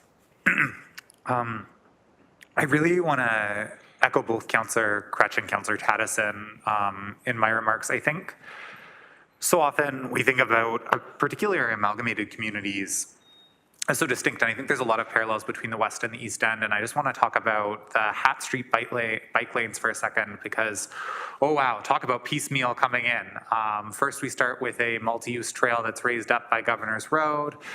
Then we build some separated with plastic bollards on Hat Street as a temporary thing until we can realign it with our construction. Then we're able to connect those two with a line of paint on Graydon Road. Now, as of this year, there's a bicycle boulevard on Baldwin, and then we go to a multi-use path. The way in which that piece by piece by piece rolled out, while I'm obviously supportive of the direction we're going and where we are, has absolutely created confusion in community, has absolutely made it harder to move forward with this project. And I want to acknowledge that because I think that's what I'm hearing from the mover is an attempt to bring the community with this investment. Ultimately, I come down to the side of, I do think there needs to be a minimum standard of protection in all of our bike lanes. And while there may be a room for local adaptability, I think for me, this is just not in the protection standard that I would want to ride as a rider, as a biker in the city. That said, I think this conversation should be brought to a higher level. And I really want to thank Councillor Beattie for doing that because when we do these plans, these networks, as we talk about accelerating our master plan, how we work with our community. I just talked about a bike lane that was put in by pieces. Each one of those pieces is a different type of infrastructure with different types of protection. And while now we get to go in and we get to kind of smooth that all out as the years come forward, and I want to say, I don't think we would be doing that had we had to vote on it all at once. Had that all been one discussion with one budget item, I don't know that in Ward 13 we would have got there. I think we only got there because it was first you build it, then they'll come. It's only this year that those disconnected pieces are getting connected. But I really want to acknowledge it's not been an easy path and we have lost some folks in the rollout of this system. And I think it's a lesson learned for all of us. Personally, I'm not quite sure this is the right balance, but I don't think that's saying this is a bad faith motion by any means. I really want to just respect where the mover's coming from and trying to work with community to solve a problem. Thank you. Thanks, Councillor Wilson. Councillor Nan, please. Thank you, through you, Mayor. First of all, thank you to Councillor Beattie for answering my questions. Had a chance to sit down and get a better understanding of the work that the councillor has done and the listening the councillor has done, and it's reflected in some of the changes in the amendment in terms of increasing road safety interventions by design through the addition of speed cushions, desperately requested by the local community for quite some time. But I did have a quick question to staff, if I could. Just get a really clear definition of a buffered bike lane. Go ahead. Oh, is that, oh, okay, up at the top, up at the top. Okay. Through the chair, if it's okay. Brian Hollingworth, Director of Transportation Planning and Parking. A buffered bike lane is different than just a painted bike lane with a simple single line. Includes a 0.3 to 0.5 meter double line with hatch markings through it. So it's a bigger painted line. Yes, it's a more generous space and more generous space separation from traffic. Thank you. Is there any intent in the buffered bike lane design, is there any inclusion of those bike bollards indicating the bike lane, or that kind of additional piece to go along with the wider paint? Yes, through the chair, the advantage of buffered bike lanes is they can be upgraded over time or immediately to include those types of separations, either bollards or even the parking style curbs within that buffered zone. Okay, thank you. Through you, Mayor, then it can be upgraded too, but as far as you read the motion before council today, does that include those bollards or potential separations, or is the understanding from staff that this is just painted lanes? Through the chair, based on the motion, it would be a buffered bike lane with paint. With paint, thank you. Thank you for the responses to the question. Mayor, if I could, just a few comments. Really appreciating the speed cushions, and part of the conversation with Councillor Beattie was to share the experiences we've had in Ward 3, where we've had bike lanes right beside elementary schools with nothing but paint, and a lot of families still driving to do drop-off and pickup, pulling over into the bike lanes and blocking the bike lanes from being used by the children, but also the adjacent community. We've also had scenarios where other people are parking in the bike lanes and not associated to drop off and pick up, and wreaking havoc in terms of safe connectivity for those cycle users. And what it's resulted in is, by far, those children who are trying to take an active transportation route to school, which I know the moving counselor is a big advocate for and did a lot of work at the school board around advocating for active transportation, so I want to acknowledge that. But what it's ended up being in practical terms, Mayor, is that kids are riding their bikes on the sidewalk right beside a painted bike lane because they don't feel safe using the painted bike lane. And these are the kids that live in the adjacent community, a couple of blocks away, wanting to ride their bikes to school. And so that then creates challenges and conflict points between pedestrians using the sidewalk, and then the little kids with their helmets on, doing the right thing, but unfortunately riding their bikes on the sidewalk. And so when I think about our Vision Zero commitment as a council, it's really clear to me when I think about the pyramid of the road users that informs our roadway design, that the child pedestrian and child on the roadway is the top of the pyramid. And so we often talk about design standards being those that which benefit all, right? So when you design to people who need it the most, everybody else benefits. And so I have a challenge because I want to remain consistent in supporting the design priorities of our roadways moving forward across the entire municipality, not just in the downtown core and not just in the lower city. I want to see us move forward in making sure that we are investing in the right kind of protection for families, for children, for folks who otherwise continue to not choose active transportation because they don't feel safe next to speeding vehicles and large ones at that. And so I have to remain consistent because I've done so in the last term and this one to say that protected bike lanes is the design preference moving forward for our municipality, and especially so beside our elementary schools, but truly, truly appreciating the work that the ward councillor has done. And we even see it in the correspondences today in terms of residents feeling appreciated about the increased speed cushions on the roadway. So at the appropriate time, Mayor, I would like to move for a separated vote on the items in the motion. I would like to be able to vote on A, B together and C, D together. Thank you. Thanks, Councillor Nan. Councillor Cassar, please. Thank you, Mayor Horvath. And first, I have to say, I really feel for Councillor Beatty on this one. This is a tough position to be in. I really, really do. We've had several offline conversations on this topic, most recently just in the lunch break. And so I know he's absolutely trying to balance here and do the right thing. So huge respect for that. A couple questions and a comment. Councillor Beatty referenced the 2018 plan for this area. To Director Hollingworth, I guess, through you, Mayor. When did the city adopt an all ages and ability standard? And also the same question for complete streets. Thank you. Thanks. Director, please go ahead. Through the mayor. The All Ages and Abilities report was a special report to Public Works Committee, I believe, and I'm going to throw out a number. It was probably 2021 or 2022, but that's a guess. The Complete Streets Guideline was adopted in June of 2022. Right. Okay. I didn't know the specific answers to those questions, but so we've upgraded our standards since this plan was put into place on the area in question. So, okay, that's helpful. And I do want to make some comments, and as the person who commutes to work on bike every day, I'm not even going to talk about cycling. That's been handled. I read the letters, the correspondence on the agenda, and it's talking about, there's a lot of passion from people, residents, who are concerned about safety on that road. And I'm presuming that means both in vehicles and for their children outside of vehicles, pedestrians. We know that the big wide lanes that are there on DeWitt today and will be tomorrow, interrupted by some paint, just enable cars to move more quickly, right? If you haven't noticed and you're driving on a wide road, you can probably get up a lot faster than you think you are, versus if you're on a narrow road, you're going to be more cautious. So again, not talking at all about cyclists.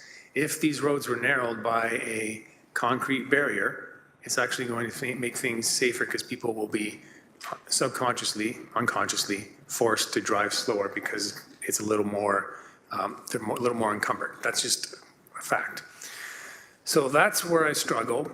And secondly, thinking about the drop-off of students to the school, you know, what's directly in some of the correspondence and then maybe not so directly is we don't want the barriers there because we want to continue to drop our kids off from the car in front of the school. I understand that. That's convenient, right? We're just used to that.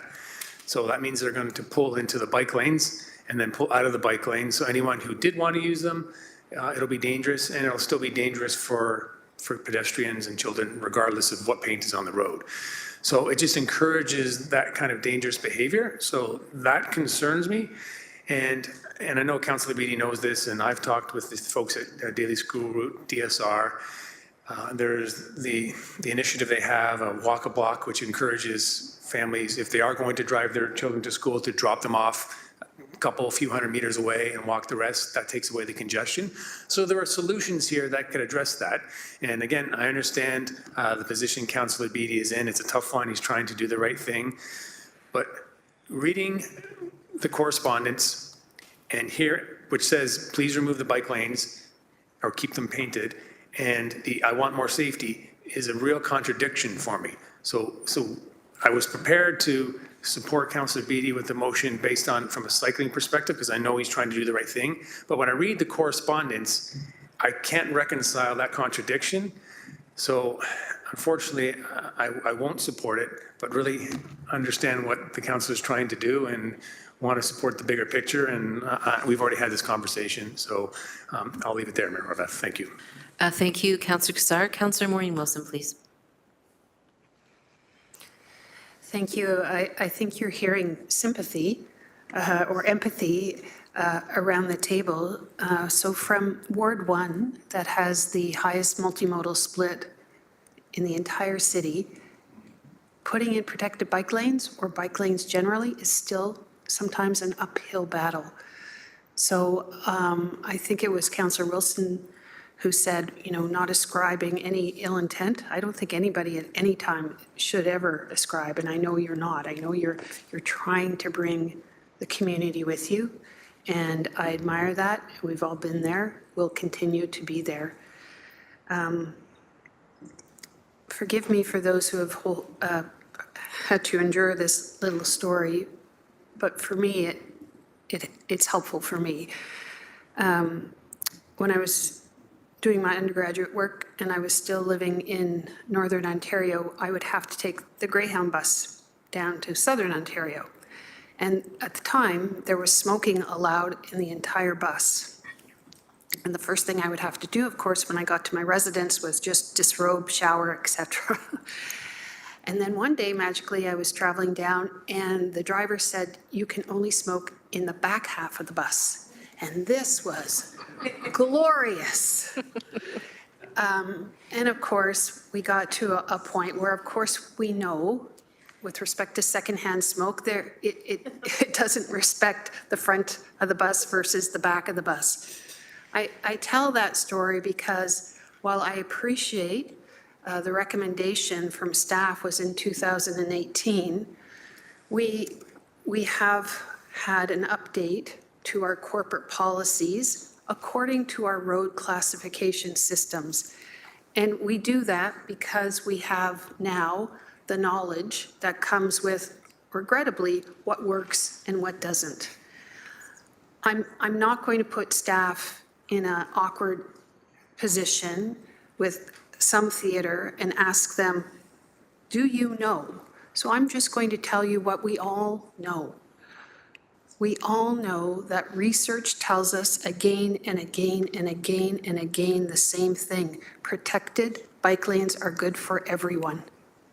And going back to Councillor Kassar's point, that's what I felt, the heart wrench when I was reading those letters. And I commend you for the installation of the speed cushions, the sensitivity to what this community is looking for. But we have corporate policy to assist us in those difficult discussions so that respectfully, we're not leaving it to a ward decision. We're accountable to the Complete Streets Guide, Vision Zero, all ages and abilities. And for me, with two neighboring schools right on that collector road, that's really important. Those protected bike lanes are going to improve the safety for the cyclists, the drivers, and the pedestrians. And my obligation is to ensure that we remain and continue to strive to be the best city to raise a child. That is the most vulnerable road user. I understand there's frustration with the disconnection, but we have to start somewhere. We have to continue. We have to provide that continued protection and connection, because when we build it safely, they will come. And we will give them choice. And we will make their lives healthier and safer. And as someone who cycles quite frequently and who is beyond a certain age, it is absolutely petrifying to drive in a bike lane beside active transportation, vehicular action. It's threatening, it's loud, it's dangerous. We know this now.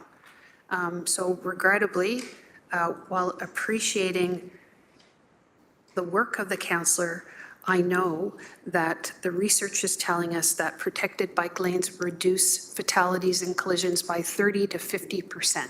And that's my obligation. Thank you. I cannot support the motion. Thanks, Councillor Wilson. Councillor Beatty wanted to speak for a second time, but if you don't mind, I'd pass the chair over to Councillor Nan.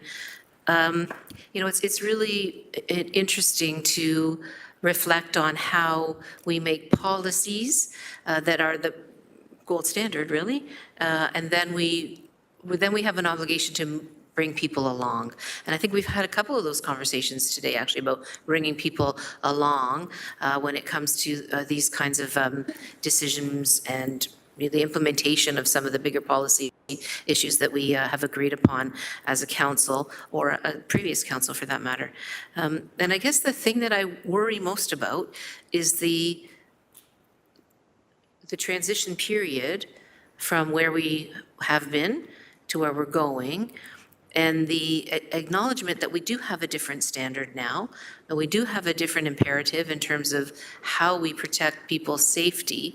And the thing that I have not been able to get out of my head is, because we agreed with that because it is the safest, then how does it impact us? I know how it would impact me personally if we didn't put the policy that it has been passed by this council into place, and then something terrible happened. I would feel horrible. Now, I grew up in Stony Creek. I know the road very well, and I remember back in the days when there were other road standards, and I remember families being devastated because, you know, there's a transport truck driver decided to get off the highway and hang out on DeWitt Road, and then, holy smokes, all of a sudden, you know, young people out for the night, booting down the road that they knew so well, they were just heading home and smacked right into the back of a tractor trailer and lost their lives. Young people, 20 years old, maybe less, maybe 16, 18. Those things happen, and it was horrifying then, but the road standard's different now. And this is where I'm stuck, to be honest with you. I don't want to have to, at some point, see something terrible happen and realize that that happened, and it didn't have to happen because we had a standard, we had a standard in place that we should have had in place. So this is what's weighing on my mind, and I don't mean to be melodramatic at all. I have had these experiences when I was young, because I knew some of those folks. But what it did, as I was reflecting on this, what it did raise for me is some questions around liability and risk. I mean, if this is the standard, but we're not implementing the standard and something unspeakable happens, what does that mean for us as a corporation in terms of liability and risk? And that worries me. But just as the mayor, that worries me. So there's both the kind of the moral, if you will, or the values, not even values, just how awful it would be, that sense of you know, being a part of something that didn't have to go down that way, but also then, what does that mean to us? Now, I don't know that we have the answers right now about what, is there liability, is there legal risk? You know, there's questions I think that need to be answered in that regard before we can actually make an educated decision. Unless Councillor Beatty has already had that information provided, and we, you know, and we can include that in the conversation and the topic. But I think we do have fiduciary responsibility here when it comes to those pieces.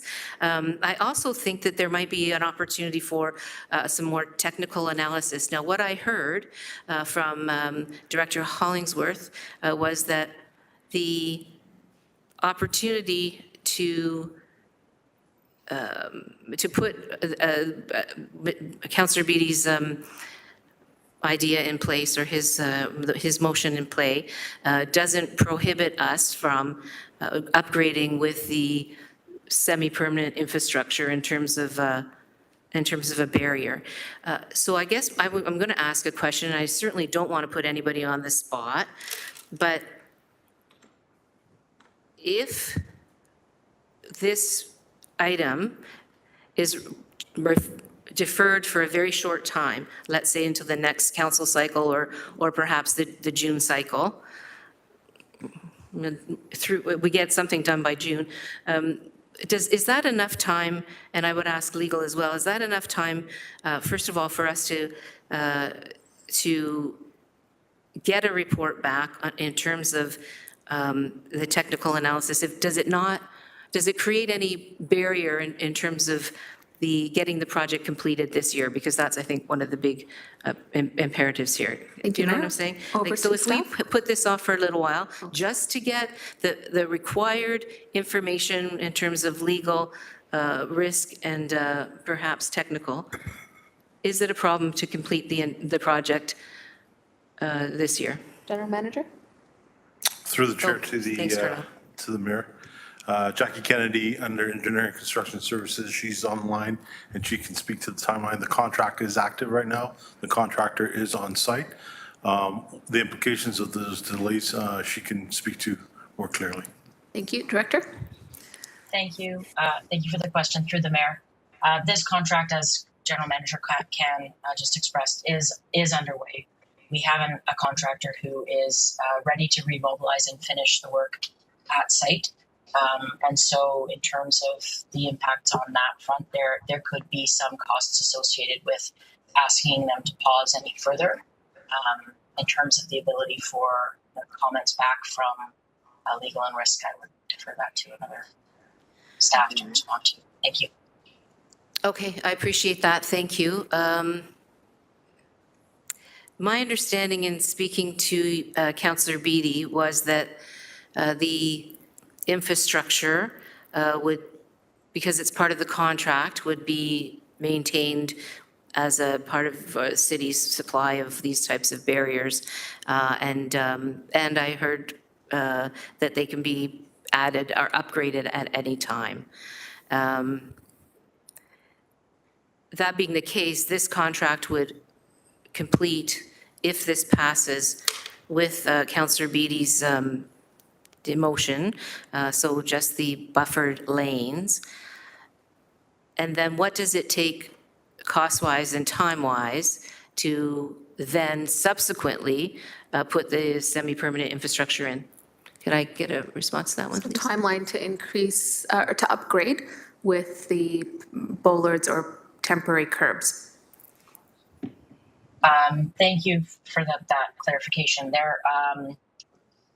To have the same contractor go back and do it as part of finishing work later, we would have to explore with them the exact costs to do it in that staged manner. So I can't provide you with a number, unfortunately, this afternoon. We would have to re-engage with a separate contractor to have them provide pricing to go out and install the infrastructure at a later date. Okay, and to clarify, is there any scenario under which municipal services implement those upgrades? I will defer that to Director Ryle. First staff would be able to do that. Through the chair, thank you for the question. Carolyn Ryle, Director of Transportation. Thank you, Director Kennedy. So yes, there would be an opportunity for transportation roadway operations to go out and assist with installing them after the fact. Okay, over to you, Mayor. Thanks.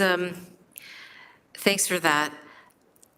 I'm in a quandary. I really feel concerned about downgrading our standard without hearing about whether or not there's a legal or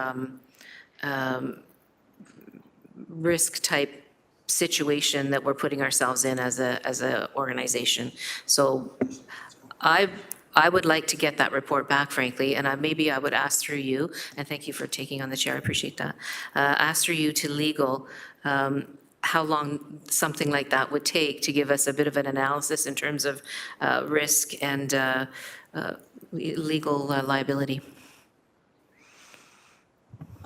Through the chair, through Madam Mayor, I'm suggesting maybe we could come back in about a month's time, so in June, with a report. Is that, or next, so this is the 8th.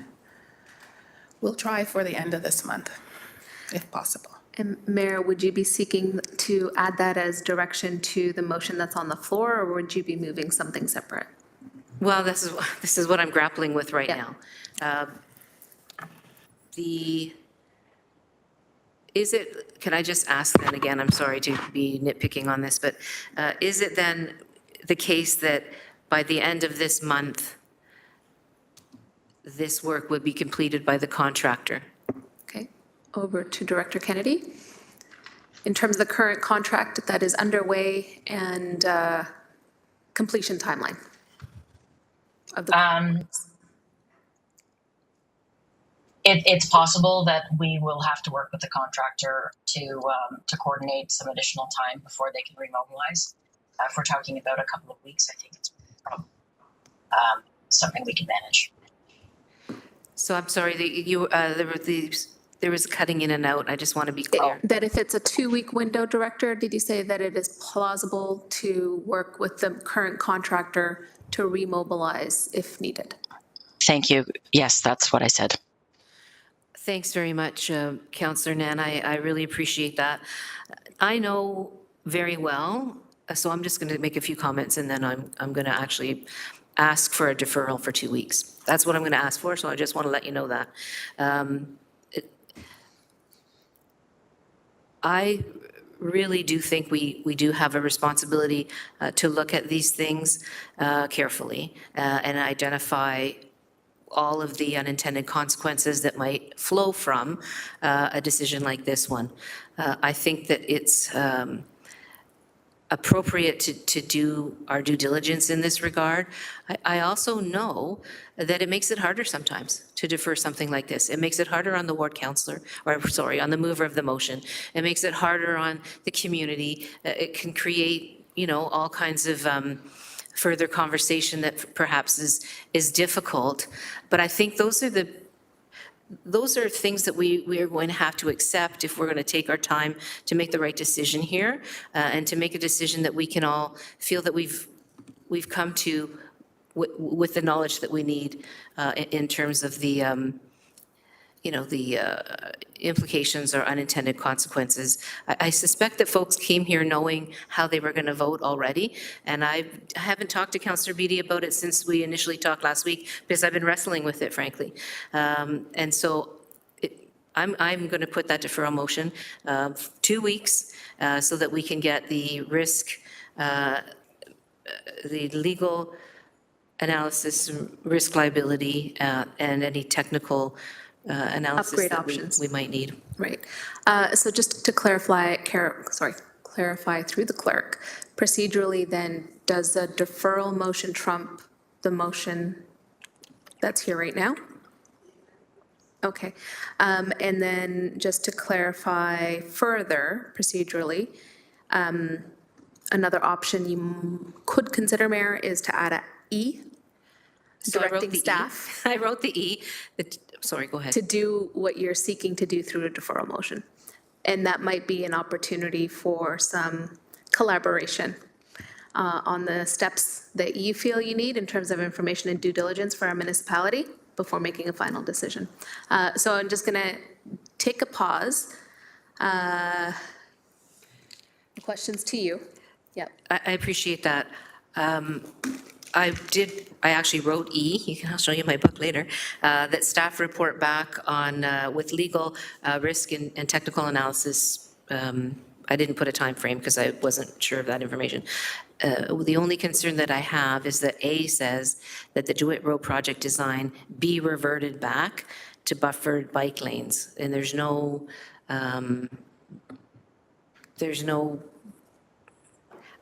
that's what it says. And so that doesn't allow for any kind of reconsideration or any kind of utilizing what we might learn from this report back. It's pretty solid in there that we are doing this regardless of what we might hear back. Got it. And that's what I think is problematic. Thank you for clarifying, Mayor. So I'm hearing that you prefer deferral. I do. Okay.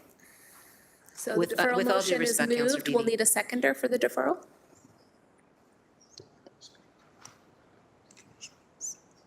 No seconder. Oh, hold on.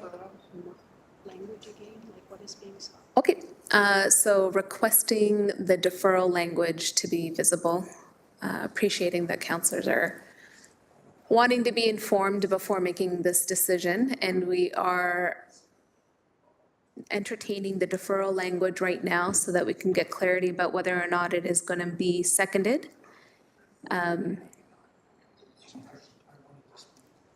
I recognize Councillor McMeekin is interested in being on the speakers list, but I'm just not clear procedurally right now. That was my point about asking about, does a deferral motion trump the current motion that's on the floor?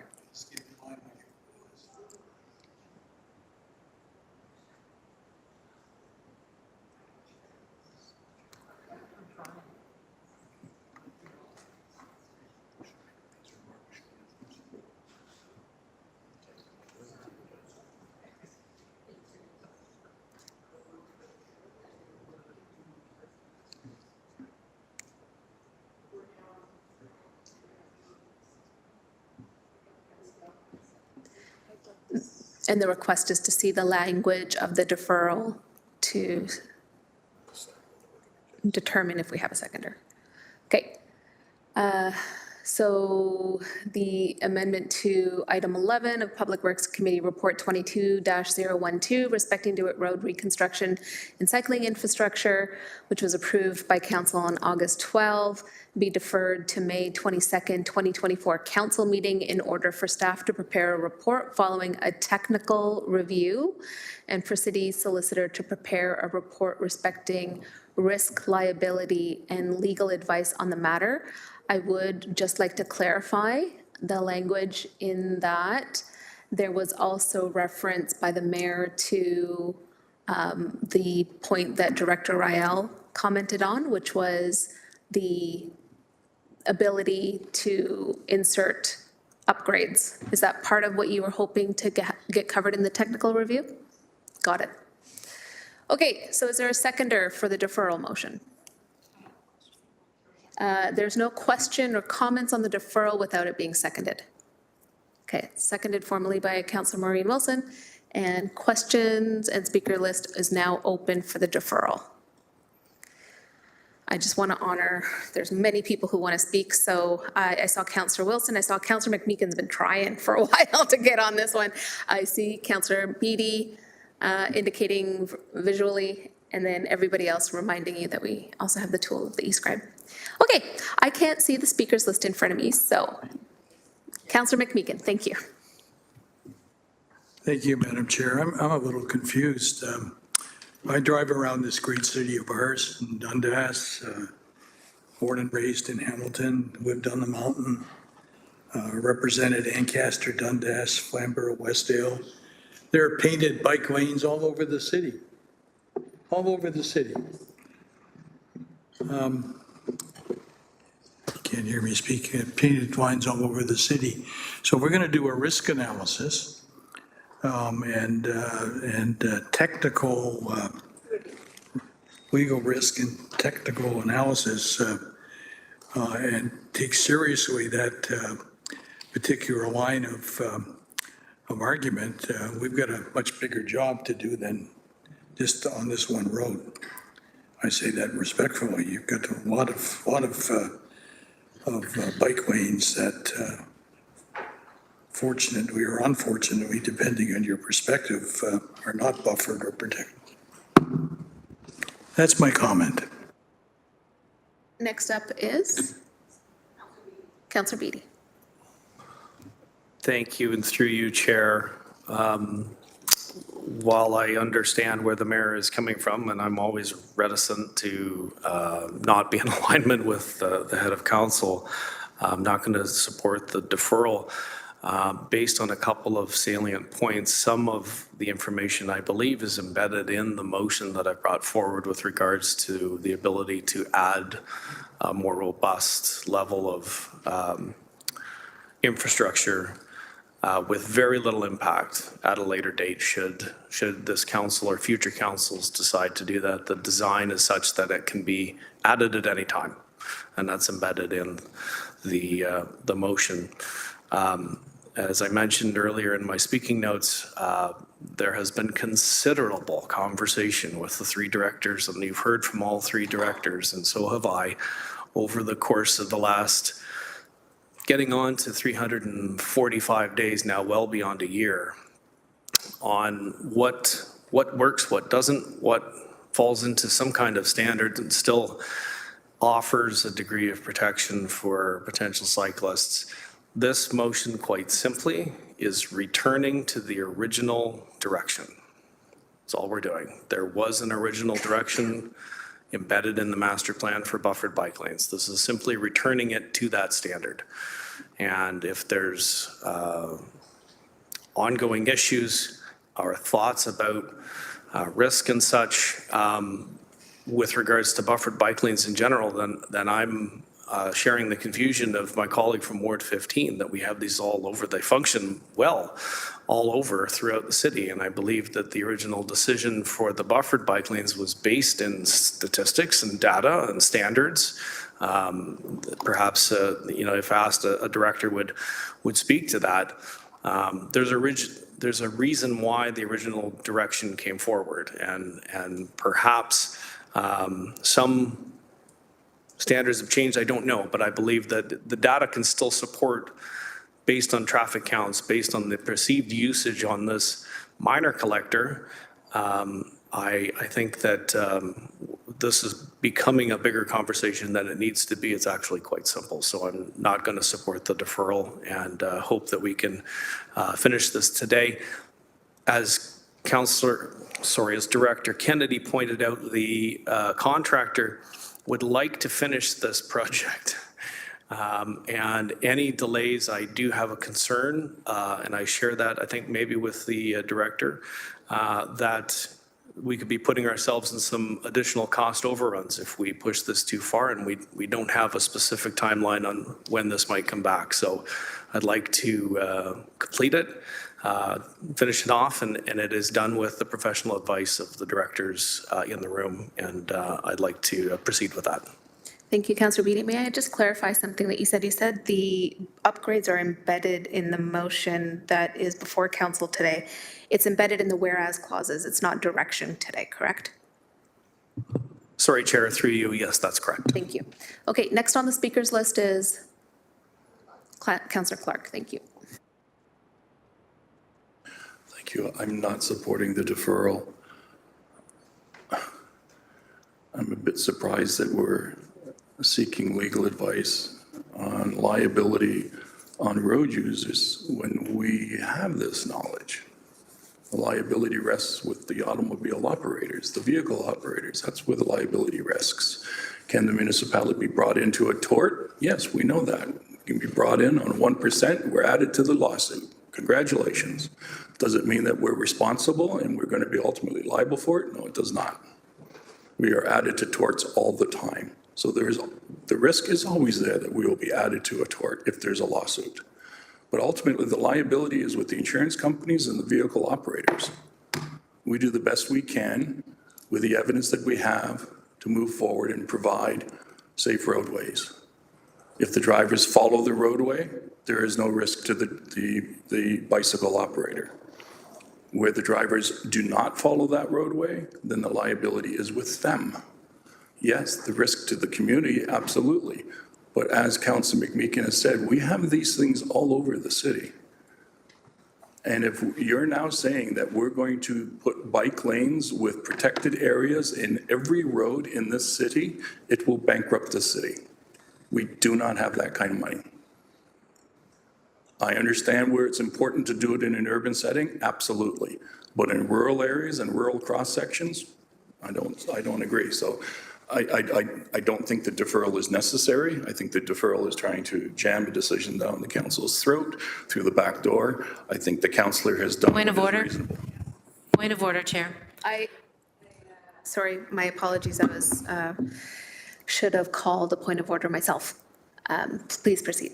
Councillor Nan, I'm very offended by the language being utilized by Councillor Clark, characterizing my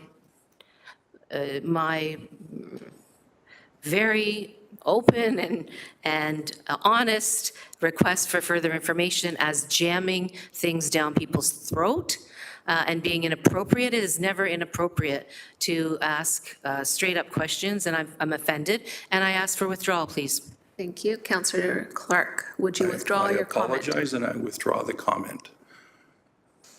But we as a council already know the answer to the question that we are now probing. If we don't, then we need to look at ourselves.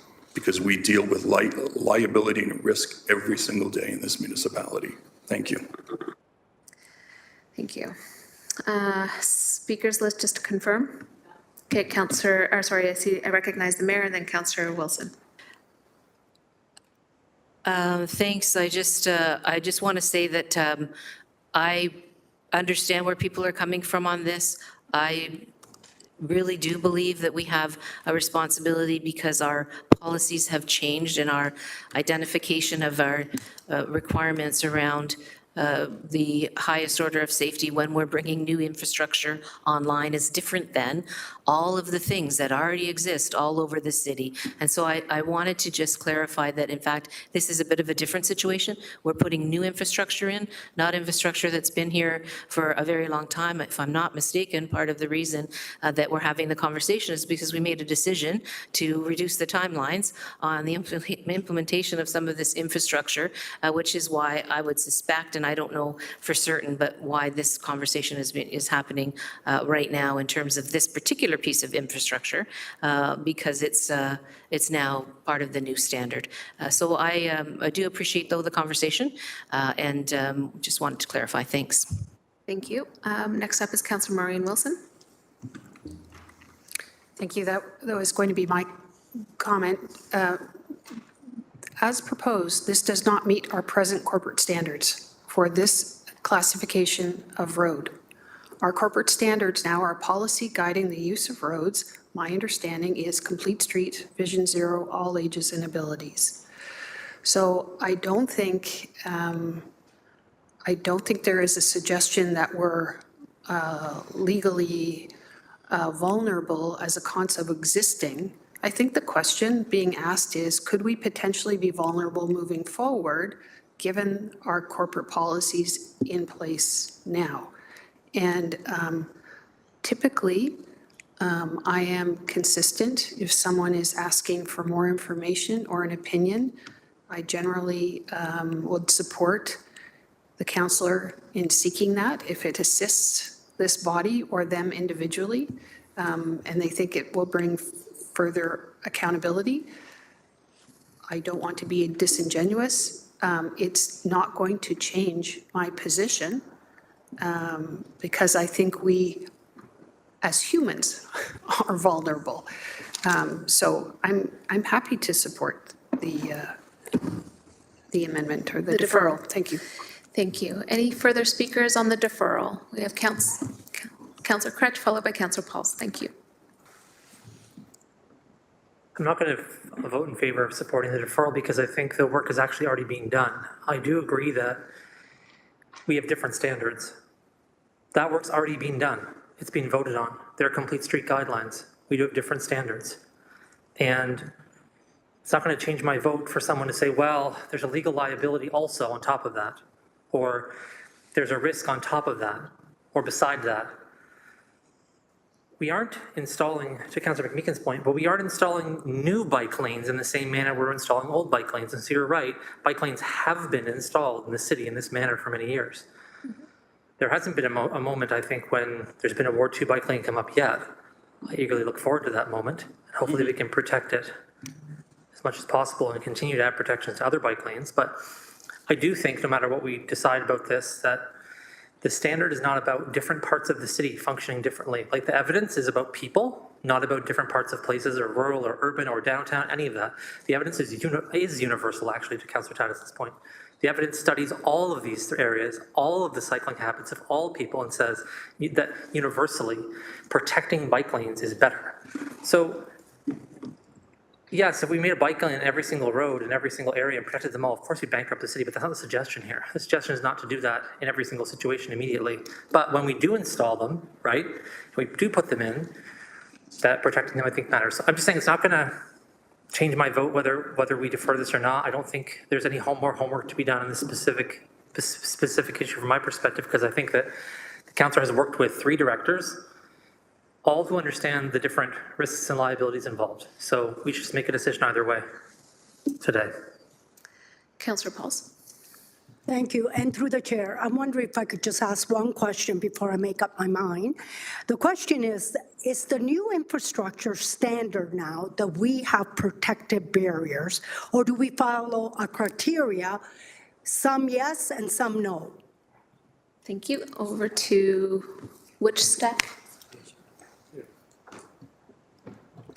Through the chair, Director Ryle and I will tag team. We've been discussing this, so I can start off. Just to clarify your question, Councillor Pauls, you're asking to explain what the guidance is that exists. Staff rely on a number of guiding documents and did so in this case dating back to 2020, 2021, 22 in looking at this facility.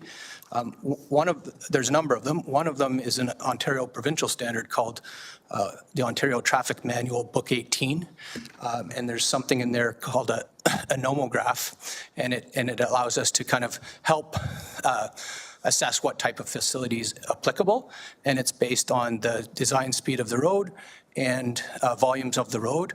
And in doing the feasibility study for DeWitt, it landed on something called designated space, which is either a bike lane or a buffered bike lane.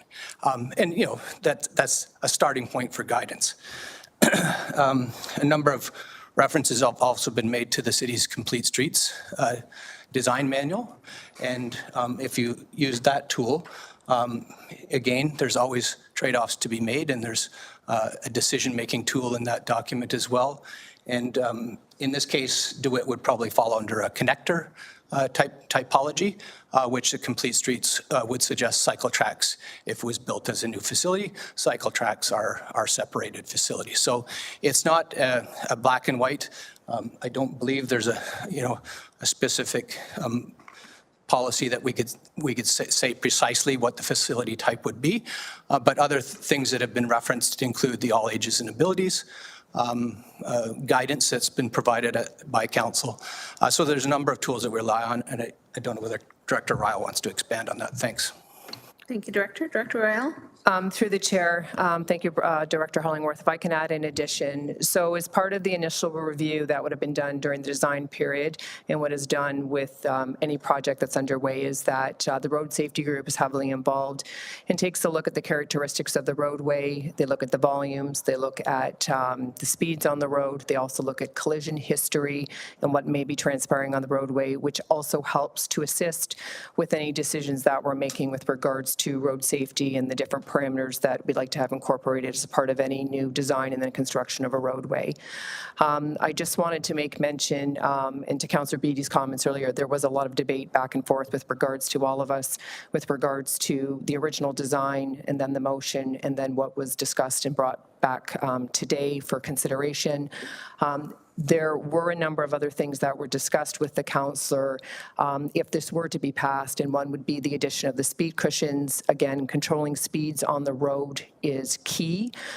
So a suggestion of support, again, if this were to be approved, was the recommendation from transportation for the installation of speed cushions. Protected crossings, so 2 pedestrian crossings is also a part of the contract, which assists with crossings, again, to assist all ages and ability to get safely to the school is part of the contract. So these were some of the factors in addition to the buffer, which again, from our lens is important and key with providing that additional space, were items that, we were speaking to with regards to support from a road safety perspective. Thank you. So the provincial standard Book 18 is the baseline. The Complete Streets standard then is a layer on top of that, which integrates the Vision Zero designs recommendations, and then the all ages and abilities being the third lens. Councillor. Okay. So I really appreciate that, but as you were explaining, I could see that not all roads are the same, and not all lanes, all road need a barrier. I do bike a lot, but I bike on the road with no barriers. I sometimes on the road as I'm a part of a car, and I'm very careful. But not everybody is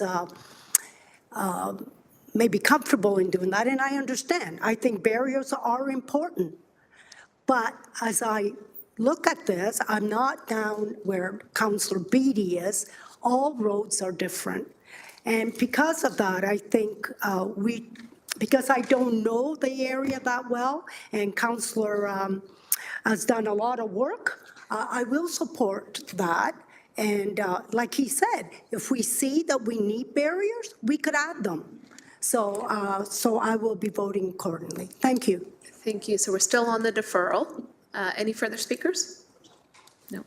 Okay, so the deferral motion has been moved, seconded, and spoken to, and it's before council to vote. Deferral.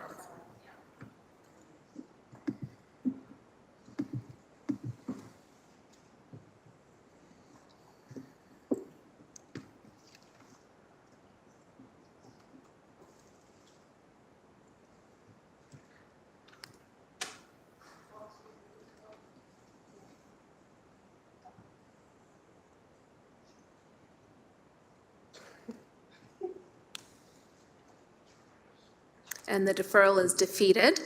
And so back to you, Mayor, on the main motion. Thanks very much, Councillor Nan. So we are back to the main motion. I don't know if there are any further speakers on the list for the motion. Seeing none? Oh, Councillor Beattie? No? Okay, then, Councillor Nan. Just wanted to make sure that my request to separate A and B together as one vote and C and D together as another. Thank you. Okay, very good then. So we'll do exactly that. The motion before us will be split into two parts. So on A and B, which is the reverting back to the buffered bike lanes and the direction to make the required project design changes would be the first. Oh, Councillor Kretsch. I'm sorry, I had put my name on the list and then took it off and put it on, took it off. But now that I think what this is happening with this split, I need to ask a really important question to Director Ryle. I think what you said was that because of this intervention, then you were recommending that there be speed cushions and pedestrian signals. Would that same recommendation apply regardless? Because I think what you're saying is if the protection for the bike lane is taken away, you want to make sure we slow speeds down and so forth and so on. Obviously, you want to do that anyways, I propose. Or I suppose I should say. Could you just clarify whether or not those interventions would be recommended if A and B didn't pass? Through the chair, so thank you, Councillor, for the question. So typically during a design process, we would be considering putting in speed cushions, PXO, signals, stop signs, so, changing the type of, we'll say, intersection as part of the design process. So with regards to what transpired with this design, that consideration, I can't comment on whether it was done or not. I wasn't here at the time. But there was the buffered bike lane. That was the ultimate design, we'll say, that was put forward with the pedestrian crossings, I believe, as part of that initial design. With regards to the recent concerns that came forward from the residents and in discussions with the councillor on the potential removal of them. Road safety discussed with the councillor a couple different options that we wanted to bring forward with regards to enhancing the safety on the roadway, which would be the speed cushions and maybe even the lowering of the speed further down. With regards to speed cushions, typically when a road is resurfaced, we let the road operate for a bit, then we go back out, we check volumes, we check speeds, and then we would work to include those at a future date if required. However, in this case, with the removal of them, we were suggesting they be put it in to enforce and help with additional safety on the roadway. So if I understand it correctly, that you would have suggested these things anyways. Thank you. The answer, I think, is yes. I appreciate that. Thanks very much. So back to A and B and then C and D separately. Okay, so can we have the vote up then on A and B together?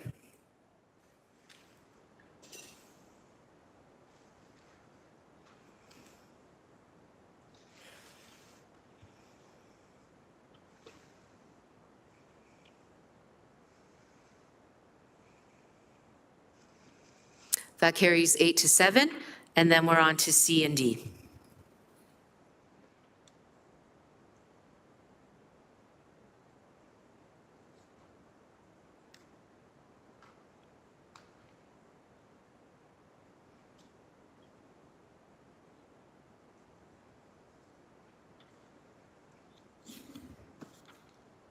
And that carries 15-0.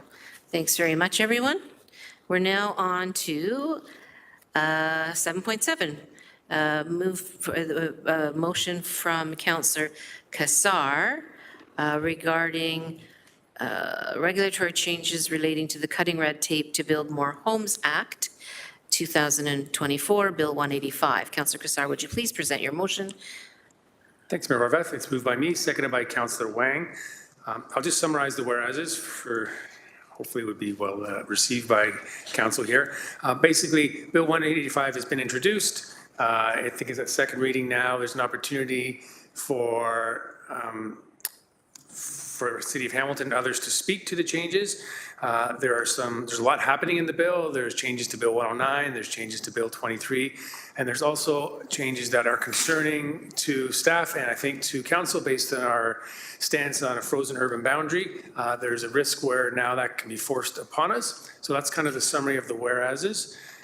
So therefore, be it resolved that staff be directed to proceed with the request to the Legislative Assembly of Ontario to make an oral presentation on Bill 185 in order for the concerns of the City of Hamilton relating to the proposed regulatory changes through Bill 185 be heard by the Standing Committee of Finance and Economic Affairs. And that is happening, well, the first session was yesterday and then 2 next week.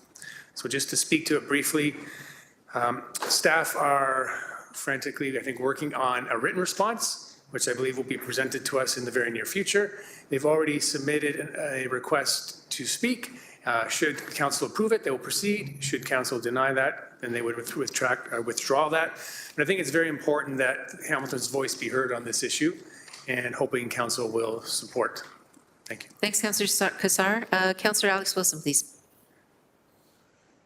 Thank you. I just wanted to thank Councillor Kassar for bringing this motion forward and highlight that we're using a new tool in the toolbox today. Participating in standing committees, as you will know, Mayor, is yet another way to influence policy at Queen's Park, but it's not one that I've often seen we participate in when we're doing advocacy to the provincial government. As internally we're building our capacity to do government relations and advocacy, I think this is a tool to be aware of and really want to thank Councillor Kassar for helping us use it in this instance. I hope where appropriate we can use this tool more regularly as well. Thanks, Councillor Wilson. Councillor Clark, please. Thank you very much, Mayor. I support the motion, but I want to provide just the caveat. Just because we ask to appear before the standing committee does not mean that we get permission to appear before the standing committee. The government seems to hold those cards and they choose who they wish to present. So it's important that we still proceed with that written response from our staff, which subsequently council would endorse, to make sure that our thoughts and commentary are on the public record. But if we do get the opportunity to appear and testify, it is important. And I don't mean to be a cynic, Mayor, but you know me too well.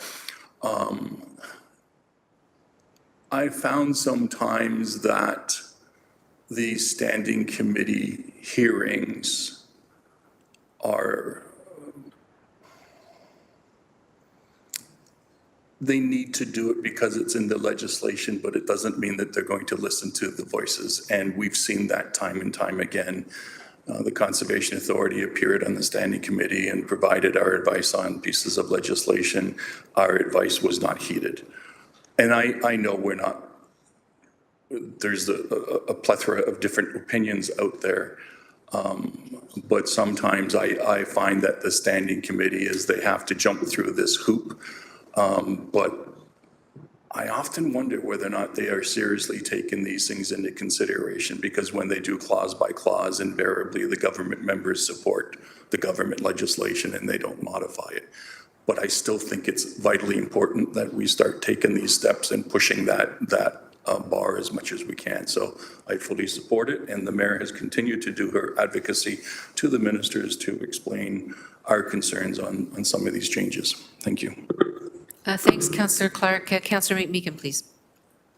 Yes, thank you. Thanks, Your Worship. I appreciate Councillor Clark's reference to anomalies as one who's who's been there and actually has chaired a number of standing committees over the years provincially. That is a very accurate set of comments.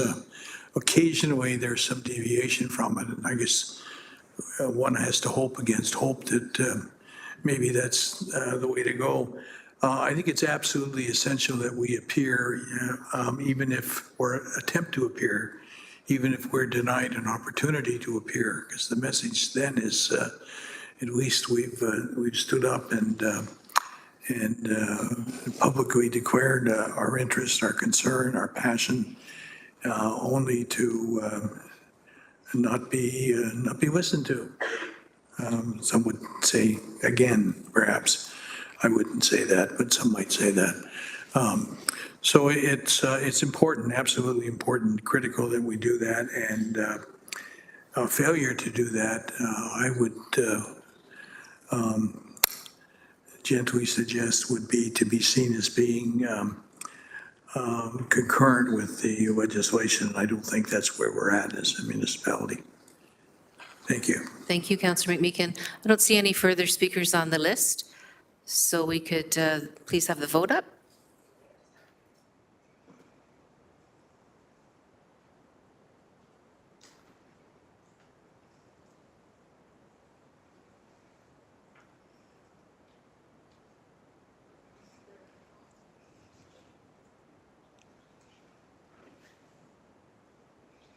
That carries 15-0. Thanks very much. We're now on to 7.8, Keith Neighborhood Community Events Revised. Councillor Nam, would you please put your motion forward? Yes, it's looking for a seconder. Thank you, Councillor Spatafora. Sign your hand. Thank you. So whereas the North Central Community Association was established to improve the quality of life of residents and raise the profile of the Keith neighborhood and increase investment in services, and whereas the North Central Community Association has established a calendar of community access events for 2024, and whereas to support community building and resilience, the association is seeking assistance to cover insurance costs to assure the safety of their community during the North Central Park barbecues and events, their meetings at Eva Rothwell Center, as well as the retention of their equipment stored at St. Davis Church. And whereas the meeting and events are led by diverse residents, including seniors, new neighbors, parents, and their children, empowering all to participate in initiatives with the aim to ensure they feel supported, safe, educated, and informed about their immediate neighborhood and local initiatives. And whereas the allocation of Ward 3 non-property tax revenue account, previously known as the Bell Tower Funds, have been allocated to enable Ward 3 resident leadership, participation, and resilience in initiatives that foster a sense of belonging in our communities, therefore be it resolved, $1,700 be allocated from the said account to the association, and that the mayor and city clerk be authorized and directed to execute any required agreements and ancillary documents with such terms and conditions in a form that's satisfactory with the city solicitor. And just quickly, Mayor, for those of you who know the history on the neighborhood action strategy and the previous support that these neighborhood tables received from the Hamilton Community Foundation as well as City Services, that entire initiative is over. And it was created in a way to help enable the voices of those residents who face multiple barriers from civic participation and engagement to help inform an asset-based approach that is informed by direct residents in terms of the services, services, supports, events, and initiatives in their adjacent neighborhoods.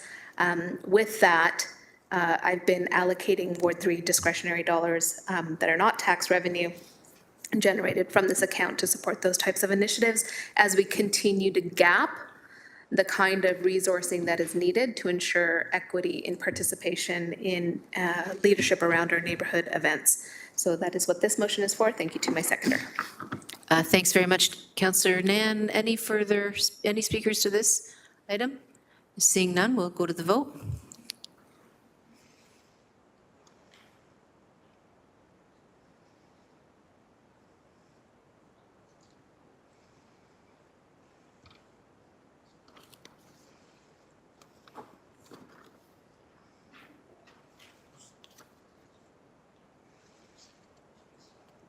That carries, 15-0. Let's see, we are now on to 7.10, I think also. from Councillor Nan. So let's have that motion on the, oh, sorry, 7.9. Sorry, it's Councillor Wilson. Apologies, Councillor Wilson. Victoria Park Fieldhouse furnishing, Ward 1. Councillor, could you please put your motion on the floor? Thank you. This is to expend Ward 1 area rating money to furnishings for the Victoria Park Fieldhouse in the amount of $6,050 from discretionary account 330230910. This is in part of our ongoing commitment to wakening up and fully utilizing existing assets that have been either completely dormant, shuttered, or underutilized because we haven't been investing in them. The Victoria Park Fieldhouse, we are intentionally using Ward 1 money for new exterior and interior bathrooms. An external mural will be painted, and this is to ensure that when the community is using it in all of its shapes and forms, that they have access to the appropriate kind of seating and tables for seniors, for others, that will enable them to have full use. Thank you. And it's seconded by my colleague, Councillor Matt Francis. Thanks, Councillor Wilson. Any discussion on this one? Seeing none, we'll go to the vote, please.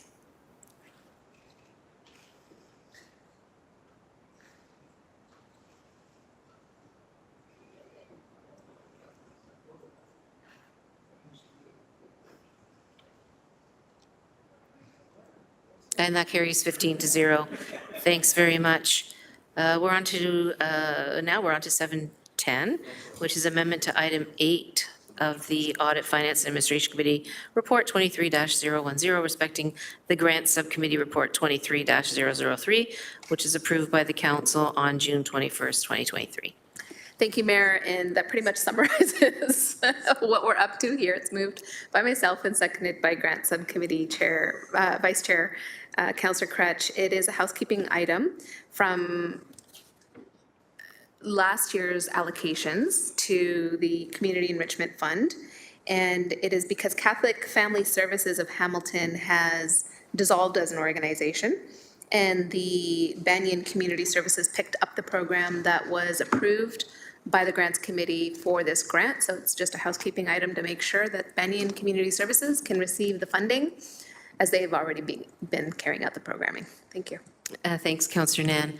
Again, I don't see any speakers to this motion, so we'll just go to the vote, please.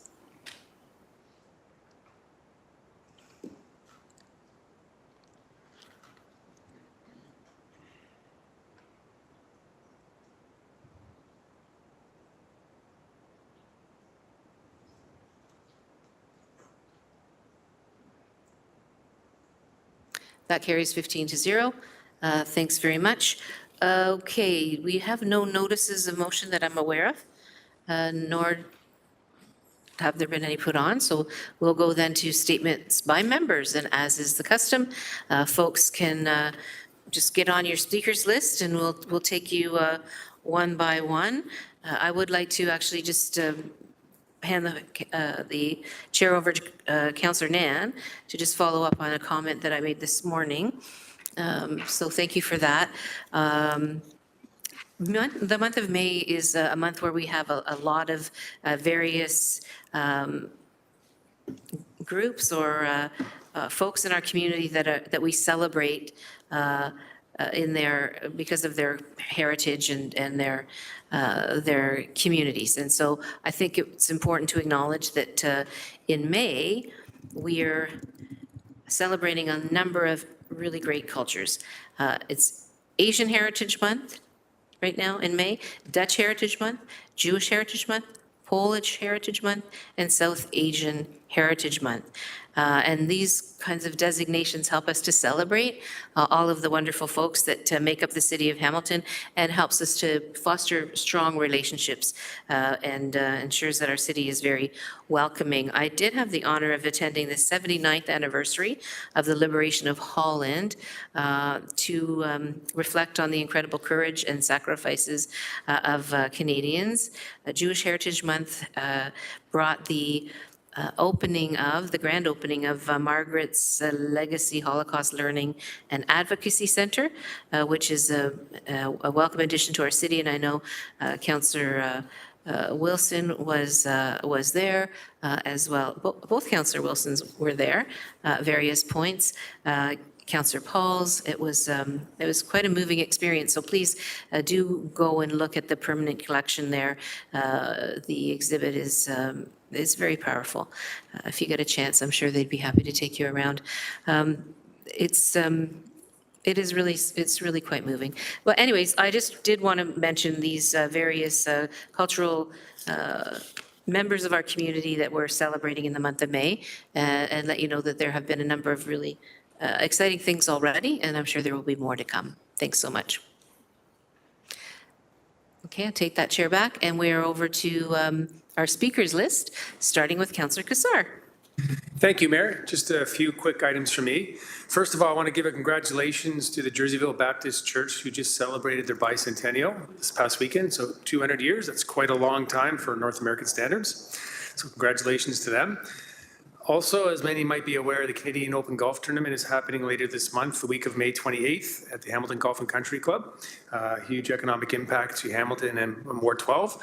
I know many are interested and will be there. Myself personally had a nasty breakup with golf many years ago, so not very good. But for those that are looking forward to it, please enjoy. And also for residents in the area, to plan your travel accordingly and pack your patience. There are some road closures, but the majority of people are being shuttled in from the Ancaster Fairgrounds. Quick shout out to a lot of community efforts to remove invasive species and clean up litter in the ward. It is the season for that. And finally, I know Councillor Pauls will also be interested in this. June 4th, the Ancaster Mill Race is happening. It's an annual event, 5K, 10K race. I'll be there. Hope to see some of you there maybe. Thank you, Mayor.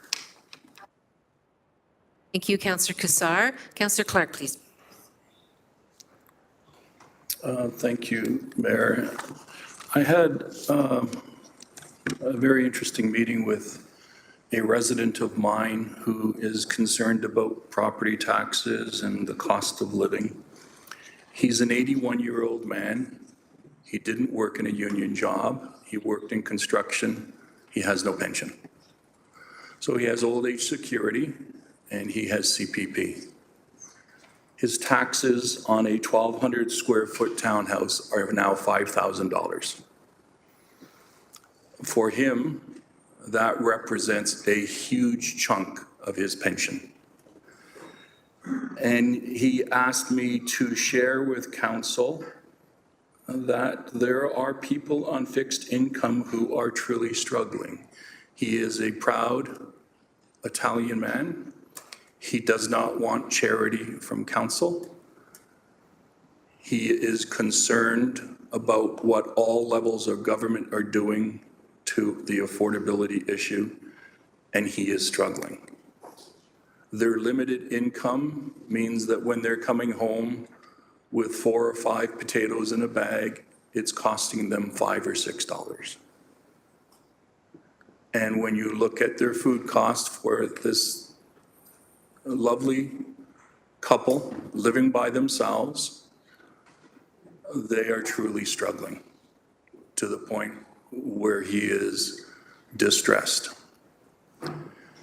Carmelo is a gaunt man. He's very skinny now, and he says he's skinny because he's not eating because he can't afford to eat.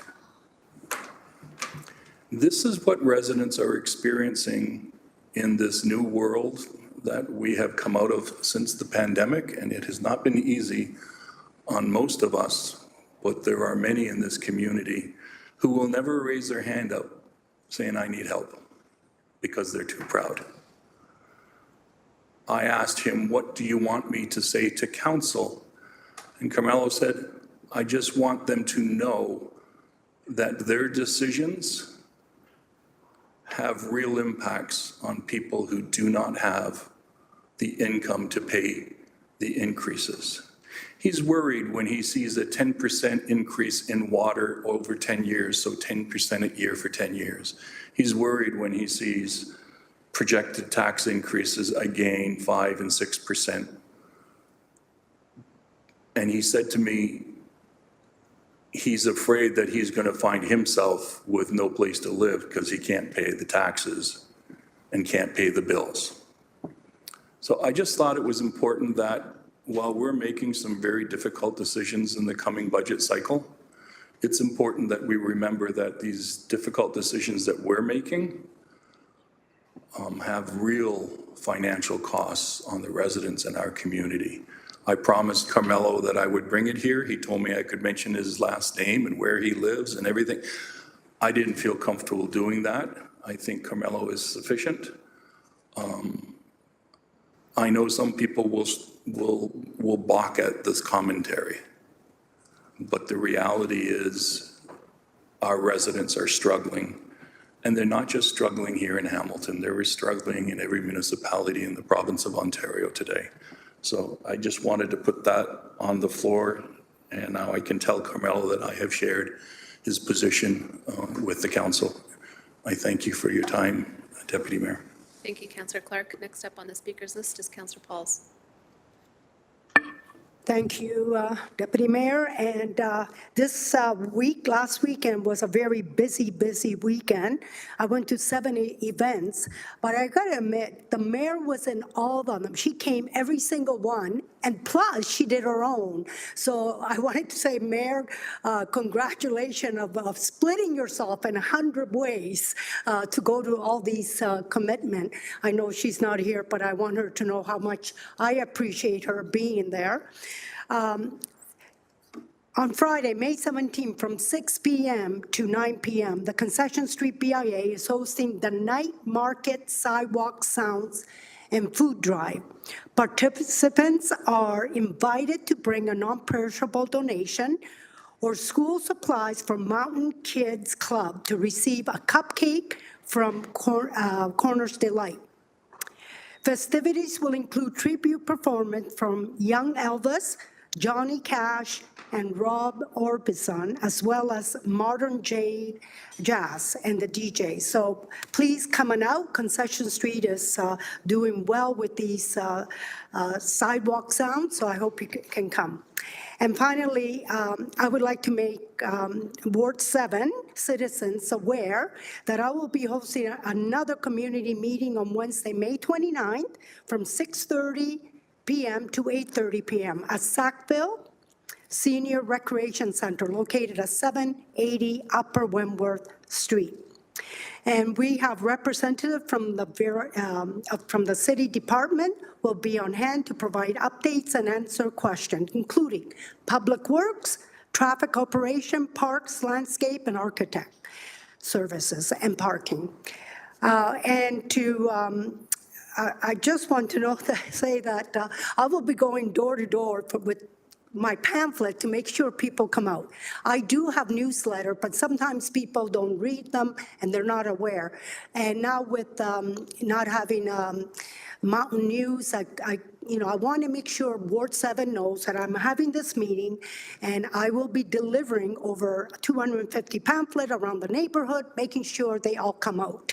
So thank you. And again, Mayor, you weren't here. I just want to get my hat tipped to you for all the events you go.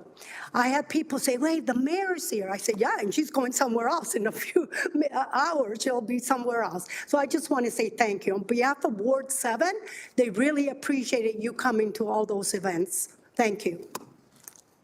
Thank you, Councillor Pauls, and thank you, Councillor Nan, for taking over for a few minutes there. And now it's over to you.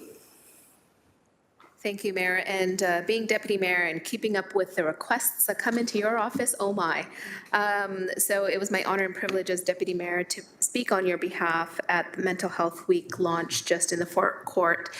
And just a reminder to all Hamiltonians that the National Mental Health Week theme for this year is compassion. that compassion enables us to connect to ourselves first and foremost, and that through our acts of kindness and seeking of understanding, that we also be generous with our compassion with others, as so many neighbors in our community struggle with varying mental health concerns. And that we can move from suffering towards action if we are inside of compassion. And so I just wanted to say again, thank you to all of the organizations across Hamilton who support our neighbors day in and day out, who are struggling with mental health conditions, disorders, and struggles.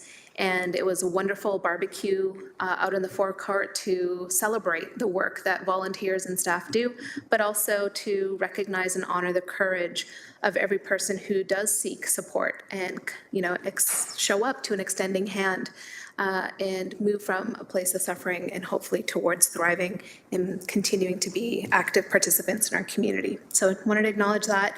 The other is on a lighter note, perhaps in that act of compassion and fun, recognition that today is National Coconut Cream Pie Day. And I raise that because in case anybody needs to know where to go to get a coconut cream pie, please come on down to Ward 3 on Barton at Mikey's Cream Pies, who have some of the best coconut cream pies in town. And if that makes you so hungry, Councillor Huang has an update on that front. Thanks, Councillor Nan. Councillor Wang, please go ahead. Coconut cream pies makes me so hungry, meaning that on this Saturday, May the 11th, So Hungry is coming back to Ottawa Street. So please come on down on Saturday for some deliciousness, camaraderie, and opportunity to connect with the Ottawa Street businesses.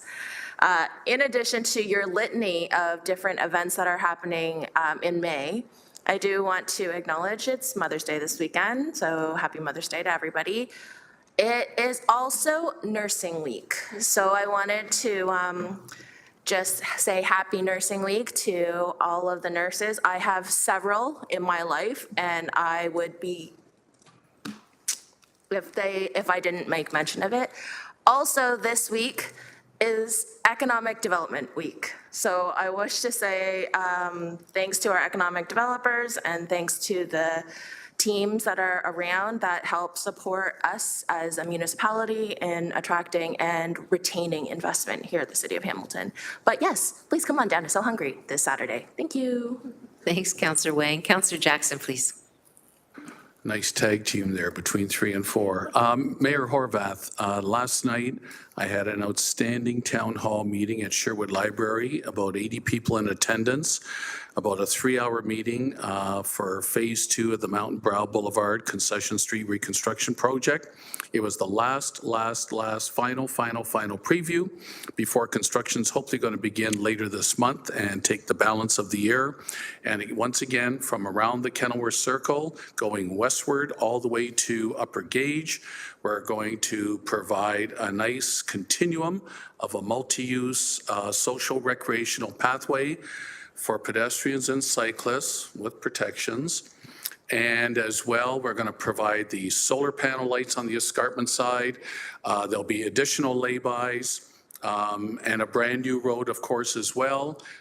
Some barrier walls that are needed, basically mimicking and replicating what we did 7 years ago in Phase 1 from along Mountain Brow Boulevard from Oak Crest to Mohawk. I want to thank city staff that came out and did dynamite presentations that were well received. Manager Mike Field from Transportation Operations, Director Carolyn Ryle came out as well. Senior Project Manager Mitchell Knott from Engineering. Project Manager Nazreen Furutzbach from Engineering as well. Construction Manager Paul McShane, and WSP Consultants Christian Orozco and Arturo Rodriguez. Community overall, in spite of some nuances that we're just going to clean up, overall is let's get on with Phase 2. We've been waiting for it for about 3 years. And secondly, Mayor Horvath, at Mountain Drive Park, which is at the westerly end of what's going to be reconstructed along Mountain Brow Boulevard and Concession. Phase 2 this year, we're going to have a splash pad put in, we come after the Ward 3 splash pad, which we're more than happy to be second after them, so they could be open in time for Labor Day. But Mountain Drive Park will have the splash pad, new playground, new sun shelter, new pathways, new lighting. Councillor Pauls and I have been extremely big supporters. And currently, many people are asking about the frost fencing around half of the park. Some soil testing is being done just to make absolutely certain that there's no contamination in the ground. Mountain Drive Park, of course, 50, 60, 70 years ago, Mayor Horvath, when there were hardly any environmental regulations about dumping, about taking from the primary industry area in our city along Industrial Avenue, and trucks going up, if you will, to the mountain to just get rid of the dirt and soil that they removed from the industrial area. Back then, there were no regulations. So we're just making absolutely certain before we move ahead with phase 2, but it's going to be an exciting time on the East Mountain. Thanks, Mayor Horvath. Thank you, Councillor Jackson. Councillor Tattison, please. I'm saddened to share the passing of a great citizen and recreational sports legend in Glenbrook. Jack Burns, at the age of 92, was a friend to all, and he represented the epitome of sportsmanship. Jack was a starting pitcher for the Binbrook Badgers in the Glenbrook Slow Pitch League, and he was a founding member of that league from the 1980s until last decade. I was the backup pitcher, and I waited 20 years for Jack to retire before I got to take the mound. And here's why. At the age of 72, Jack threw a no-hitter, and he was featured on CHCH because he was just a phenom. He played competitive hockey well into his 80s in the Glenbrook Non-Contact Hockey League. And Jack was in his mid-80s when he won a trip to Europe by winning a citywide closest to the hole competition at Southbrook, where he loved to golf. So he hit the ball closest to the hole at 85. He didn't even want to go. His wife dragged him out. He said, okay, I might as well take a shot. And he won 6 inches from the hole. So good on Jack. Anyways, Jack faced the end of his life courageously and on his own terms. Jack, you're going to be missed by all your friends and family. And for me personally, I found it amusing that I had a buddy whose first car was a 32 Hudson.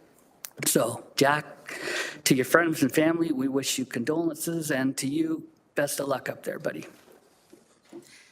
That was beautiful, Councillor Tattison. Thanks very much. We're on to Councillor Maureen Wilson, please. Thank you. Mine is rather mundane. Just for the public record, I realized, I have to say this, I realized I made a mistake on the DC vote. I knew it right after I voted. I didn't want to hold up council. So I just need to read into the public record that I did make an error. I needed to be consistent with my principle, which was guiding me in my opinions in supporting the motion put forward by Alex Wilson, Councillor Alex Wilson.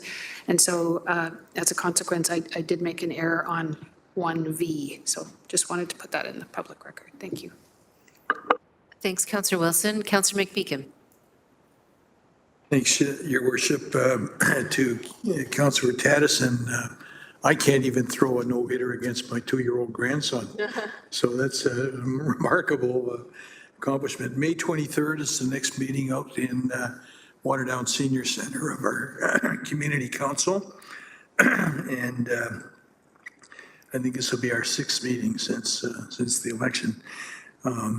We have 44 people, and the average attendance is about 40, so they take it pretty seriously. And Madam Mayor, you've been out, you know how seriously they take it. The Little Free Library Week was a nice touch. I wanted to say thanks for that. Donna Tiki Shabib's done a lot of work. The So Harrison Natural Area dedication is coming up on June 21st, and I'll get all members of council information on that. The Lieutenant Governor is coming, as will be a whole crew of our Native partners, our Indigenous partners. That's a major project by the 2 history teachers and the high school students. Great project. I wanted to pick up, Madam Mayor, on your opening today about listening, because I too was impressed with the speaker. And I wanted just to share something I took away from that. She said that when someone says, I need to talk to you, it's helpful to listen long enough to say, what do you want me to hear? Are you wanting to convince me of something? Are you wanting to offer me advice or seek advice? Are you offering or needing affirmation? Are you looking for information or wanting to give information? It's really important that you tune into the why it's important to listen on a one-to-one personal basis. I found that very instructive. The other thing I want to share, the Royal Bank recently did a historical housing study. A lot of talk about interest rates causing the price of housing to skyrocket.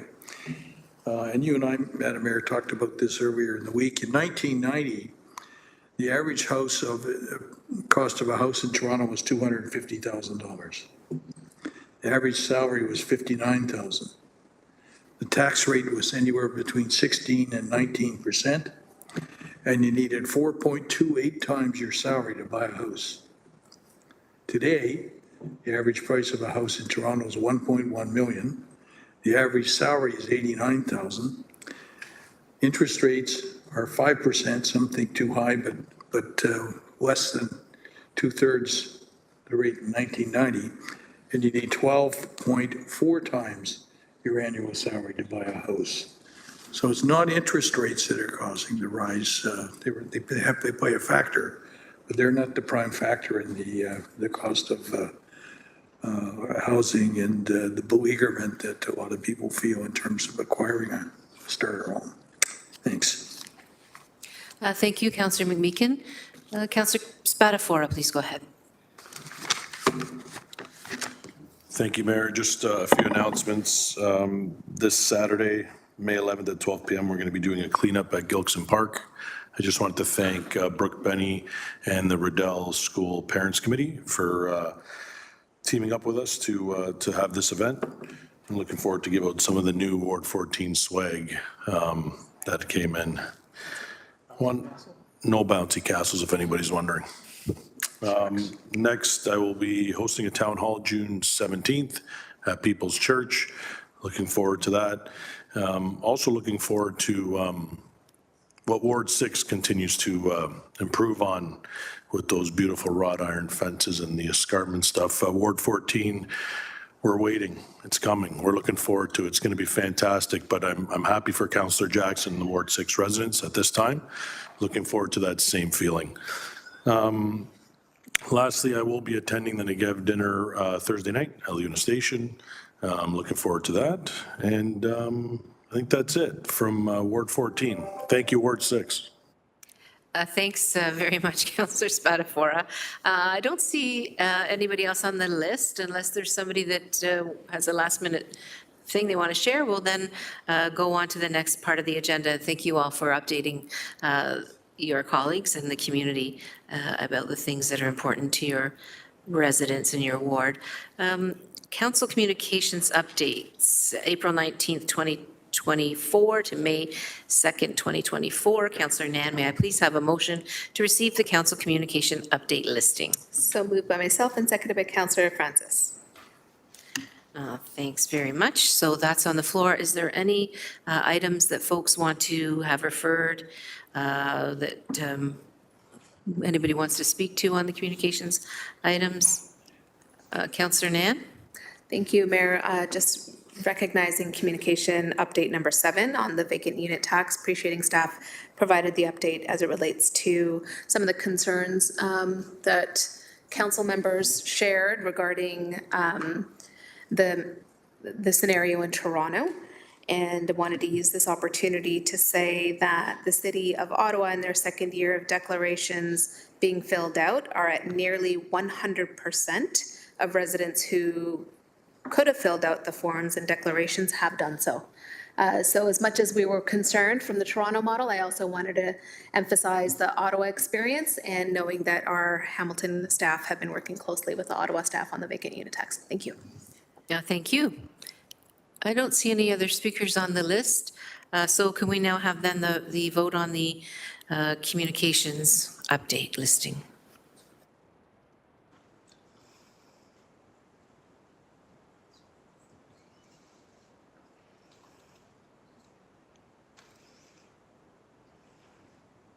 That carries 15-0. Thanks very much.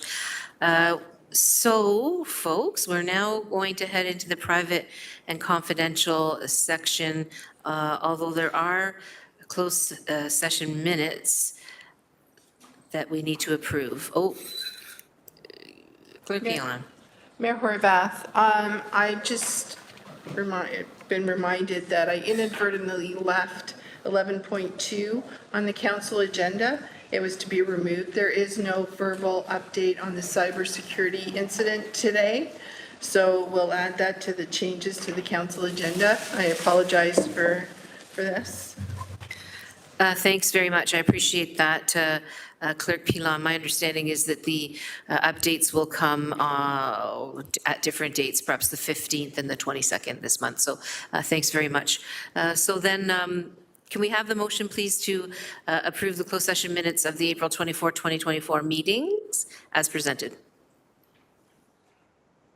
Councillor Wang, Councillor Taddison. Let's go to that vote unless there's, well, we can't discuss it unless we do so in camera, so.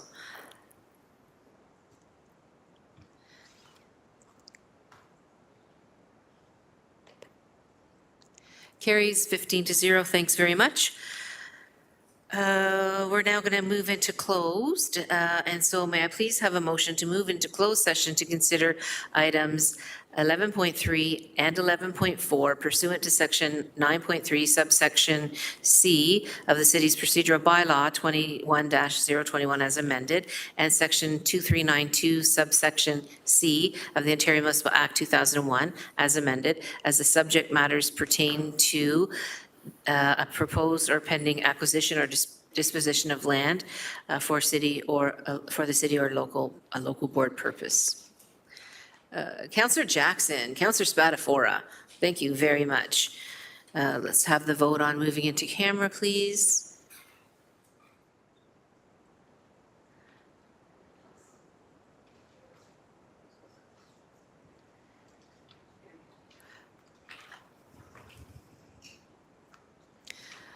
And that carries 15-0. Members of the public, the meeting will continue following the closed session.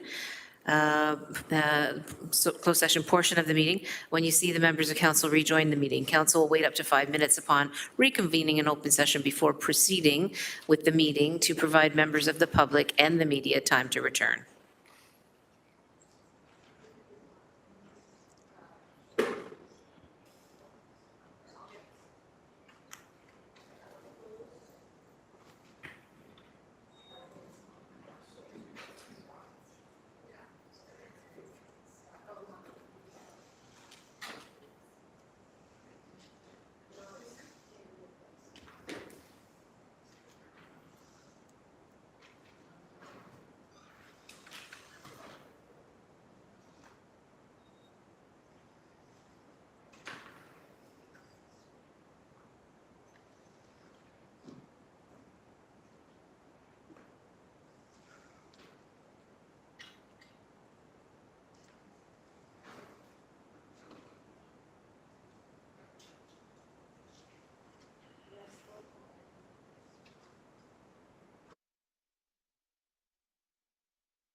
Let me know when we're ready. Thank you.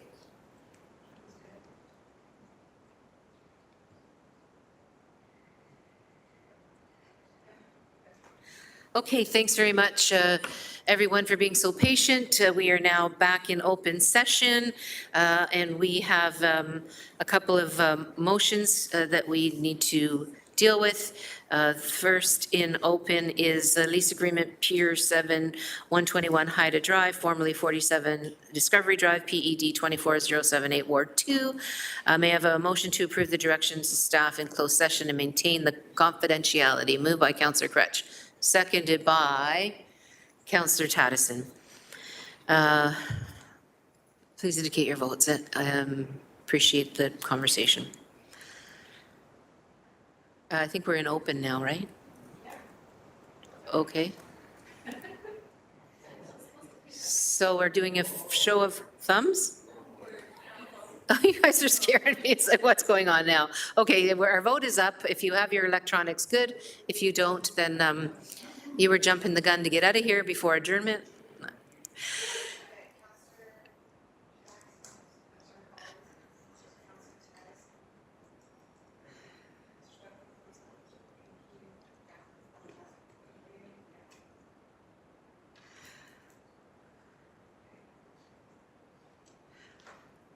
Okay, that carries 11-3. Thanks very much. We are on to the second, 11-4, lease agreement Pier 7, 121 Haida Drive, formerly Discovery Drive, PED 24078A, Ward 2. Motion to receive the report, maintain confidentiality. Councillor Cretch, Councillor Alex Wilson. Please indicate your votes.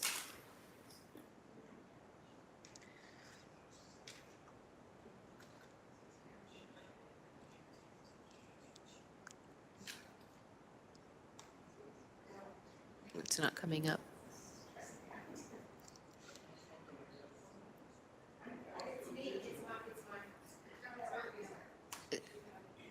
Thanks very much. We've got.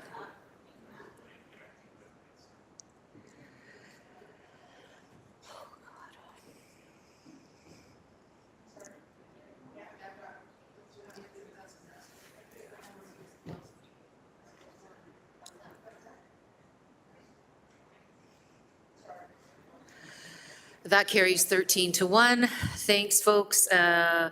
Bylaws and confirming bylaw. Councillor Nan, may I have a motion on the bills? Certainly, Mayor. Moved by myself, seconded by Councillor Tattison, that the bills number 24-064 to number 24-073 be passed and the corporate seal be affixed thereto, and that the bylaws be numbered and signed by the mayor and city clerk as indicated on the agenda. Thanks. Thanks very much. That's on the floor now. Councillor Jackson has an amendment to Bill 069. Can you please introduce your amendment? Thank you, Mayor Horvath. Moved by myself, seconded by Ward 15, Councillor Ted McMeekin. Whereas in order to acknowledge and honor the late Mark Osternon, a former resident of Rowena Court, who was instrumental in putting forward the amendments being considered for Rowena Court with Bill 069, therefore be it resolved that Bill 069 be amended to include the following. This bylaw to amend bylaw number 01-218 as amended, being a bylaw to regulate on-street parking year-round, may be referred to as the Mark Arsenault bylaw. I sent emails around Mayor Horvath. I just wish Mark was alive to see this. So this is being posthumously done with great support from the court to make the court safer for access for emergency vehicles. Thank you, Mayor Horvath. Seconded by Councillor McMeekin. Thanks very much, Councillor Jackson. Did you have something, you have some comments, Councillor Spadafora? Oh, okay, I thought you wanted to debate the motion. Okay, so that's in front of us. I don't see any discussion, so let's go with Councillor Jackson's motion first.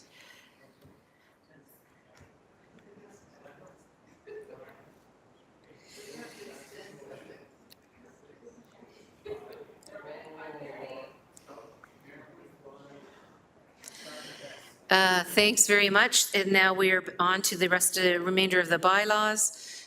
Can we have the vote on the rest of the bylaws as amended, please? Or the bills, sorry. Oh my God.